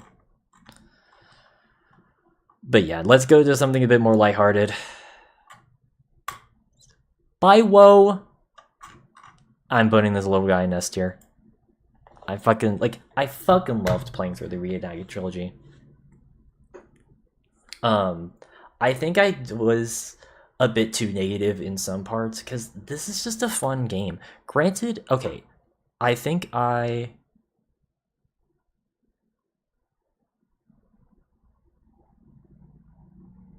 there. Yes. I mean, this is a fantastic remake. It's kind of also weird because I did forget that I actually did own Spyro. Like I remembered I owned the first Spyro game, but I kind of like while I was playing through Spyro 2, I was like, okay, this is feeling familiar. Turns out we did also own Spyro 2. I forgot that we owned Spyro 2 as well because those were some of the games that I remember growing up with, but my cousins ended up taking it, and or they took the PS1. So, but like still, Spyro is like this original trilogy is, again, a good example on what pretty much helped make the original PlayStation. And this Reignited trilogy is a fantastic adaptation of all three of those games, and it's honestly the way you should be playing those games nowadays. Not that you can't play the original versions of the Spyro trilogy, but this is just an absolutely fantastic reinvigoration of all those games. Even if there are some changes that people definitely would have preferred that they didn't make, the changes that do work absolutely make this entire game worth it. So, and well, considering it's a collectathon, I guess there's incentive for you to be able to beat it. So, there you go. All right. Oh boy. So now we're getting into yeah. Okay. So let's just get this also out of the way. Halo 3. God as well. And I'm actually going to put it right next to Halo 1. It is absolutely legendary. Again, this game also made me cry. This is the second game that made me cry. So I will fully just straight up say that you can honestly interchange Halos 1 and 3 between each other, because they both have amazing campaigns. And, they're amazing for different reasons. And here's the thing as well. They both have amazing gameplay. And while, yes, I definitely do think I slightly prefer the gameplay of Halo 1, Halo 3 has such an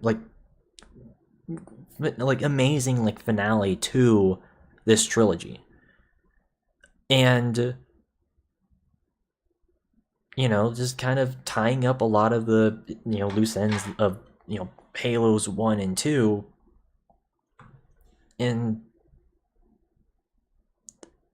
this is one of the best facts. Sorry, I'm just trying to think because, again, hey, I'm sorry, it's tired, but it's also I just want to make sure I get all my thoughts out. But you get the point. Halo 3 is honestly one of the best games of all time. I don't understand the motherfuckers who hate this game.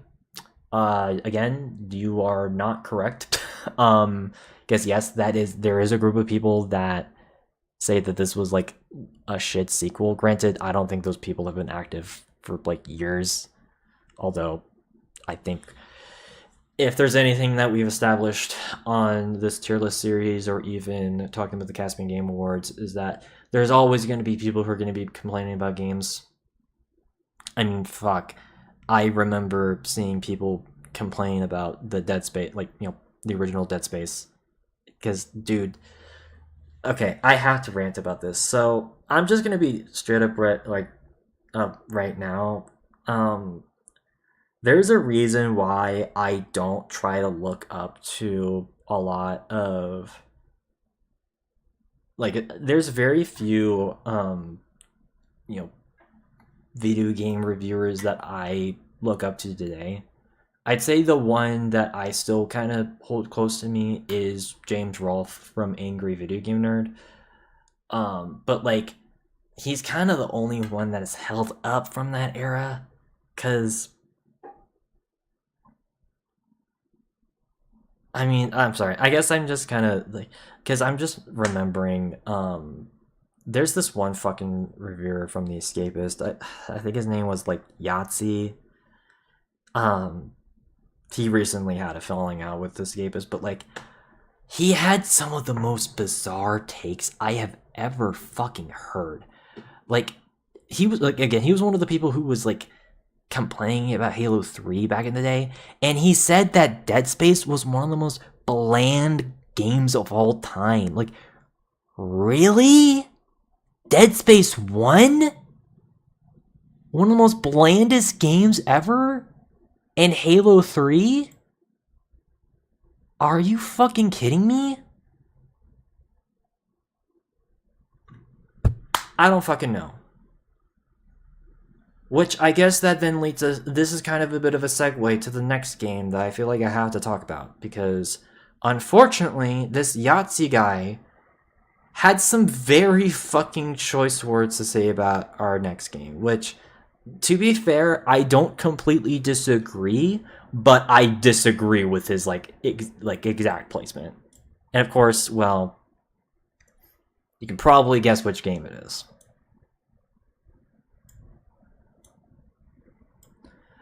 Security breach. Again, I have a complicated history about this game. Again, this game had a terrible launch, just like Battlefield and Battlefield 4 in 2042, as well as a bunch of other games that we've compared. Again, we've said this a million times before, get your fucking launches right. That said, though, people like fucking Yahtzee fucking despise this game and say this motherfucker say this was the worst game of that year. I'm sorry, but no. It's not the fucking worst game of all time. I'm sorry, but granted, I get where that sentiment comes from, though, because yes, the game had a terrible launch, story's non-existent, and well, I mean, it was completely different compared to some of the other games in the FNAF franchise. But here's the thing, is that gameplay wise, I didn't even think it was that bad, because again, I'm gonna be honest, I don't think I particularly care about these older style of FNAF games as much anymore. I think if I want to be playing a game, I want to be able to move around, which is of course why I have some of the other survival horror games up here that are all the way up here. But I like some of the sections of the game, the fucking section where you're with the endoskeletons. That shit was fucking creepy as hell. I'm gonna be honest. And even the obviously the daycare area, a lot of people have talked about that as well. Sorry. And but all that stuff. But for me, here's the thing. Yes, I have a security breach poster back there, but it's mostly due to it's mostly out of respect for the voice talent as well as the art direction, because those are easily the best parts of the game. Is the voice acting in this game is absolutely fantastic and spot on casting. And this is, again, another game that I will fully admit is honestly, once you get, max settings on, it's absolutely one of the most beautiful games ever. I know there's, footage of, with, low res, textures and stuff, but I'm assuming those were done on, either those were, on, PS4/Xbox Ones, or I'm assuming those were on lower-end PCs, because I messed around with this Mega Machine that I have down here in Security Breach, and it absolutely is a beautiful looking game. I make the joke that this is basically the modern day Crysis, because again, Crysis was the whole meme is, can it run Crysis? But that's not an inaccurate comparison, especially when you're talking about the polygons that are used on the models of the game. So, I don't know.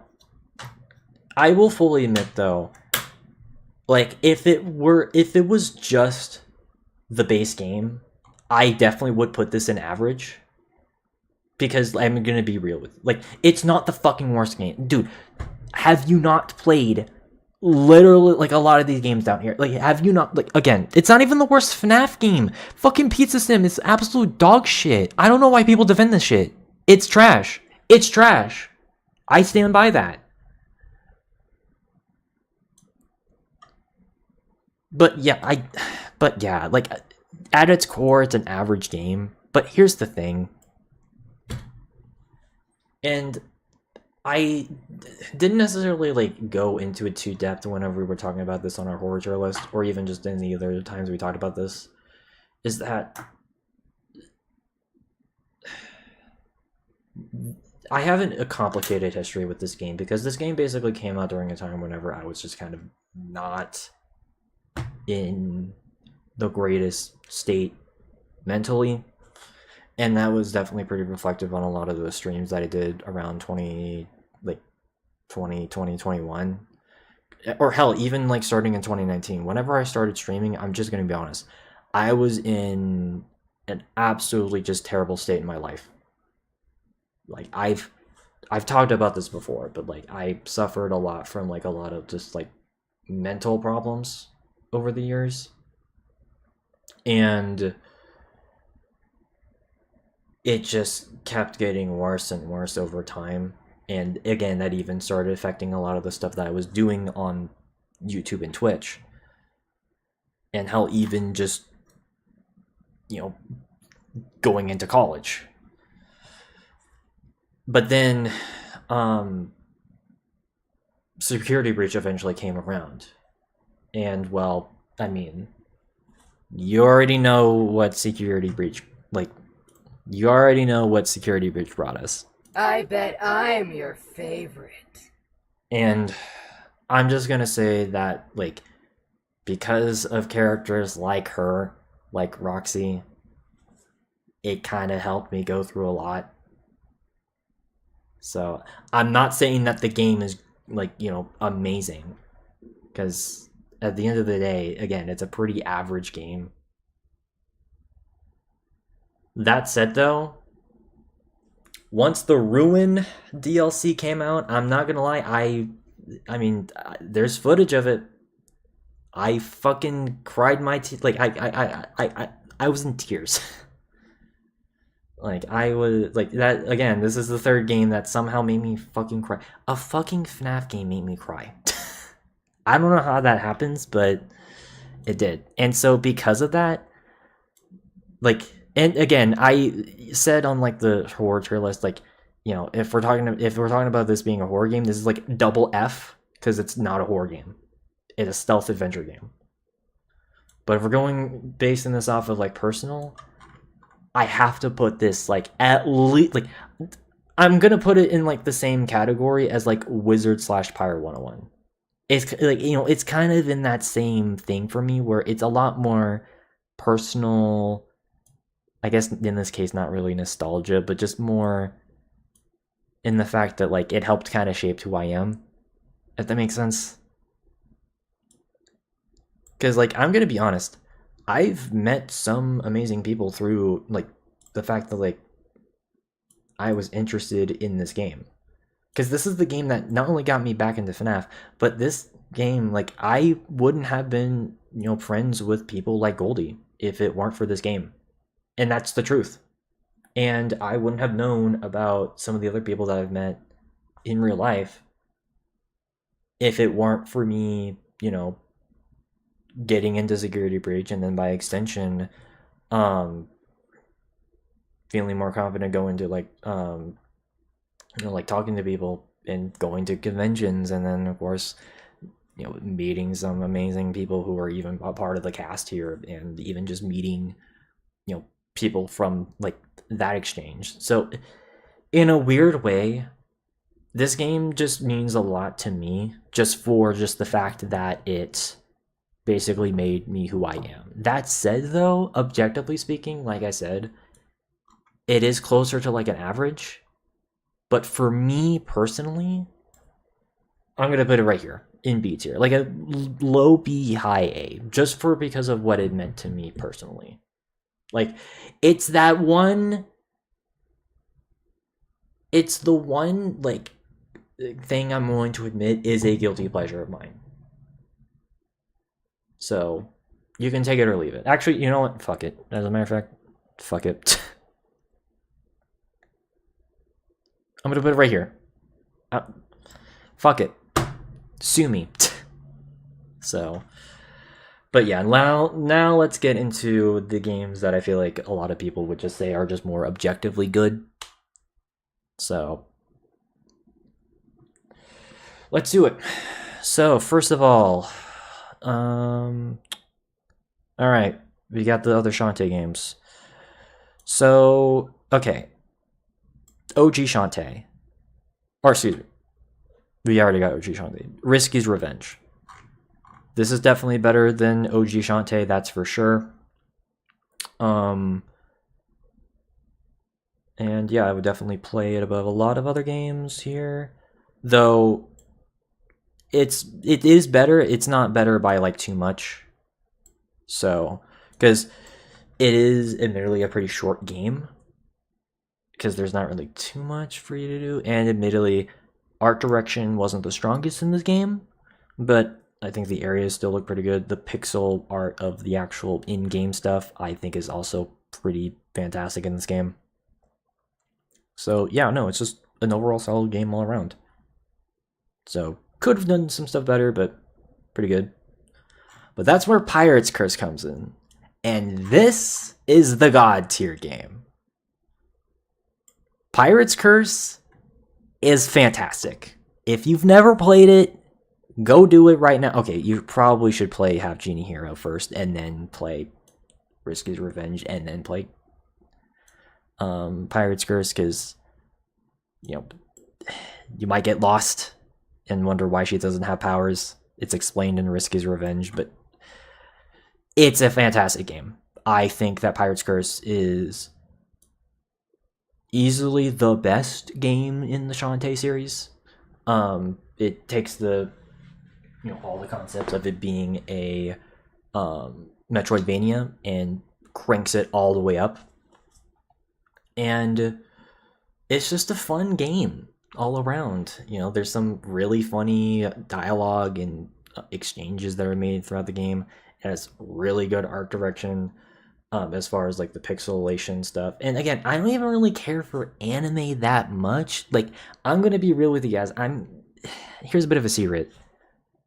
I've kind of been starting to like wane in like not just interest in like anime, but just kind of getting a bit annoyed by anime aesthetics recently, because I just feel like I've been overexposed to like a lot of anime related stuff as of late.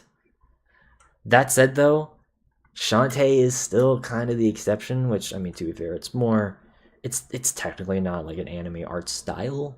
It's more anime influenced. But even then, I still think that these games are, pretty good in pretty much all those directions. And well, I mean, you can probably guess that, like,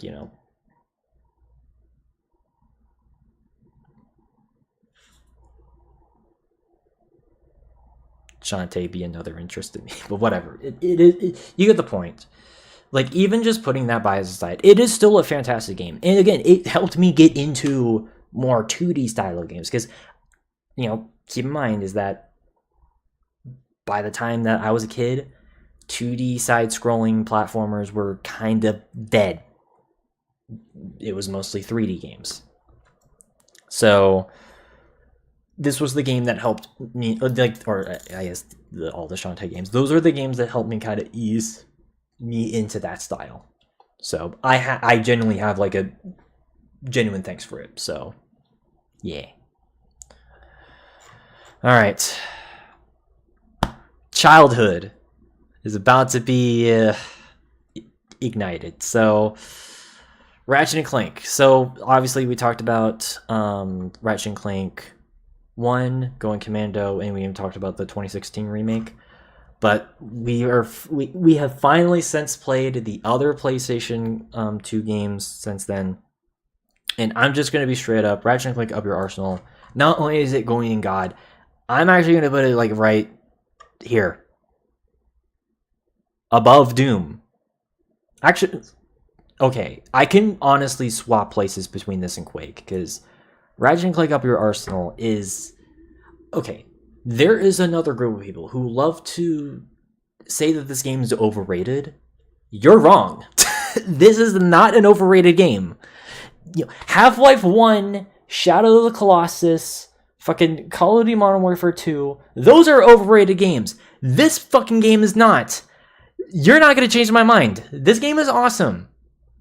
Especially considering that this game has better vehicle sections compared to Ratchet & Clank Going Commando. It has the best weaponry in the entire franchise. It has the best villain, because this was a game that brought us Dr. Nefarious. This is the game that brought us, this is the game where Quark actually has a full-on character arc in it. And this is the game that brought us some of the best locations, at least visually and I'd argue gameplay-wise.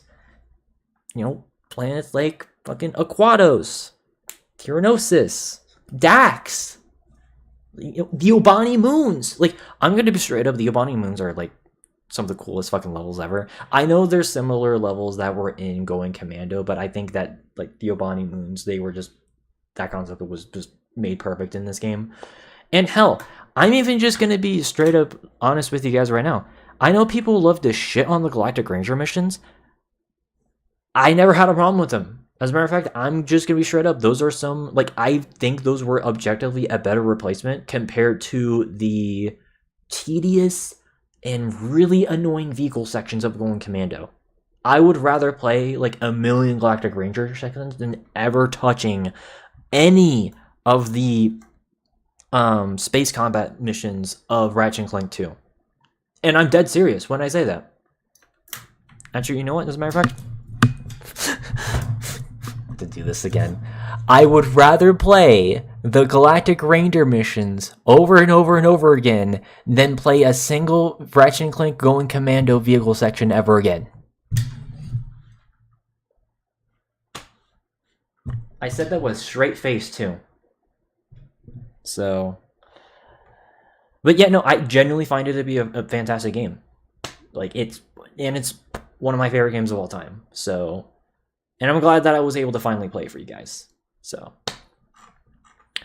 which then leads us into Ratchet Deadlocked. And you know what? I think after playing it a couple years ago, I think it's better than the first Ratchet & Clank. I can definitely see why people say that this is their favorite, because I've seen a bunch of people online say that this is their favorite game in the series. I don't know if I'm quite to that level yet, but it's still a fantastic game. I would put it in A tier for sure. Definitely a game that I would say is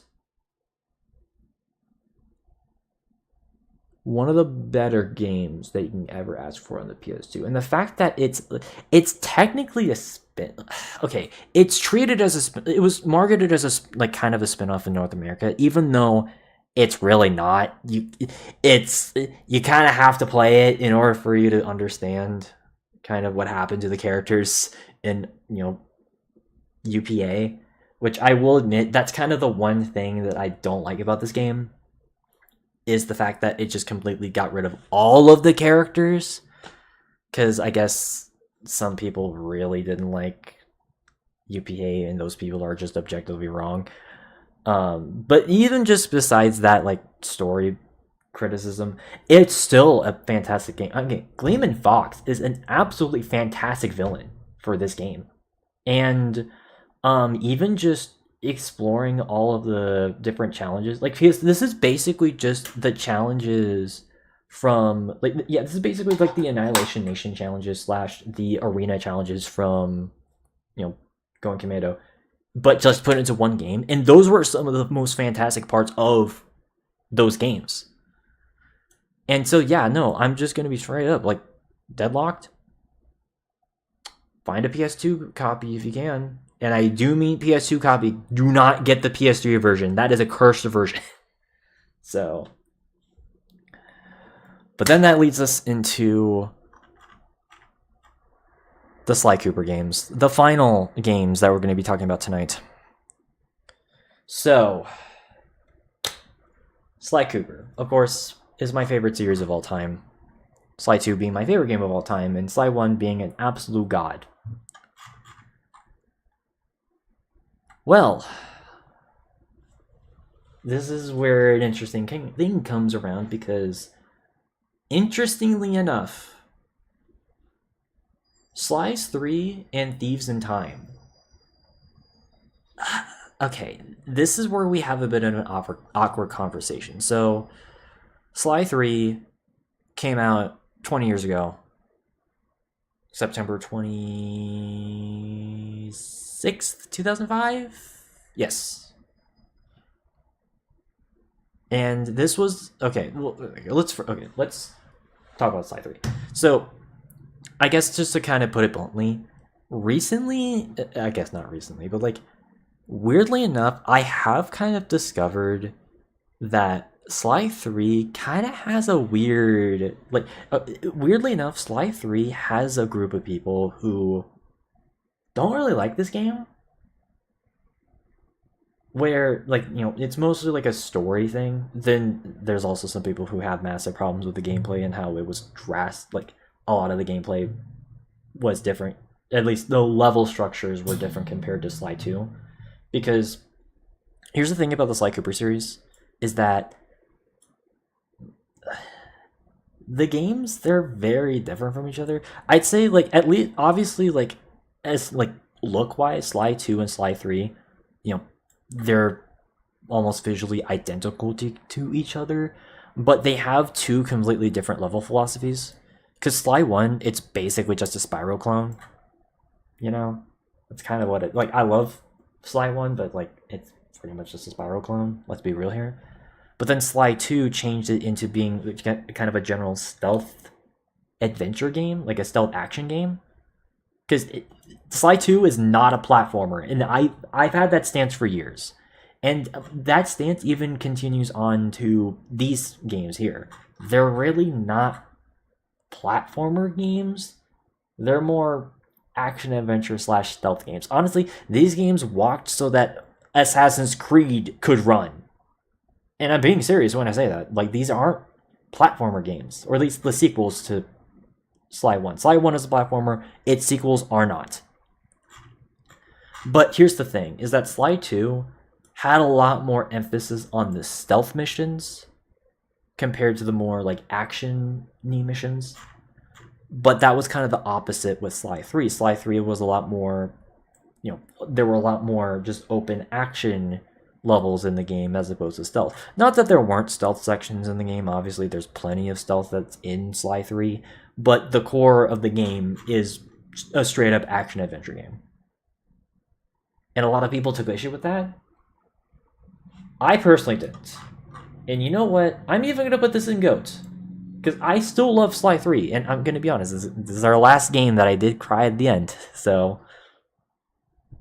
I'm sorry, I'm a fucking emotional bitch, okay? It's, you know, that's kind of why I'm emo emperor. I know I don't have the eyeshadow on right now, but it's because, again, I'm trying to save on resources right now. But anyways, but yeah, no, I still love Sly 3. I will say, there is one part of the game, and I even mentioned this in our fictional crush, like, not fictional crush, the crossover ship tier list, that there is one part of the criticism of, like, people who criticize Sly 3 that I will admit I do agree with.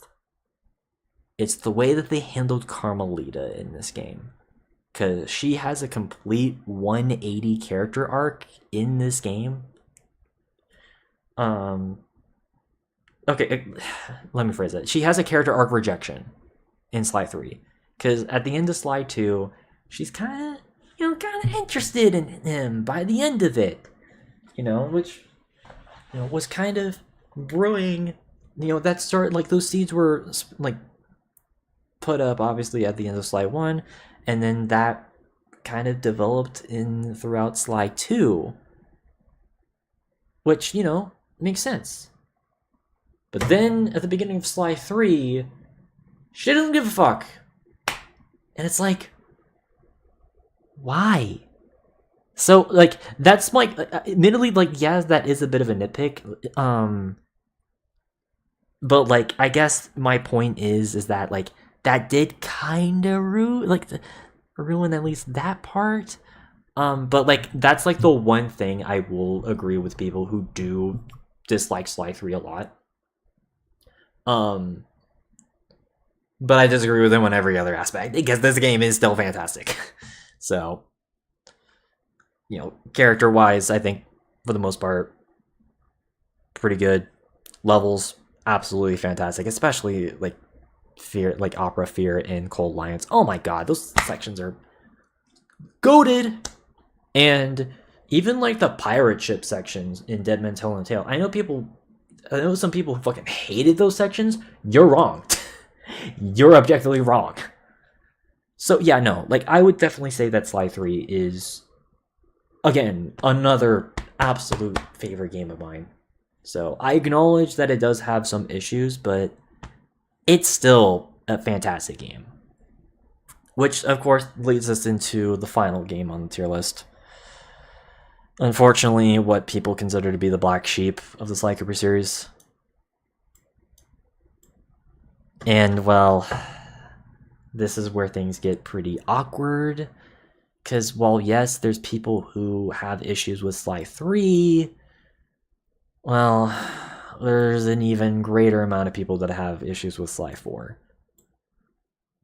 And I'm going to be honest, yes, Sly 4 has its issues. And again, I've had this conversation for like multiple times throughout the years that I've been doing YouTube and Twitch. So this isn't anything new, but I will fully admit Sly 4 does have problems.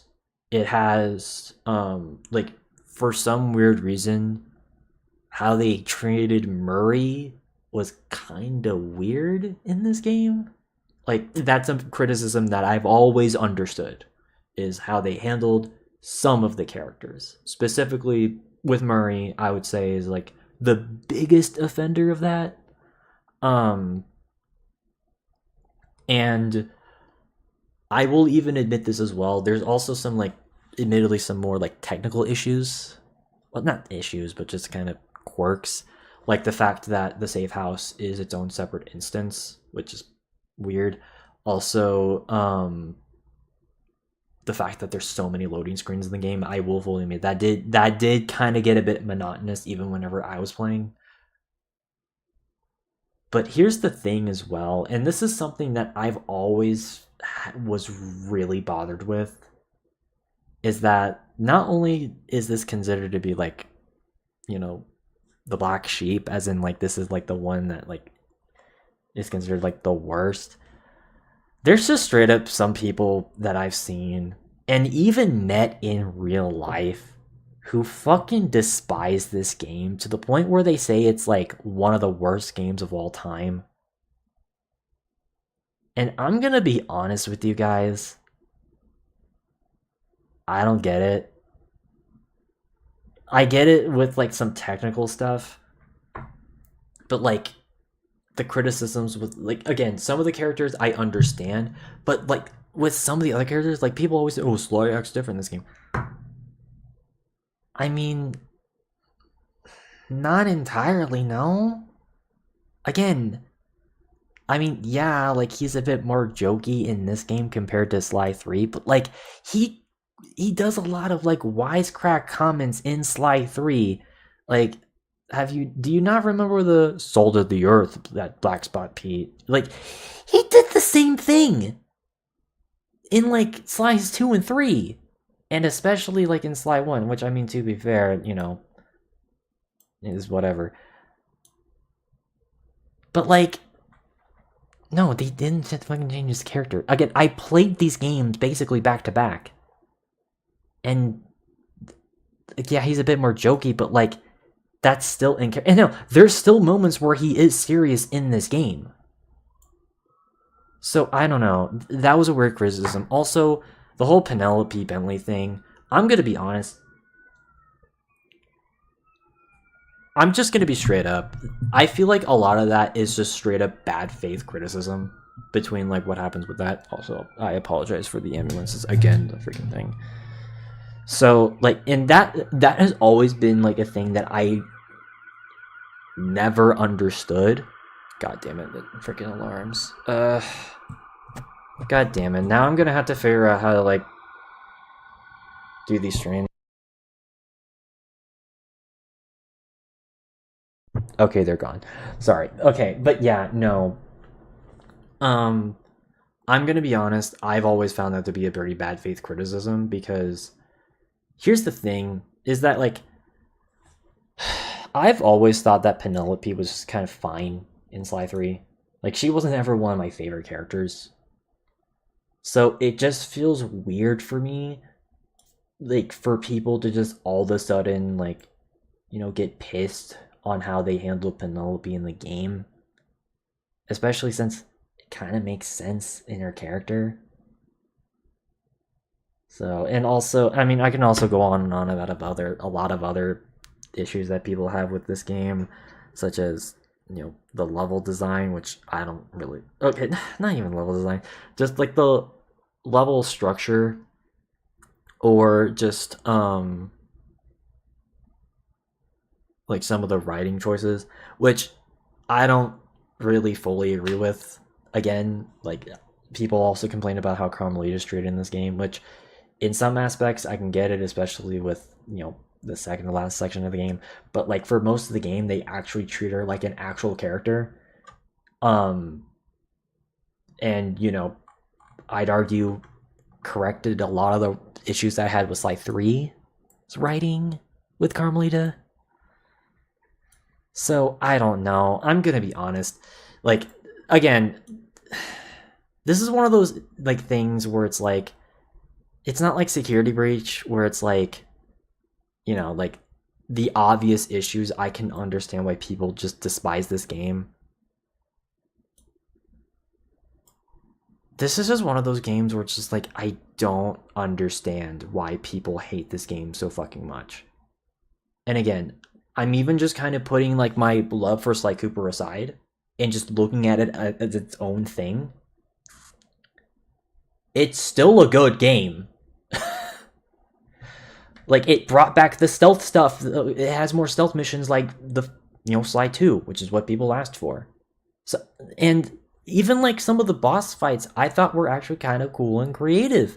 They kind of brought back a lot of the philosophy of like the Sly 1 bosses where they're more, like defensive boss fights, which I actually think I much prefer. Not that like I dislike, just whacking someone with your cane or your fists.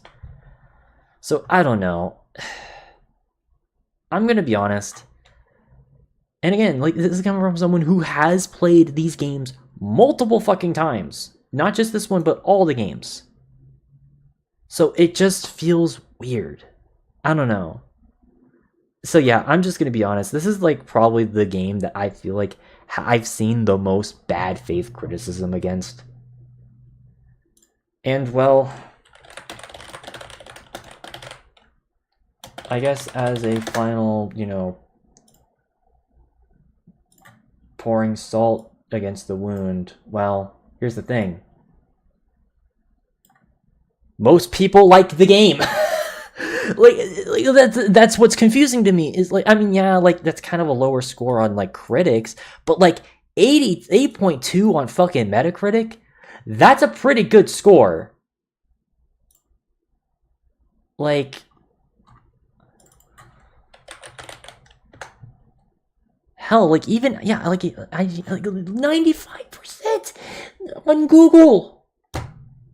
So yeah, that's kind of why, like, that's the thing. I think it's just a loud minority who just fucking despise it, because YouTubers fucking hate this game. And like Reddit hates this game, dude. Like I swear to God, like I've seen so many like people on YouTube and Reddit shit on this game. So like the only person that I think of that like actually likes this game alongside me is probably like Maddie from like Retro Rebound. He's the only other person that I've seen. Oh, and Caddy from Cat Icarus. Those are the only two people that I can think of who actually like this game. That are like YouTubers. Everyone else that I've seen, they've like dogged on this game. And I don't agree with that sentiment. I think a lot of that comes from bad faith criticism. So, I'm going to put it up with God. Either way. Is it better than Sly 1 though? Hot take? Yes.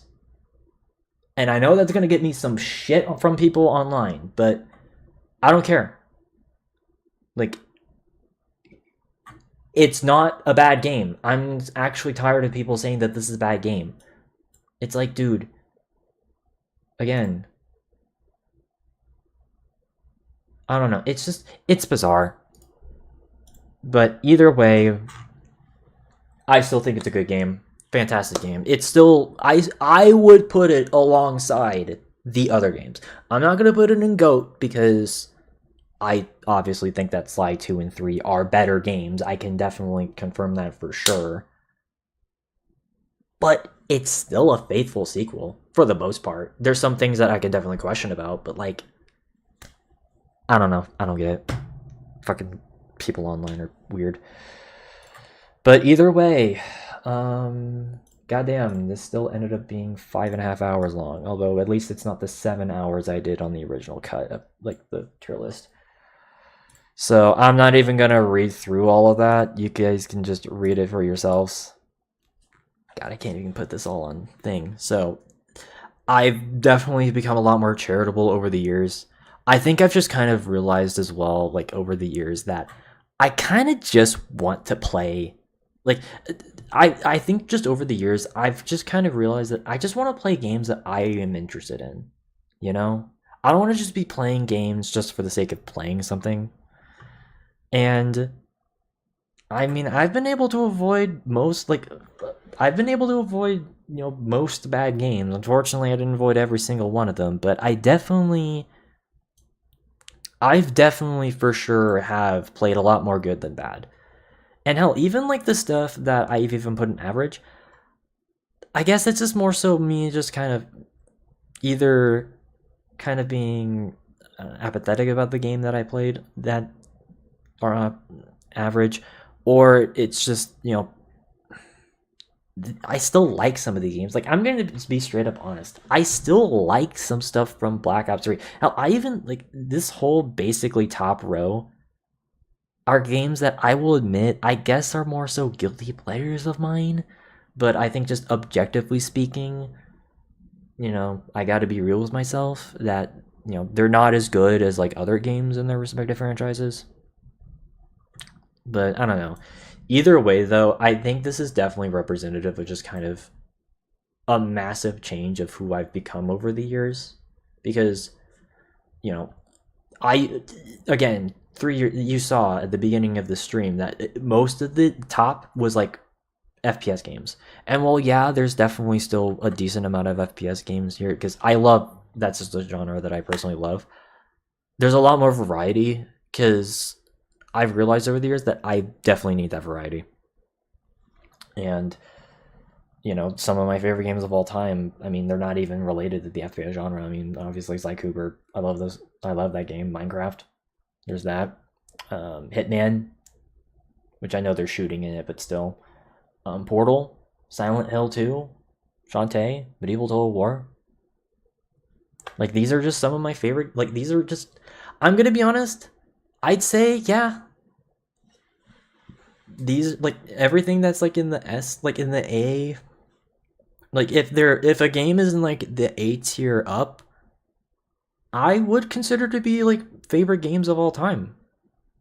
So, yeah, that basically means that, like, yeah, these are my top games. And hell, even if a game is in, like, B tier, or, like, average, I still have a bit of appreciation for those games. So, and hell, even like the C tiers, there's like stuff that I can at least take from. So I guess this is just kind of to showcase that I guess kind of the lesson for tonight as well, especially considering that I have multiple games, above like a B tier that I know people are gonna shit me on for. But I guess just kind of as a lesson for tonight is don't be afraid of what you're interested in. Own up to what you like and just embrace it. Don't let people or strangers online tell you otherwise. So, because, again, I like Sly 4 and I like Security Breach. Sue me. And hell, even back then, like, I like kind of more obscure stuff that maybe people might question, like Shantae. But I just genuinely enjoy the gameplay as well alongside that.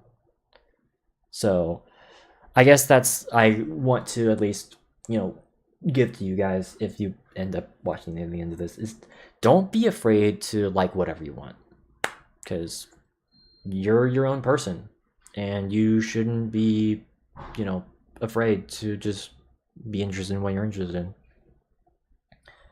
So yeah, but either way, that's the whole tier list. I guess I might as well just zoom out.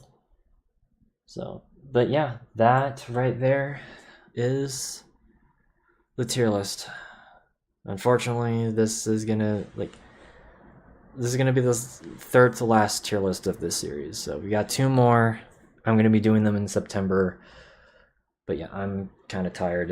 Admittedly, I'm even getting a little bit hungry. So I'm gonna get prepared for that. But either way, if you stayed near the end of this, again, thank you guys for watching this whole thing. You guys are absolute legends. And I do appreciate those who, still stick around to this series despite the fact that it is admittedly sunsetting. But either way, that's going to be it for tonight. If you guys watch this on Twitch, of course, hit the follow and the bell icon. If you watch this on any of the YouTube channels, of course, make sure you guys hit the subscribe. Hit the bell icon down there as well. While you guys are at it, make sure you guys check out the links down below as well, specifically the Discord, SoundCloud, all that fun stuff. And while you guys are at it, make sure you guys check out it's so freaking late. While you guys are at it, of course, if you guys want to directly support the content, of course, you guys can hit over on Twitch and hit the subscribe. I'm not as active on there anymore, but if you want to directly support me, you can. If you don't want to or can't, that's fine. I'm just glad you guys took your time to watch this. But either way, I'm gonna get down and just lay down and eat and then sleep. So, but yeah, either way, I'll hopefully see you guys very soon. Have a night and peace out. Bye.